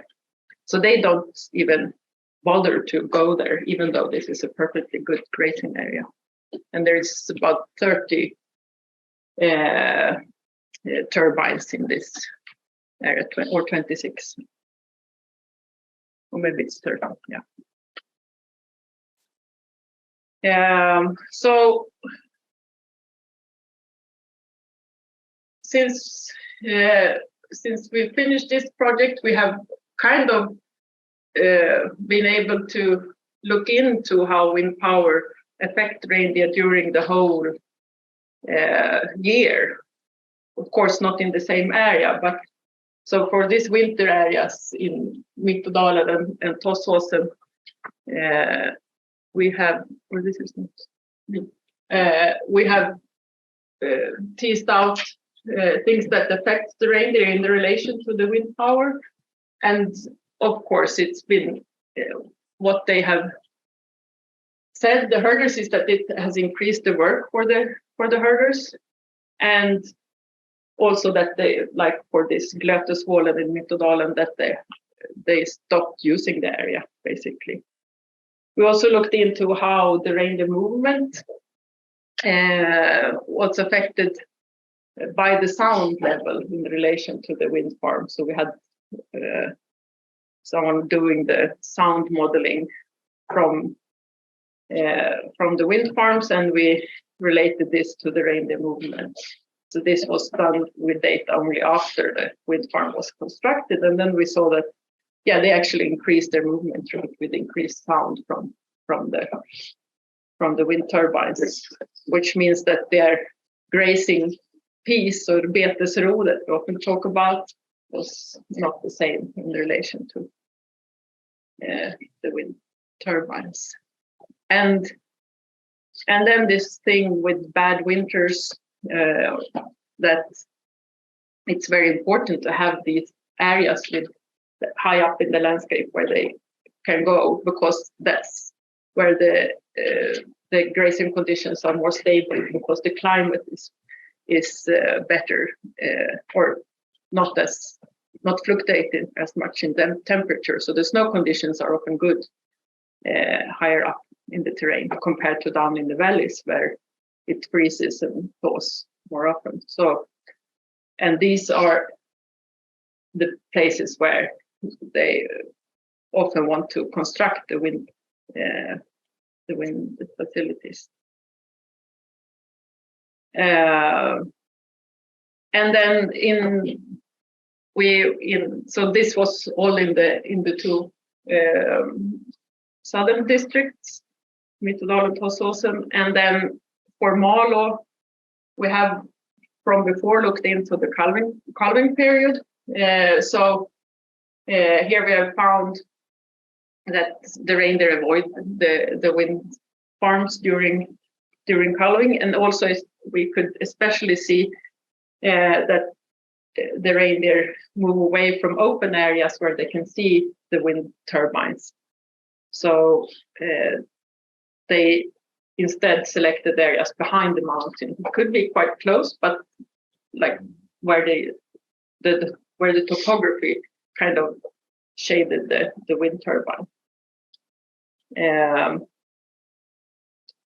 And then for Malå, we looked also into the summer time, and here we could actually see that they increased their use of these, where there are in Malå there is now 4 different wind farms. So it's quite a lot, but and they have been built on the mountains in this area, and during summer, you know, of course, that there is the insect harassment, and these roads that's been constructed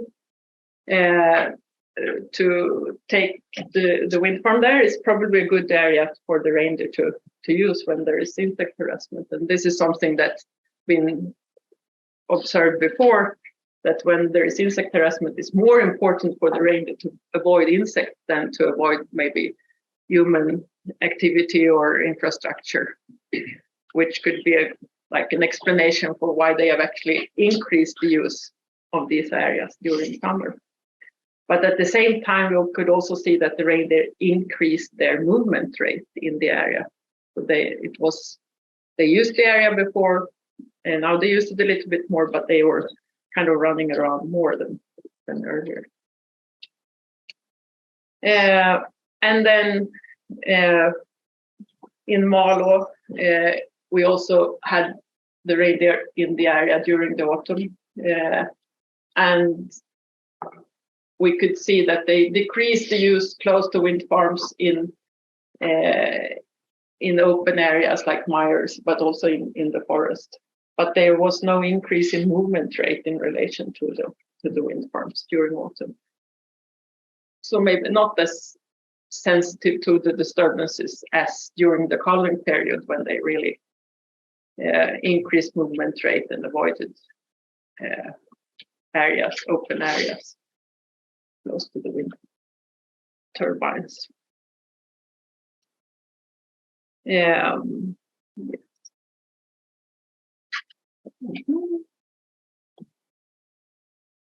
So there is a lot of things going on in the landscape, and to just give you an idea of what could happen during one winter for the herders and the reindeer in this landscape with wind farms, roads and everything. So we have this area in Torsåsen with the wind farm of about 30 turbines. So it's very close to a big road, E45, and the actual road to and from the wind farm ends up on this big road. So here, over here, there's a big ski resort. So there's many people going to this area. The dots here are the GPS position during this winter. So there's one color for one reindeer here. And this is one sida, so 2 reindeer herders using this area each winter. So they have kind of the area east of the road and up to here. You can run this. So here we have, we're very lucky because one of the herders, he makes notes every year, every day, or not, maybe not every day, but he has notes from every winter, what has been going on. And so we had these notes. We had the weather data from the SMHI, and also, and the GPS data. So I will just guide you through the winter. So they moved with truck down to this area because there's so many roads, so they cannot move by foot when they go to the winter grazing area. So they move by truck in November. They come here, and they are just south of the wind farm. Yeah, and I should say these roads in the wind farm, they are cleared from snow in winter, so it's very easy for the reindeer to walk around in this area.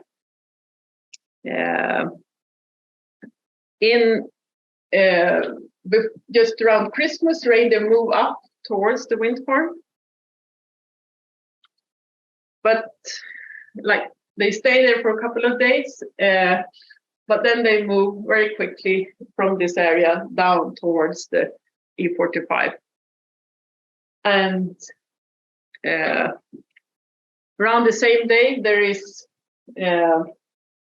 reindeer moving from this eastern area down towards the road. And this is also at the same time as there is plus degrees, and there is about 7 millimeters of rain falling. So it's very warm. So the reindeers are starting to move due to this weather event, actually. There is one reindeer, they found one reindeer taken by the lynx in January. In mid-January, there is the first reindeer hit by cars, and then there is lot of reindeer hit by cars on this road during several days, and especially around here where the wind farm road ends up. So it's very easy for the reindeer to walk out of the wind farm and come down to the road. At the same time, there is still reindeer here in the eastern part. But one day later, there is still more reindeer over here that are hit by cars. So this is beginning of February. End of February, the reindeer herders try to turn back the reindeer into the grazing area, and they want them to come kind of behind the mountain and just stay in this area. And the grazing is still good on the mountain here where the wind farm is, and also on the other mountains, of course. When they are turning back the reindeer, they don't have enough time, so it gets dark and they have to kind of give up. And a couple of days later, the reindeer are back along the road. So they want them to go away from the road, but they still stay around that area because there is also salt on the road to make it easier for the traffic. So that attracts the reindeer. There's one more reindeer taken by predator, more reindeer hit by cars, and then there is also a wolf in the area coming in. And there's both in the south and the north. And then there's also wolverine. They found a den from a wolverine. So what the reindeer herders said here in Tossåsen was, okay, yeah, we could cope with the wind farm, but then we have the predators also. So that was what was worrying them quite a lot. And when he looked into his notes from these years, they were quite depressed on what have really been going on, because I guess you do the notes and then you go through that day and then you forget about it. But then he was kind of going back to all this. So yeah, it's so not only the wind farms that are happening, it's like many things happening for a reindeer herder during one winter.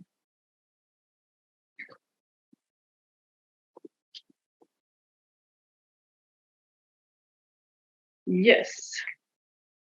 So my time is out, I think. I maybe started a little bit. Yeah.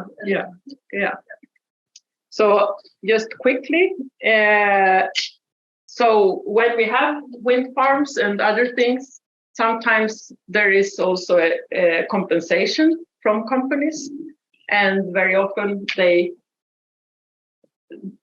compensate with money to be able to feed the reindeer instead. So I thought it would be very interesting to, and then we also have the climate change going on, and reindeer need to be fed during winters when there is not possible to get to the natural grazing. So we wanted to look into how natural grazing behavior is affected by feeding of the reindeer. So we have done, so it's Heidi Rautiainen, she's a PhD student with me in Uppsala, and we have been working on looking into how reindeer is affected in an experiment. And yeah, you can look in to this YouTube video afterwards, and where we describe this project. And she's also done interviews with reindeer herders on how reindeer is affected. And then in June, we had a workshop financed by this NKJ money, where we discussed with reindeer herders effects on reindeer behavior of supplementary feeding. So we had Svein Morten was there. Sirpa was in the organization, she couldn't be there, but we had reindeer herders from Sweden, Finland and Norway, and discussing this during 2 days. The reindeer behavior and also the effect on the pastures. So what happened to the environment actually when you feed the reindeer. So it was very good discussions on this topic. So yeah, I will just, so this experiment that we have done is to have one group that we have fed, and then we have had control groups not being fed, and then we are comparing their grazing behavior the winter after they have been fed. So that's what we are looking into. We have had a little bit of problem with control groups because there's been really bad winters, so the control group actually had to be fed. But we managed to get one control group with no feeding. And then we have classified, reindeer behavior on and video film them, and we have these accelerometers, so we can actually define the fine scale behavior, if they are resting or if they are browsing or grazing. So we can remotely track down what they have done. So we have followed the reindeer with GPS collars and these accelerometers, and we look into both the fine scale and the large scale use of the landscape.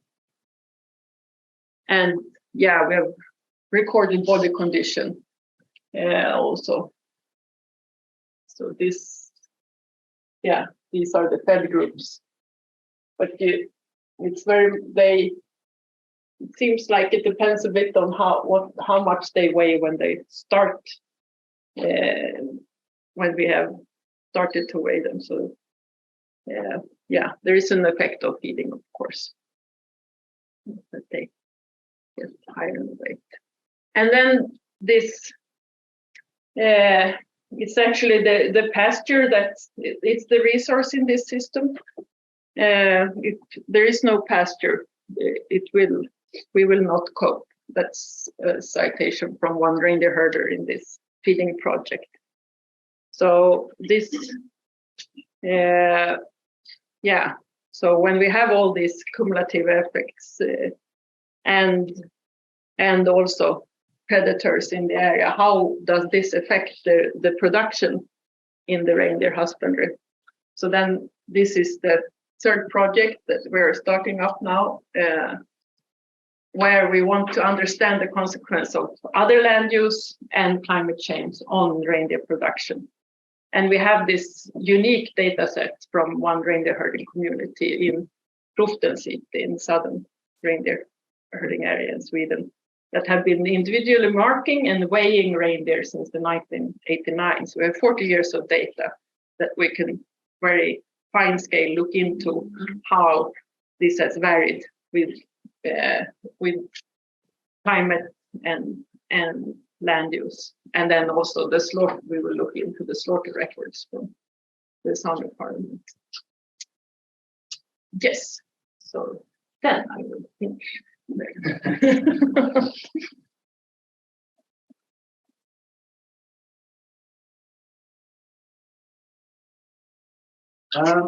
Next one up is Øystein Holand, and he's going to talk about research trends and perspectives of reindeer pastoralism. Yeah, I suppose you're not going to sing Bob Dylan. You never know. You never know. Times they are changing. Yes. Okay, thank you for inviting me. I have some notes here. So this is actually a manuscript in process I will talk about. Of course, it will be, as you said, more about trends in the scientific literature.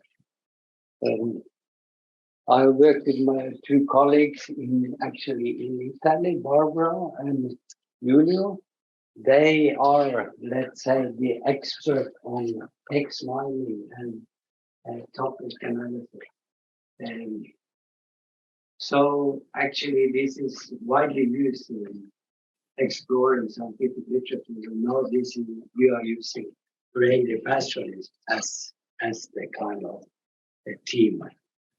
And there my competence come into play, of course. And then also Marius, a colleague in Tromsø, has been involved in the project. Before I go into the details, I will just have next slides, and there have been mentioned a book we have produced from RAIN. It's open access. I heard it's rather expensive as a paperback copy, but at least you could download it and have a look. And of course, we have used a kind of conceptual framework in this book. And of course, there's a lot of drivers on different scales. From more the international perspective down to the, let's say, herding unit. So all these are linked that we have heard, they're connected, have a kind of overview of this socio-ecological production system to try to understand what's going on. I will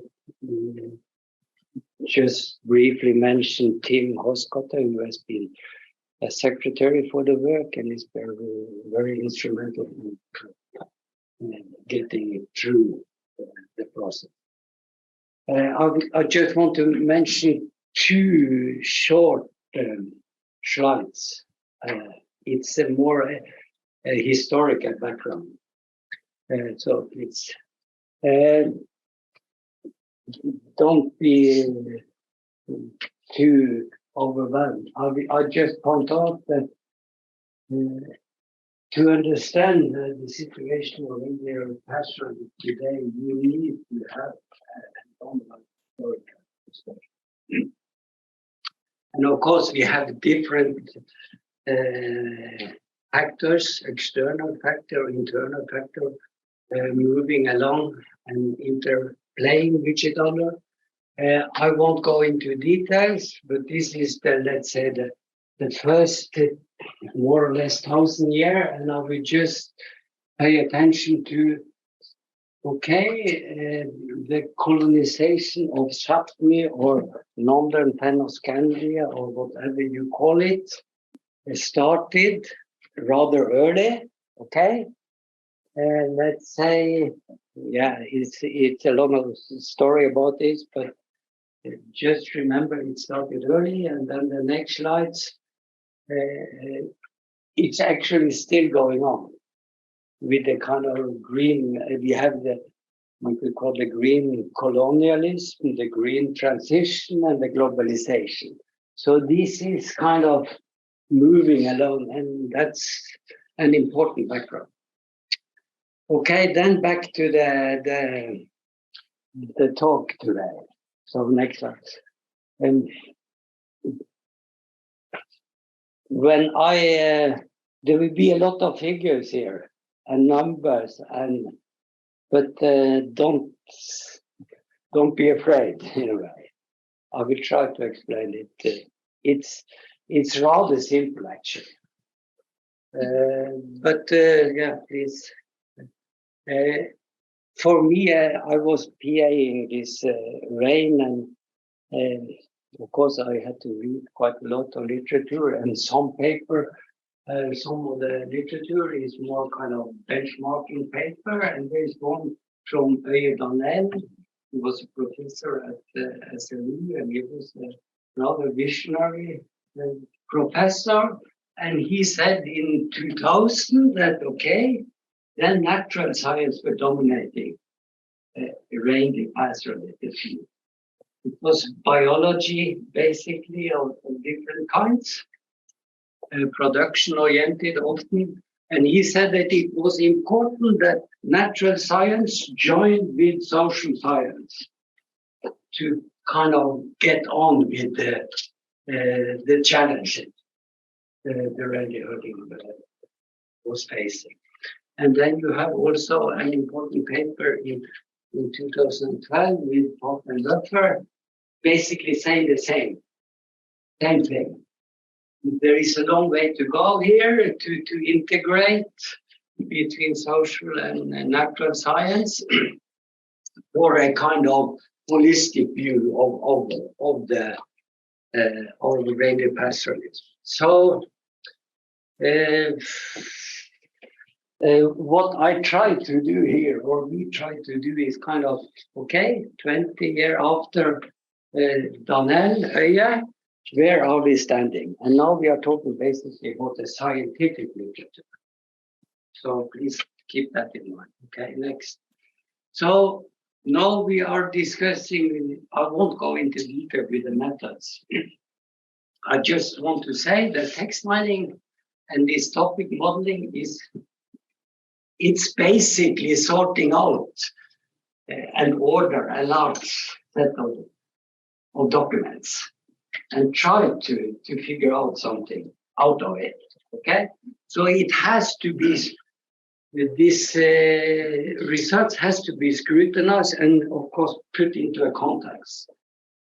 Otherwise it could be rather annoying and disturb a lot of disturbance to it. Okay, and please remember we are now you have to go. Please remember that we are not telling the whole story. That means we are looking into the scientific literature and a database called Scopus, we're including both social and natural science. It's around 1,600 journals in that database. You could have used other IC, for example. So there are different alternatives here. We have only looked into they having an English abstract. Of course, we know there is a lot of Russian literature, for example, also Norwegian, Swedish, Finnish literature, which don't have English abstract. And we know also, for example, that Reindeer, that was a kind of Nordic initiative journal for reindeer pastoralism, reindeer husbandry, starting in the late 70s, which was very instrumental and published around 400 papers, scientific papers. They are not included because they are not indexed in Scopus. Because being indexed there, you have to have a regularity and you have to come out with volume and issues regularly to be accounted. And of course, we also know that there's a lot of reports, especially from the 4 main reindeer pastoralist countries, that is the Nordic, or Sweden, Finland, Norway, and Russia. And of course, the Russian literature is great and hard to access, basically. Some are translated, and of course, some of the Russian journals today, they have an English summary. So it's possible to include that. Okay, so that is the limitation. So be aware of it. Okay, let's go on. Yeah, here is the corpus or the body we have been working with. Okay, we had some keywords searching in this corpus base for the abstract title and keywords. Okay, and we search for reindeer husbandry, reindeer pastoralist, reindeer herding. Okay, and we, after a kind of screening and selection, we were able to identify almost 3,000 documents, 3,000 papers, which we were able to work with. We had to leave out some, and there was a doubletting, and of course this was a process, but that's basically the number of documents available. Okay. Here is, you could in a way say that, I don't know what you should call it, scientific explosion in reindeer pastoralism. Of course, the database is not available before 1940. You have basically nothing in this space. We know they have been producing reindeer pastoralist literature before him, of course, but not with English abstract and not in this database. But at least you see the trend. So it has been an exponential increase, and this is difficult for the scientific explosion. You have around 30,000 journals, and you are producing almost 2 million papers a year. So that tells, of course, that tells also that reindeer pastoralism is a tiny little field. Now we are talking about 200 papers per year in this kind of scientific literature in the scholars. Okay. Now there will be, I guess some of this will be put out somewhere. So don't worry about reading all the text. But of course, we started out trying to sort out the most important journals. Here, the journal having more than 25 papers. Mostly perhaps natural science oriented, some social science, some multidisciplinary, and also some Nordic or Scandinavian journals. NIBIO should be up here, and you have the Fanica here.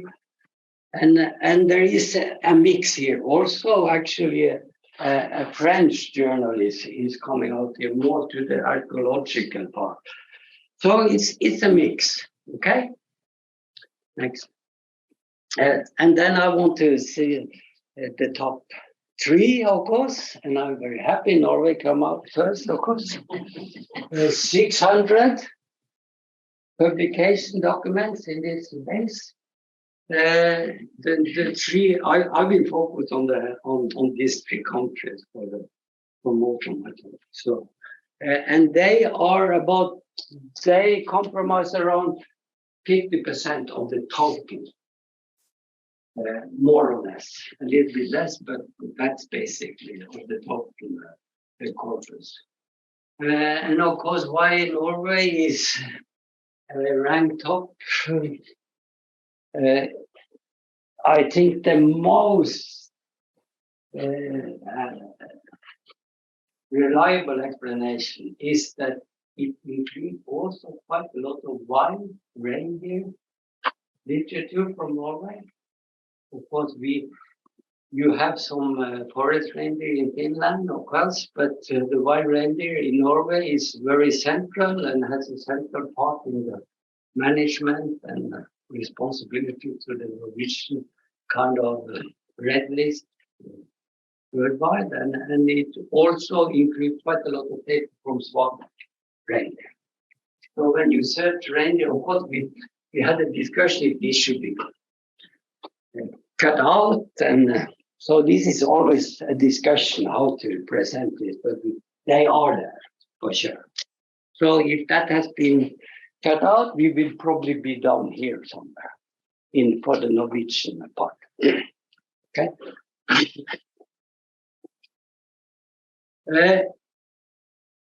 Don't look too heavy into this. I just want to say that when we use this, we could kind of classify, here is, I think, it's the 20th most common word in the whole corpus. Okay? And there are some weighted here. So you see top weights, meaning that they are have a higher probability to show up because these are all the words counted for in this. I don't remember how many words there were, but I think 80,000 or something, and then we kind of condense it. And you see that population come out here, lichens come out here, not surprising. Sami come out here, and some of these words are also roots, so there could be something behind this kind of first term. But still, it tells something about important words, and of course that is important for the further classification and to try to bring topics together, as we will see. Okay. Don't worry. Here are the 10 topics. I will give a close-up of some of the topics. Just telling you that we try to put all the corpus into topics to try to link them together, and we found that 10 topic is a kind of harmonious deal, meaning that it's not too many topics and it's not too few topics, so you are able to try to explain them, and we have given them names. Of course, that is my colleagues' names of the topics. So they just tell something based on the number of the words coming out of each topic, and also looking at the papers, because we have an Excel file of all papers, so we could go in and actually see how this turned out. Okay, just to have a close-up of 3 of these topics, what we call, I have called them space use, climate change, social cultural, kind of more social science oriented. And here you see the words coming out as the top 20 in each of these topics and how we have done it. Just as an example, here you have space use. You see range come out, you see spatial come out, landscape come out, movement, conservation, behavior, distribution. Actually, prey and predator also come out in this, what we call the space use topic. And this you could go on for climate change, the social culture, where, for example, indigenous people are central words. Okay. Yeah. So here you see the 10 topic name and how many papers there are, and what happens with them, how much they increase. And I think it's correct to say that you have 3 topics kind of coming out, increasing rapidly, and that goes for climate change, social, cultural, and space use. They are moving fast compared to the others. And perhaps this social culture, I will come back to that, is a little bit special, moving even faster. And next, please. Here are just the trends done for these 3 topics, how you could see, okay? This is, I have tried to look at the countries and how they are represented, the different topics. I won't go into detail here, you could have a look, but you see that this is number of documents, okay? So it's not proportion. So you see, of course, Norway has most documents, so they come up as the most document here too. For example, in climate change, grazing and vegetation, Norway come out rather low, and that is, according to my understanding, when you look into it, that forestry is very central in Sweden and Finland, and then that is driving a higher publication rate of this topic in Sweden and Finland. So you could go through here, and it's also interesting to see that in Sweden, the social cultural aspect is very central. Okay, go on. Here you could go on for the other topics. Here you see, for example, space use. Norway come out. Per productivity, Norway come out high. This is a lot of population dynamic study from Svalbard and wide reindeer in Norway too. Next. Try one more. I don't know. No, just go back. Probably I forgot one. Okay. Try one back. It's not there. Okay. I have also done this proportionally, meaning that the percentage of each, and then you see it even clearer that Sweden in this social science, cultural comes out higher than the other, and also this vegetation come out higher in Sweden and Finland. So because now we did it numerically in this. Okay, so that was the first part, and then I tried to cluster some of the topics. Okay, put topics together to see more a kind of dendrogram like you see on how people are linked, how animals are linked, or whatever. Okay, and here you see that the social cultural topic come out for itself. And I won't go into detail. You have what we call this ecological part, where both climate change come out and space use, but also vegetation and production. So that kind of link together. So you could actually try to bring topics together also. And I will try to do that just a little bit more. Next, yeah, here you see how the clustering come out. Then now we don't have 10 topics, we have 5 clusters. And now we talk mostly about ecological and social cultural cluster. Okay. Yeah, here you see the proportional clustering.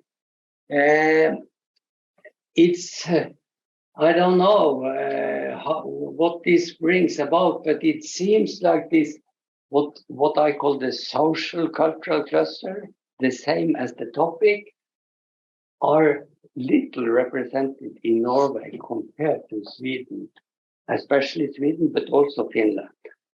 So that is the social part, the indigenous part, the right parts, the Sami parts, what have you, okay? Autonomy part. Whereas this ecological cluster, that is climate change, disturbance, space use, actually come out lower proportionally in Sweden than especially in Norway. Okay? Once more. And here you see the trends. And I think the most important part is to see that this social culture is skyrocketing. The ecological is kind of skyrocketing and then stabilizing, because that is not only climate change and space use, it's also the vegetation and production. So it's kind of flattening out. Okay.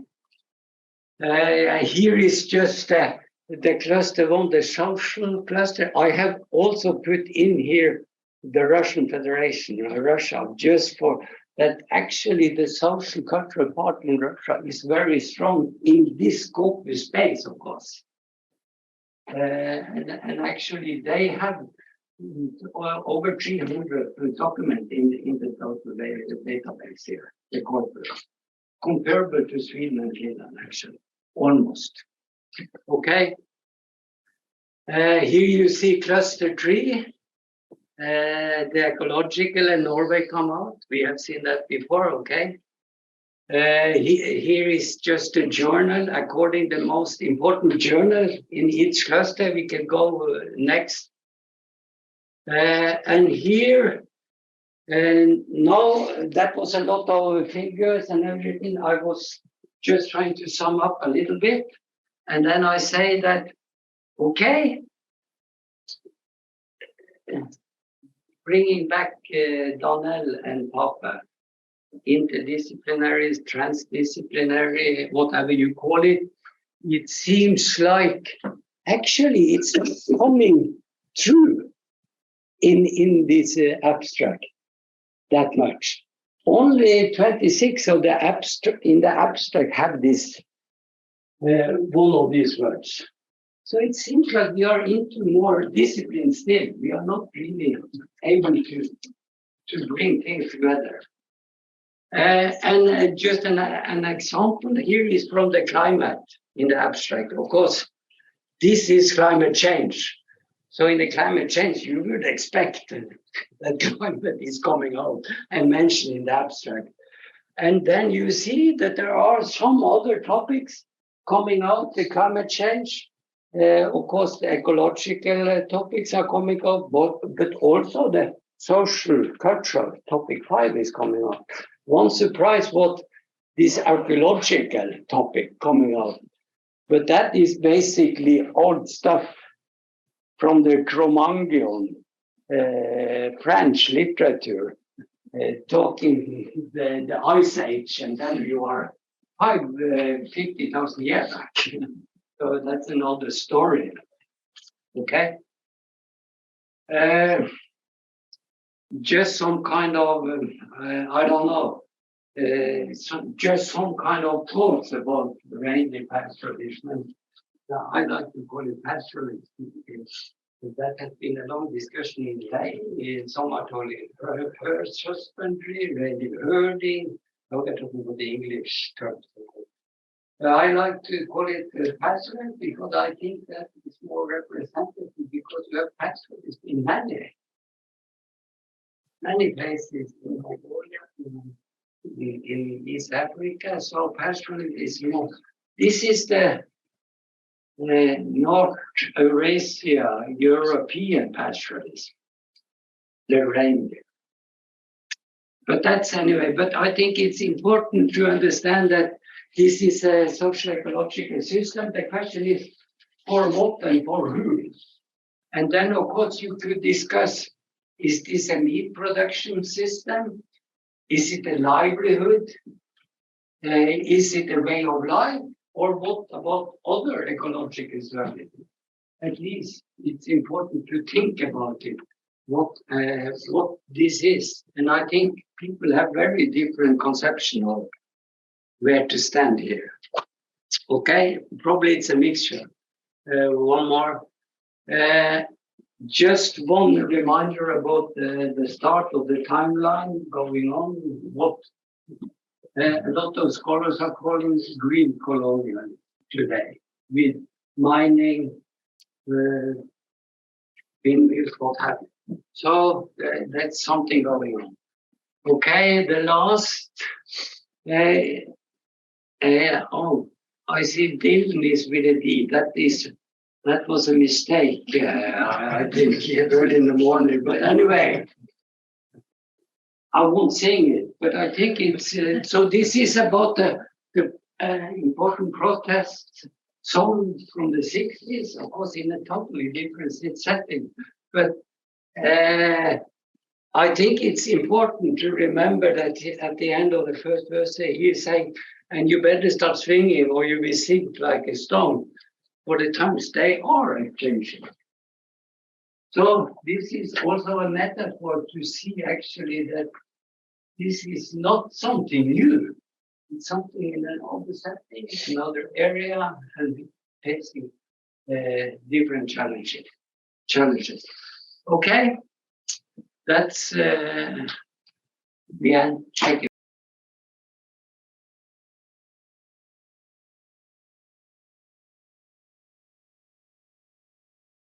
Next one up is Jouko Kumpula from Norske, and he's going to talk about climate change that increase the risk of facing difficult winters in 2030.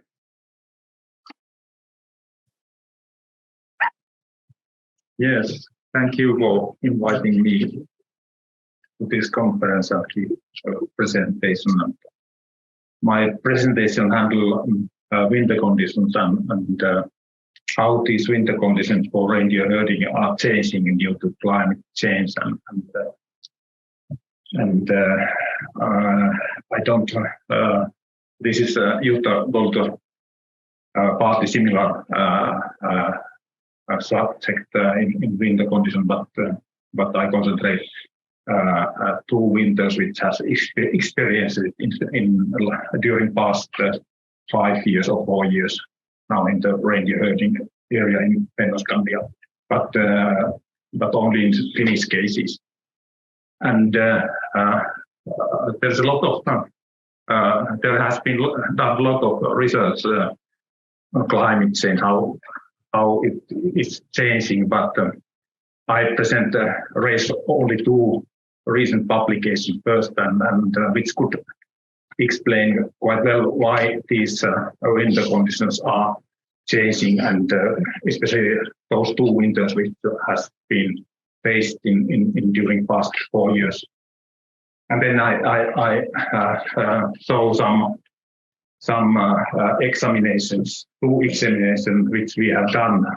There has been done 2 Finnish reports which we have done, and these reports are asked to be done by us, by Ministry of Agriculture and Forestry, and they are connected to legislation, Finnish legislation and the law which could give possibility to give financial support for reindeer herding if they have faced considerable losses due to exceptional and natural conditions.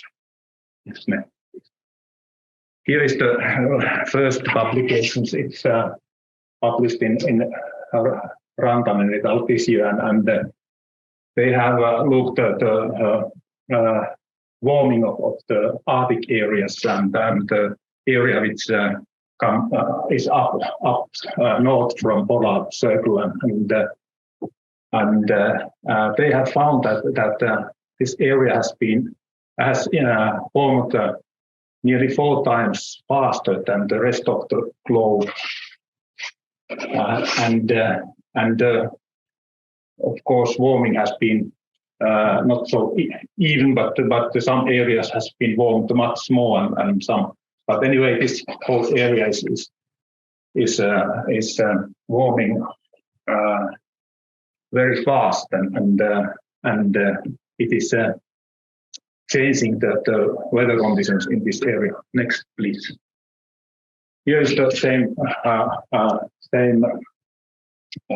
article, and they have compared the different models how they predict the warming, and of course it's the model, different models predict different ways that the warming and there's a differences how which model are used and how is used but anyway winter are predicted to warm and then also to warm, but this model are underestimate of the warming and if you look at observation, especially March,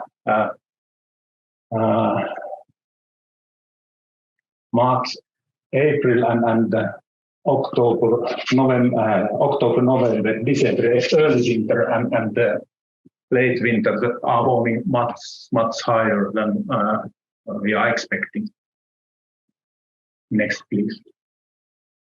And then another publication of that how this ice and how these seas and big lakes are frozen and how in which time the permanent or first snow come in this northern area.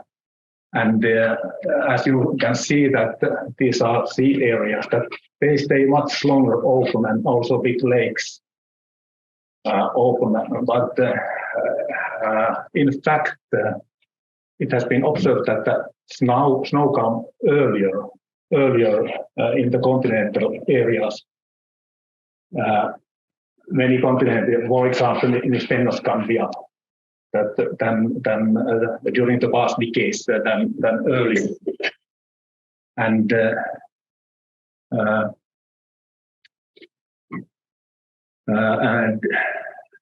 this is a zone of for example, this during these two difficult winters, and because of the snow melts also earlier, the snow period has stayed similar length of snow period has been similar. But what this means that this is of course this open sea. There's a lot of evaporation, and then in late autumn also and early winter, and it comes to continent to moisture and wet and rain. There is a lot of rain then there, and then of course temperature fluctuates around the zero. There can be rain or snow very soon. There is these changes can happen, and it's not the situation is so that because there has been still warm, then the ground hasn't been time to freeze properly. Next, please. So here is the list of the changes which has probably caused by these changes in weather and snow conditions.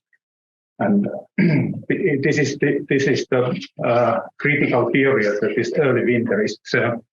Always Reindeer Herders has been very careful or worried about this conditions which are formed on pastures in the beginning of winter, and they speak tell that if the bottom. They say bottom that not only the snow conditions, but there can be also molds which they think about that they can be formed molds which reindeer don't like or affect reindeer body condition and health, but also the icing and hard snow layers can be formed because of the wet snow freeze.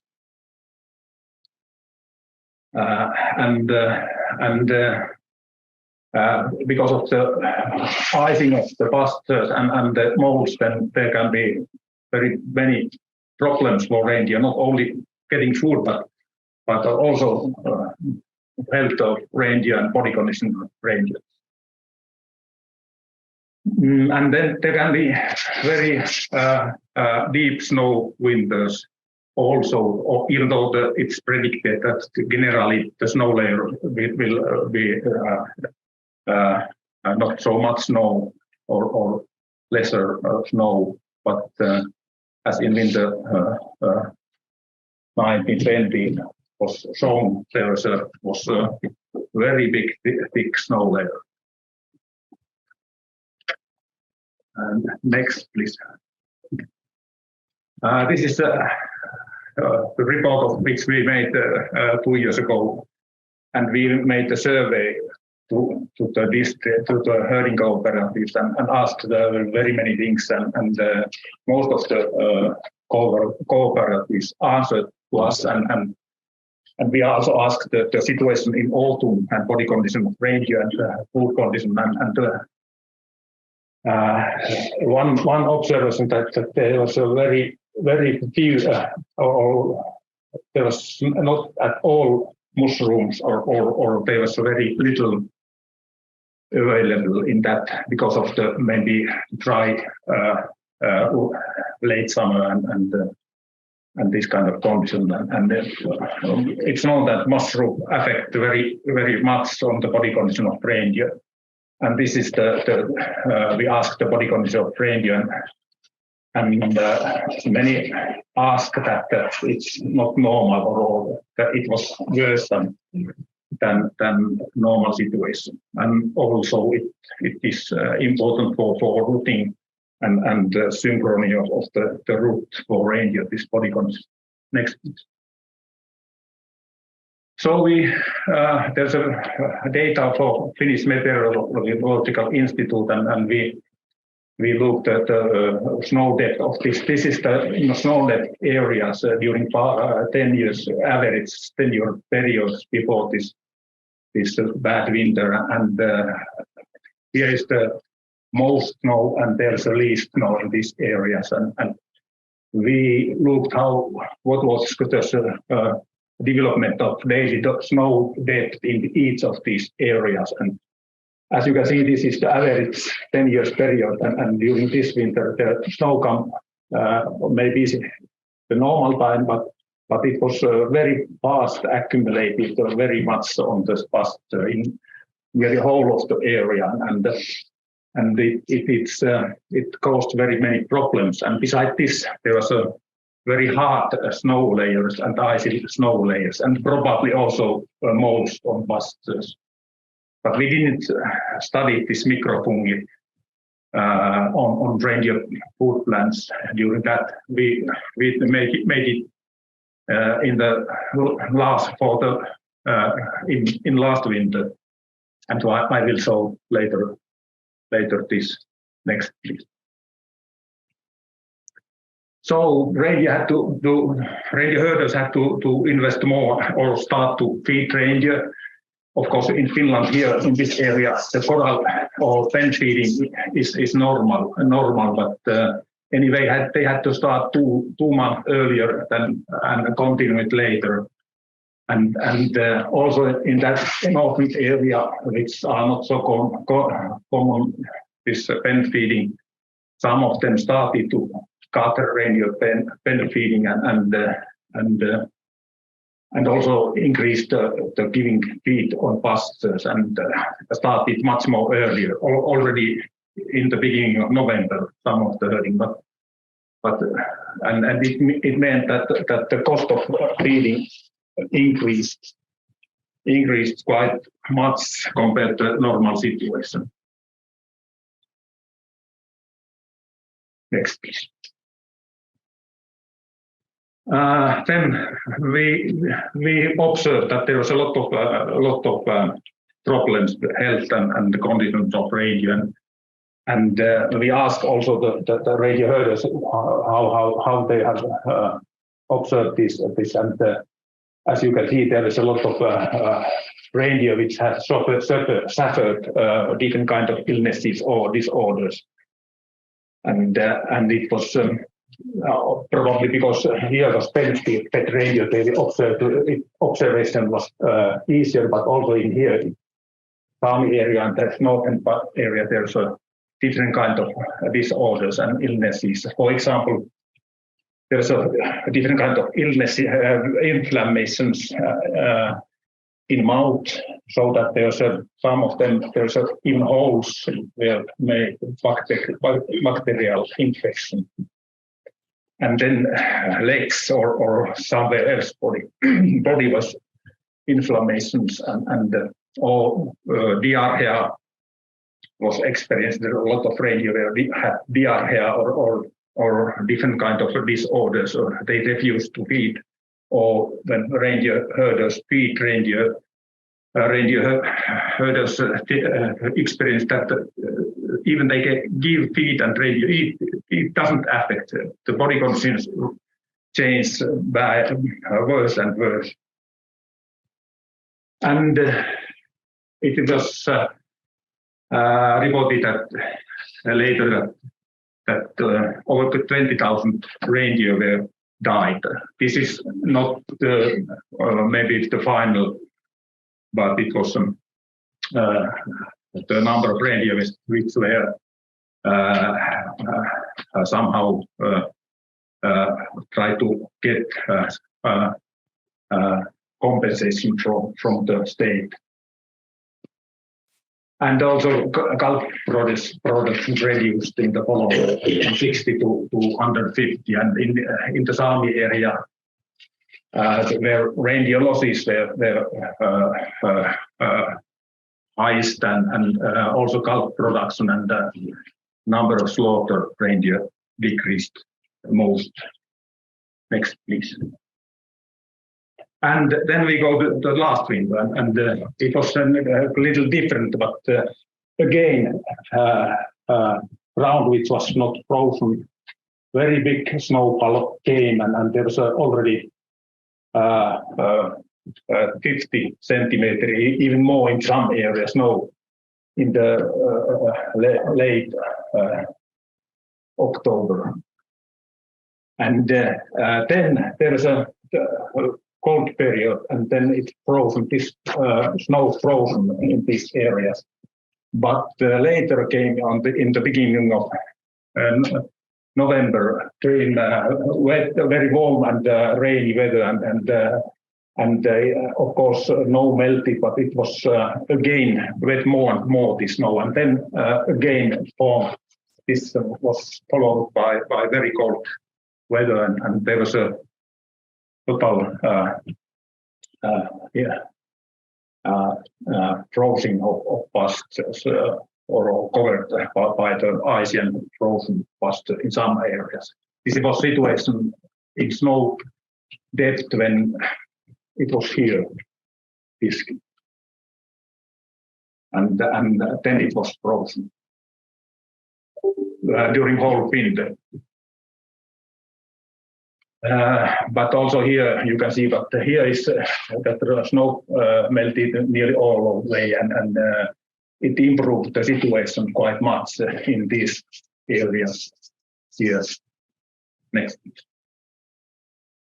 So we measured snow and grazing conditions in 11 reindeer herding districts, and made in 33 places where we measured snow depth, density, hardness, soil temperature, soil temperature on soil, on the surface of soil, and there we had some measurements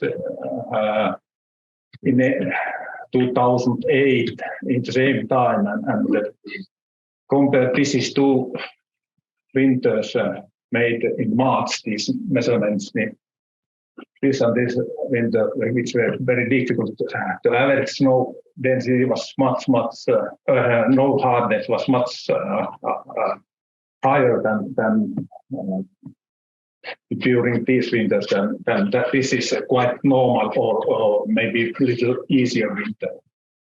And except especially bottom layers of the snow were very hard. That there's if you look that this is a hardness kilograms per centimeter, that it was square centimeter, that it was over 20 kilograms per square centimeter. And different pesticides, it varied little and between districts.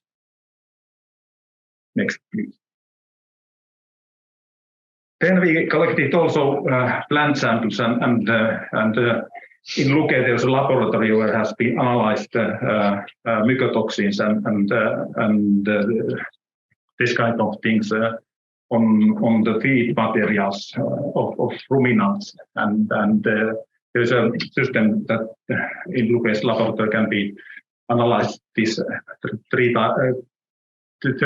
type of mycotoxins, and they were analyzed, and they found 3 different mycotoxins on these plant samples.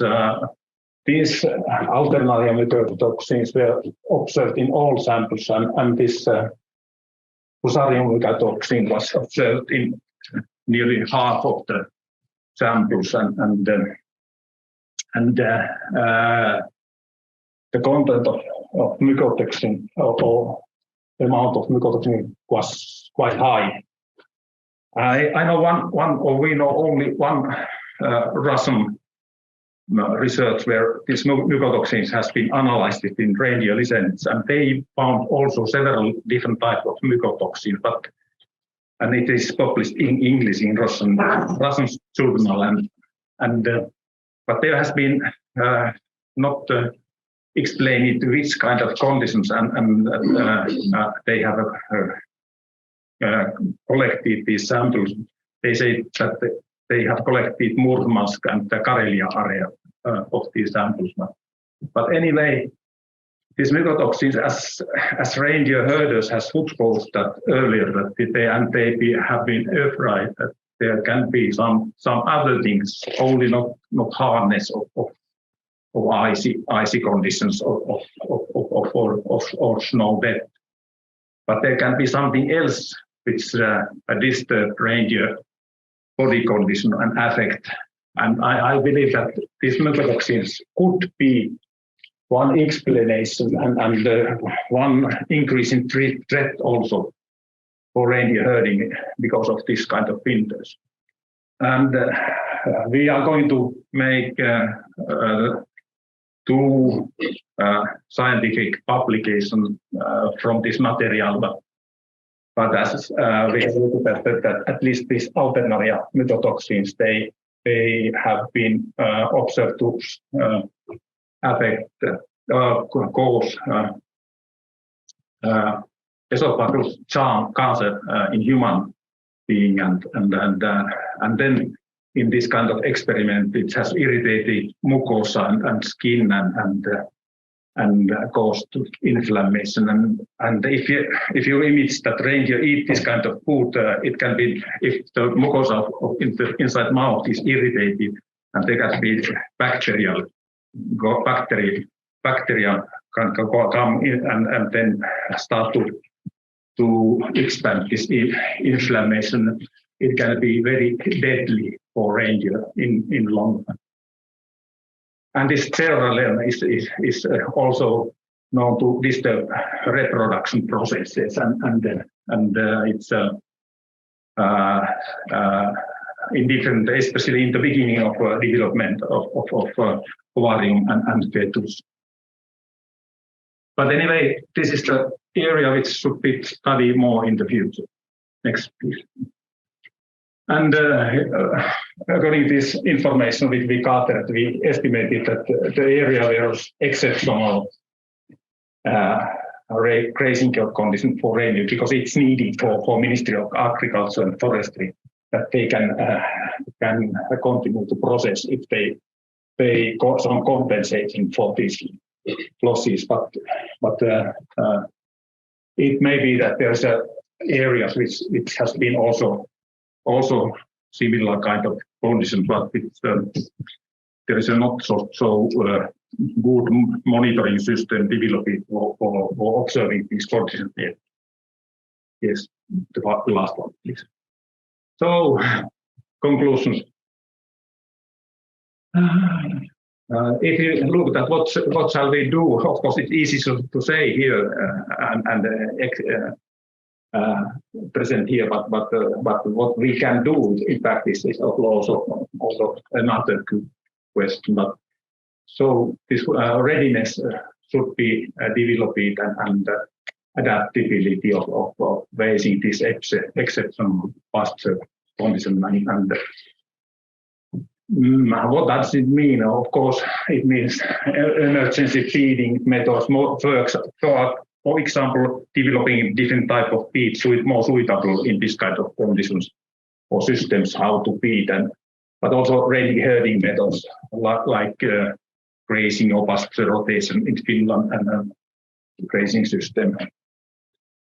But also this is very important, the monitoring system should be developed that we can observe, because I believe that of course in Sweden and Norway this same situation was faced in many areas, and it would be good to know also how large this area and what kind of data you can produce and how we can use it together.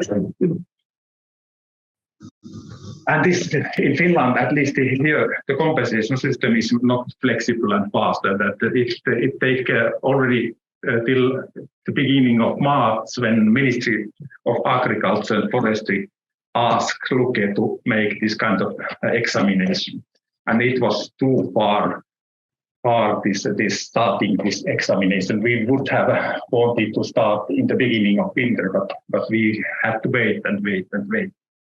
And this compensation, which they are paid for reindeer, they came, if they get compensation, it came too late, maybe 1.5 years later, and there's not possible to avoid losses, which of course increase the cost of the this kind of winters for reindeer herding and for whole society. Thank you very much.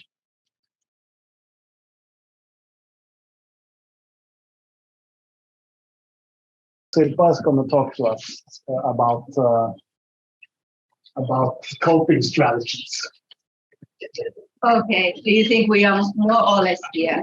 I think so. Yes, I will close to this. Okay, so Sirpa Rasmus from University of Lapland, Rovaniemi, and I was asked to speak a bit about coping and adaptation. So there are some practical things in this talk, but I think it's like a bunch of ideas collected from colleagues and herders about the knowledge gaps and needs for more long-term adaptation planning. So perhaps more food for thought and not that coherent presentation. So what I'm presenting is based on many discussions and interviews and other forums of material collection basically in these projects and some earlier projects carried out mainly in Finland. And as mentioned already yesterday, Jouko and Antti-Juhani have been working with me, for example, in POVAUS and CLIMINI. So there are some let's say harmful weather conditions listed on this slide, and as we all know, the harmful conditions for reindeer and reindeer herders have been here always.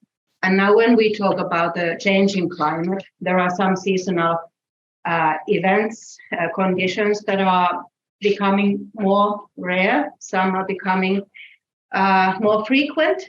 And when we talk about coping, that means basically that we need to live through that certain event or certain season so that we are here also to experience the next ones. And that is normally called coping or short-term adaptation. And then you need to have some sort of preparedness, precaution action so that you are well prepared. But then when thinking about more longer-term adaptation, then you should think years and perhaps even decades into the future so that your vulnerability to the conditions is lower, you are more resilient, you are stronger experience those kind of conditions. And then, like we have been hearing, it's not only changing climate, but it's also predation, land use, climate change mitigation actions, and also what other livelihoods are doing, because they need to adapt as well. And then when we are living in the shared land with them, it means that we are not adapting only to those kind of things. So adaptation is a term we could have like a day-long argument. What does it mean? And do we actually want to use that word, or should we use some other word? But I'm now talking about adaptation, meaning that we are modifying our thoughts and planning and actions so that we are doing as well as we can in the changing condition. And in the adaptation literature, there is this kind of idea that we need to have a will to adapt. That is, of course, the first thing we need to have. And even if we don't want to make those changes, we understand that they may be necessary. So we are willing to do that planning. Then there needs to be adaptation capacity. So we need to have what it takes to make the modifications needed. And then we need to have some practical things we can do. So practices, measures, actions, and also we need to have that like the planning there in behind so that all this is possible. And now I'm going to show 4 slides with long lists. And these lists are based on interviews with herders in Finland, and also guidance, education, governance people of reindeer husbandry in Finland. And we've been asking that what are the elements of adaptive capacity? So what do you actually need to have so that you are able to adapt? So the first list comes here. These are, I would say, like herding community things. And you can read through and perhaps think that what there is and what might be missing. There is one weird word, feed independence, how would you translate that? That's important in the districts in Finland where they are having supplementary feeding every year. And then if you are able to produce your own feed, then of course you are stronger in that sense. The next one, please. These are more abstract things that are also related to reindeer herder or herding community. You are better in your adaptation if you have this kind of elements in the system. The next one, please. Then about reindeer population and about the pasture environment and how you can actually use the pasture environment. I think these aspects we discussed a lot yesterday. So if you could get these elements stronger, then it would be much easier to cope with the impacts of climate change. And then the last list. And these are again a bit more abstract and relates to relation between the livelihood and the governance and the society. And a little bit later, I'm going to talk quite a bit about the observations and monitoring and information about the environment. I have borrowed this figure from I think agricultural research. Idea there is that if you are growing plants, you need some critical substances in the soil. And if you have plenty of others, but then the one is missing, then the plants don't grow well enough. So I'm not sure. I want to ask you, what do you think? Can we compare this to the situation in the herding community? But if you have all other adaptive capacity elements like in good level, but then you are missing one, what does it mean? Does it mean that you are not able to adapt, or does it mean that you can compensate that somehow with other elements? I think that would be interesting discussion to be had. So when we are talking about like herder or community level adaptation, very often we actually mean coping. So what do you do quite ad hoc? What do you do short term? What sort of like practical actions you take in the everyday work so that you are here also tomorrow and next year? So it means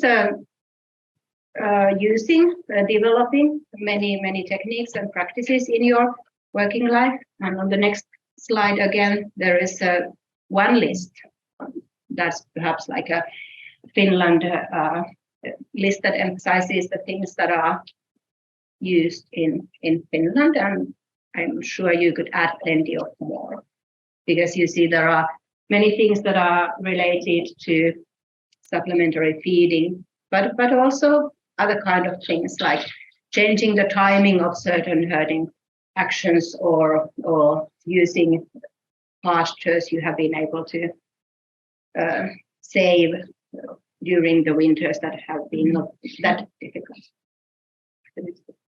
But also here at like the herder level or district level, my feeling is that a more like future-oriented work and planning would be needed, like some sort of like risk assessment, vulnerability assessment, like what are the seasonal weather conditions that are really critical to us, which are most probably changing to harmful direction. What do we need to do so that we are better prepared?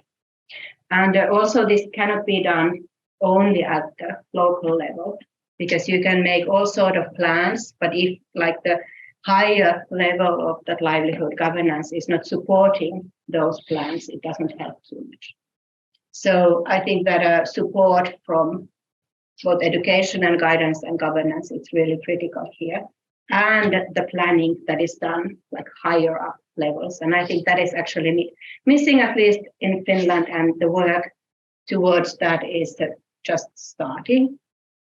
The next one. I try to collect some examples, and would be nice to hear from Swedish and Norwegian colleagues, what do you think about these examples? From Sweden, we found these adaptation plans that have been made a couple of years ago in 4 sameby's, and my understanding is that these are quite comprehensive, so really like vulnerability assessment, climate data, and the planning aspect, and also like vision, future hopes and wishes collected in these documents. The next one, please. From Norway, well, I found a lot of material about fisheries and aquaculture. So templates or guidelines how to make adaptation plans at this like a certain level. And then perhaps during the next lunch break or something, Norwegian colleagues could come and tell a bit more about these crisis manuals I've been hearing about.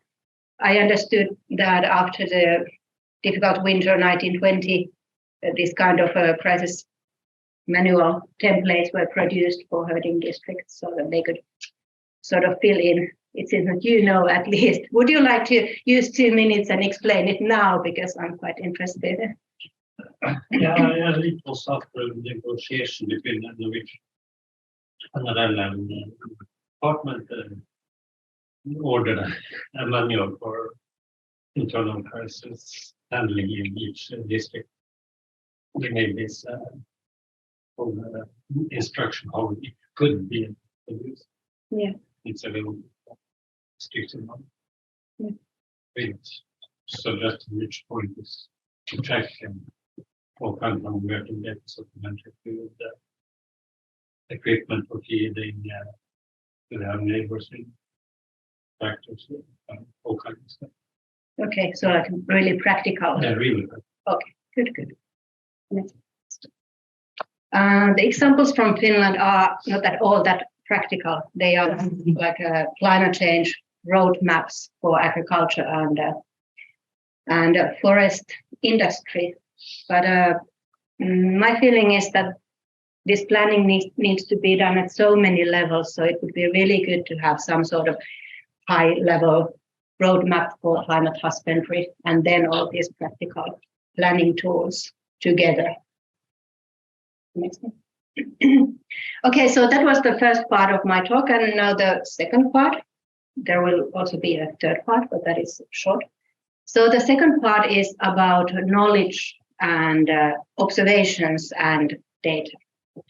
Anna Skarin showed one seasonal cycle of reindeer life, and there is almost similar one there in the middle, and you don't need to actually see the text. But the idea is that there are weather and climate-related conditions that are critical, and these are like now examples of harmful conditions during the seasons. Examples, rough ideas. And some of these conditions are most probably coming more frequent now during the following decades, some perhaps more rare. The next one.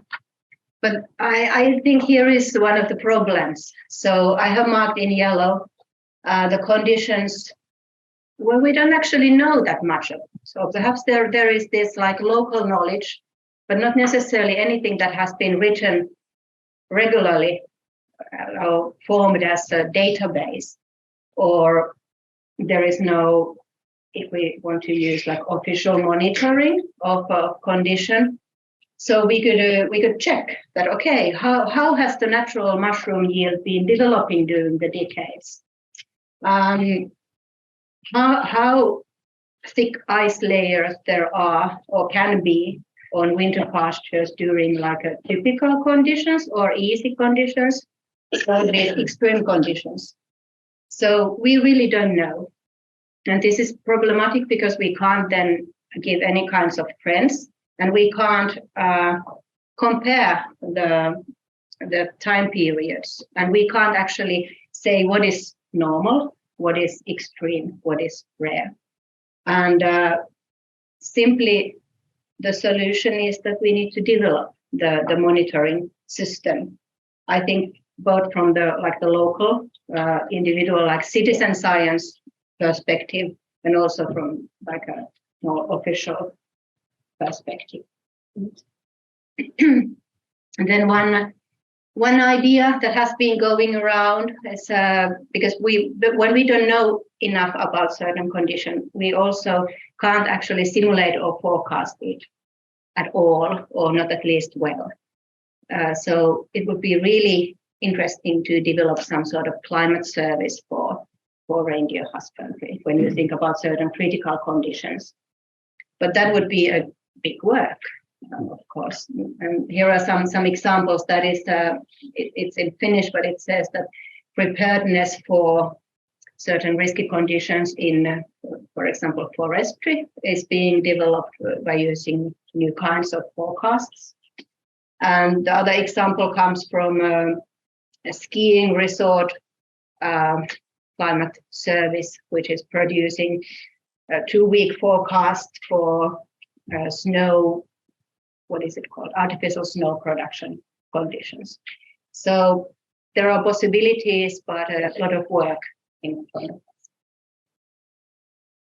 And I'm basically a snow researcher, and only doing this kind of discussions on interdisciplinary work because I'm working in these multidisciplinary projects. And what I know most is snow. And Jouko talked about these snow observations during these difficult winters, and mentioned that it was like a ordered work, or work that's not repeated every year, but it's done when needed. And also we know that there are many places where people measure snow depth, and perhaps also they measure snow water equivalent, so how much snow water there is when the snow is melted. And then you can calculate like bulk snow density. So you have some kind of idea what are the snow conditions every winter. But then if you want to know about the layer structure, so is there an ice layer or many, and where they are in the snow cover, the information is very, very sparse. So for example, in Finland, there is one place or perhaps two where you get regular snow pit observations. And I think and many others think that that's not enough to know about the grazing conditions, and also to collect that database that is crucial for the adaptation plan. Here is one very, very like pilot stage tool, and it's also in Finnish, but that's being developed by Finnish Environmental Institute, and not for herders, but for their own, because of their own need to know more about snow condition. But the idea there was that also herders and other citizens can add their observations on this layer structure. If not more, than just saying that there is an ice layer in certain place in the snow. And we are hoping that if this sort of methods and tools are being developed, then there will be more information for reindeer husbandry. And also reindeer herders can participate in collecting information for other use. So it could be a win-win if it works well.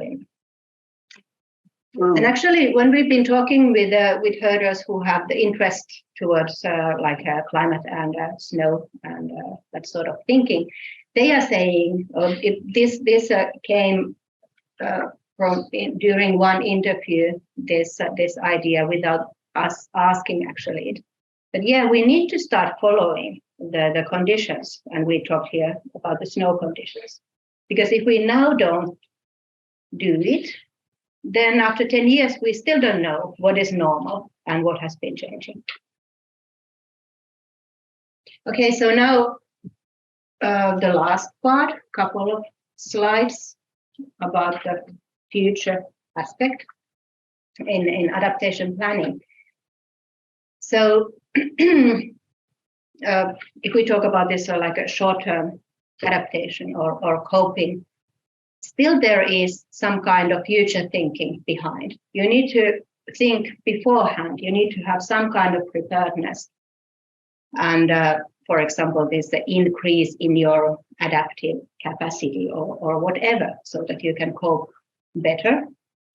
But then when starting to think about longer term changes, then you need to have much stronger understanding about the direction you actually want to go. Because we understand well that when we are doing this kind of like adaptation action developments and using some coping mechanism very often and very widely, then the tradition of your herding is changing, and perhaps the whole culture or the way of life is changing. And you don't necessarily want to go a certain direction, and you would like to go to another direction. And there are always options, I would say, to think about that like the desired future, the aim of the livelihood is very, very important. And then thinking that, okay, this small step we are taking now, what is the direction we are actually going? And now I'm showing a couple of citations, one from colleague and one from our former president, and perhaps it gives some more ideas related to this. So please read first.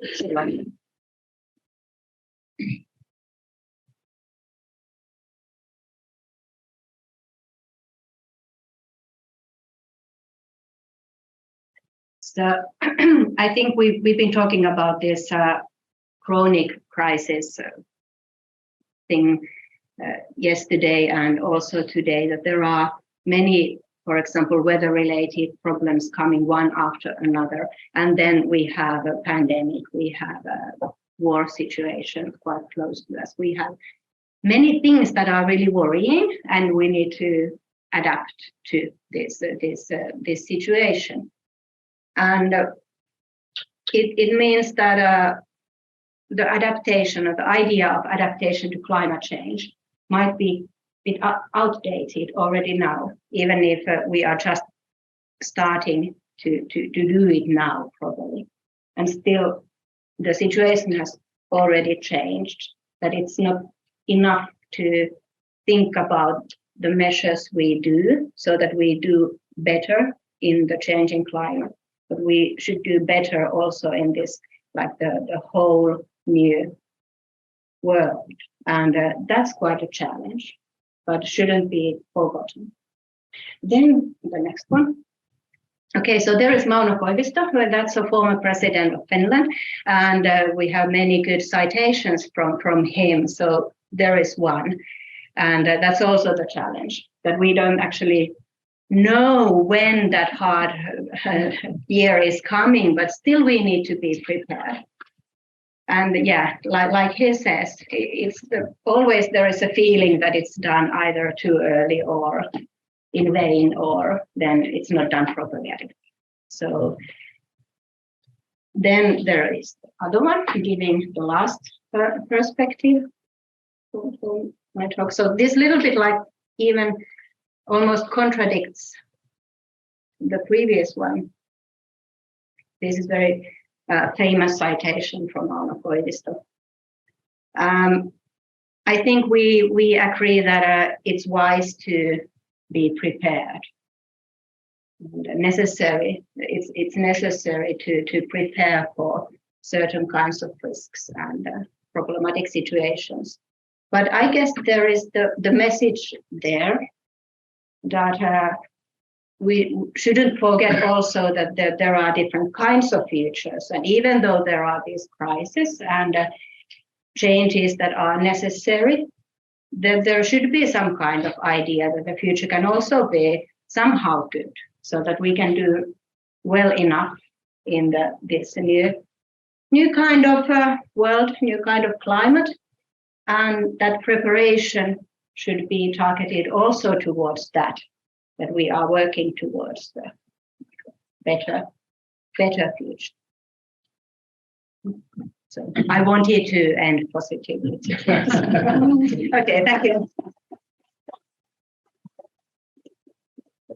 Some material, that is the CLIMINI project material page, can be found there.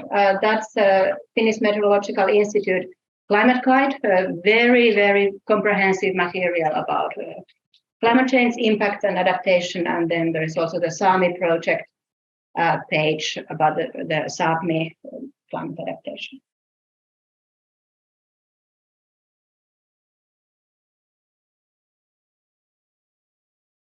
Yeah, thank you very much, and thank you for inviting me here. It has been 2 great days.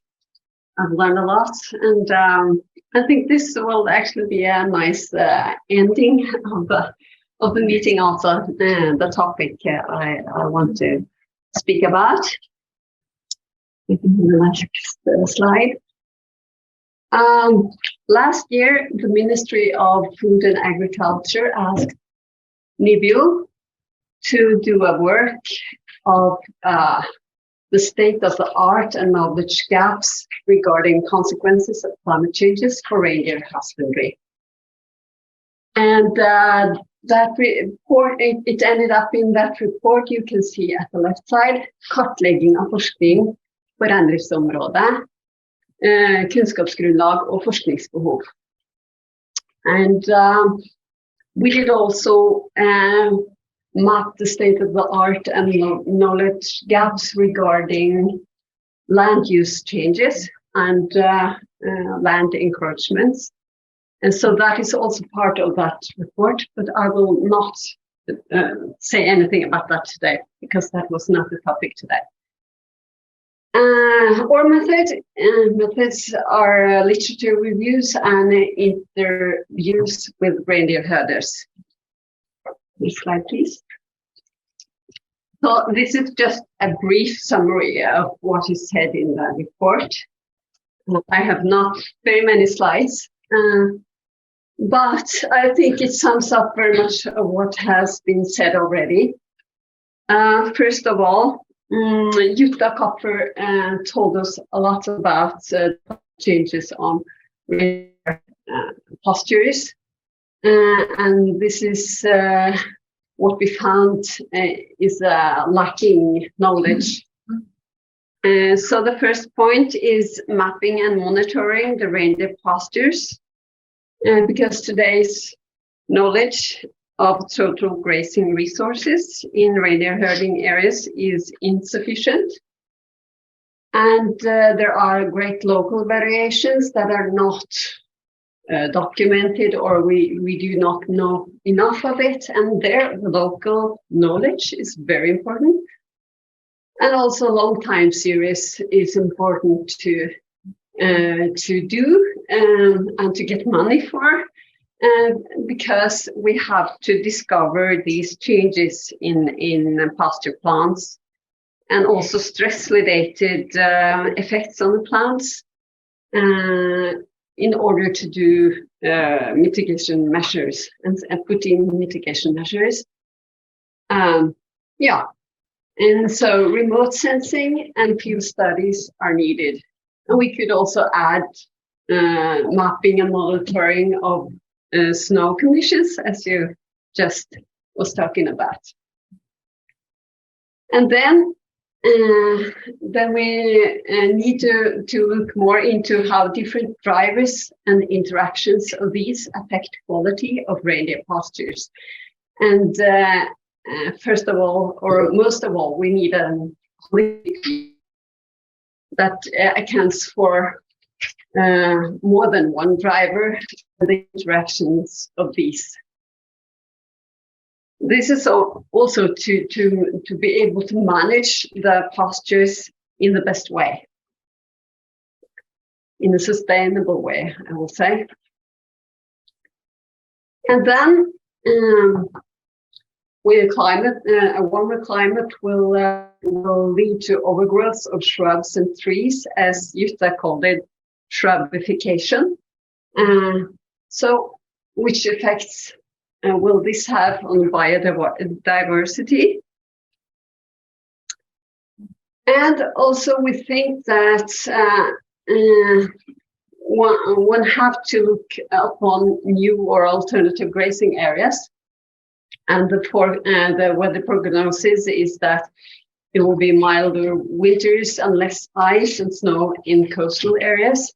So is it possible, and is there a grazing value potential in these coastal areas? And at last we need to measure the extent or follow up the extent of climate-related diseases and on the animals. And this has to be seen together with pasture quality, accessibility, of pasture accessibility, grazing pressure, and changes in husbandry practices, and so on. We have not talked very much about diseases. There are quite many, quite a few veterinarians here also today, but we talk about Jernmark, I don't know the English word, pasteurellose, smittsom øyebetennelse, more tick-borne diseases, and insects, yeah. Yep. Okay, next one. And then I have a slide on supplementary feeding, because this is a topic with very many questions, and we got a lot of input on this topic from the reindeer herders. First of all, quality and effects on the digestive system of the supplementary feed is still a topic that needs more research. What is the digestibility and nutrient contents and tastiness? And also questions that came up was the nutritional needs of female reindeer in late pregnancy. And then a point that we have discussed already Will the ability to forage on natural resources weaken over time? This is an important point. And then optimal feeding strategies and feeding systems. The point may be to feed as little as possible, but when necessary and at the optimal starting point. And then we need to find feeding systems that safeguard the reindeer herder. Safe work. And at last, second last, effects of supplementary feeding on the environment is also important, like seed dispersal, trample damages, erosion, and manure. What are the effects? And then at last, cost benefits effects of additional or supplementary feeding. We had one presentation that used modeling to try to find the cost benefits of supplementary feeding. So we are already, some of these questions are already been looking at, and there is a new project now, the Well-Fed project, is it? Yeah, which is also looking at best way of feeding the animals and animal welfare. So, next slide, please. I'll just like to sum up, and this will sum up actually the things we have talked about these 2 days. So it's a nice final slide, I guess. The effects of climate change on reindeer husbandry are determined through a mixture of basic biology, biological research, applied research, additional knowledge, and social science. There must be a focus on a holistic approach to elucidate the effects and connections between different driving forces on reindeer pastures. And last but not least, large carnivores and land encroachments reinforce the negative consequences of climate changes because all 3 factors reduce the flexibility of choosing the best grazing grounds. So, that's what I would like to say today. Thank you.